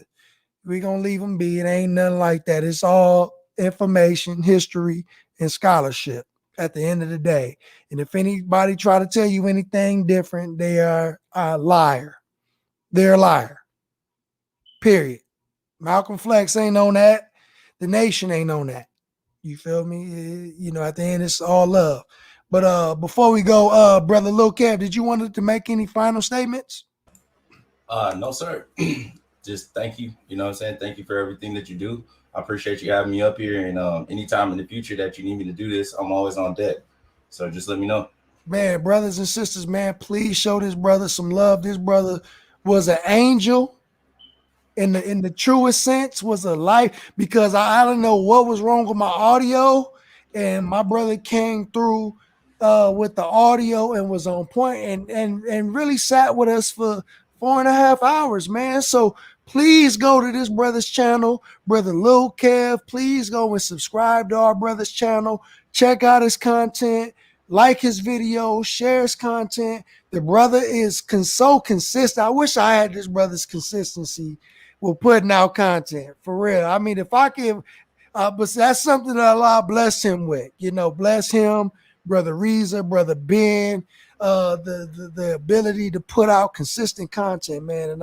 And I wish I could just pull from that, you know, and learn from that and really implement that, you know, so I can have more content to put out for the viewers. So again, please go and show this brother some love, show this brother some support, man. This brother, you see what this brother put on the screen?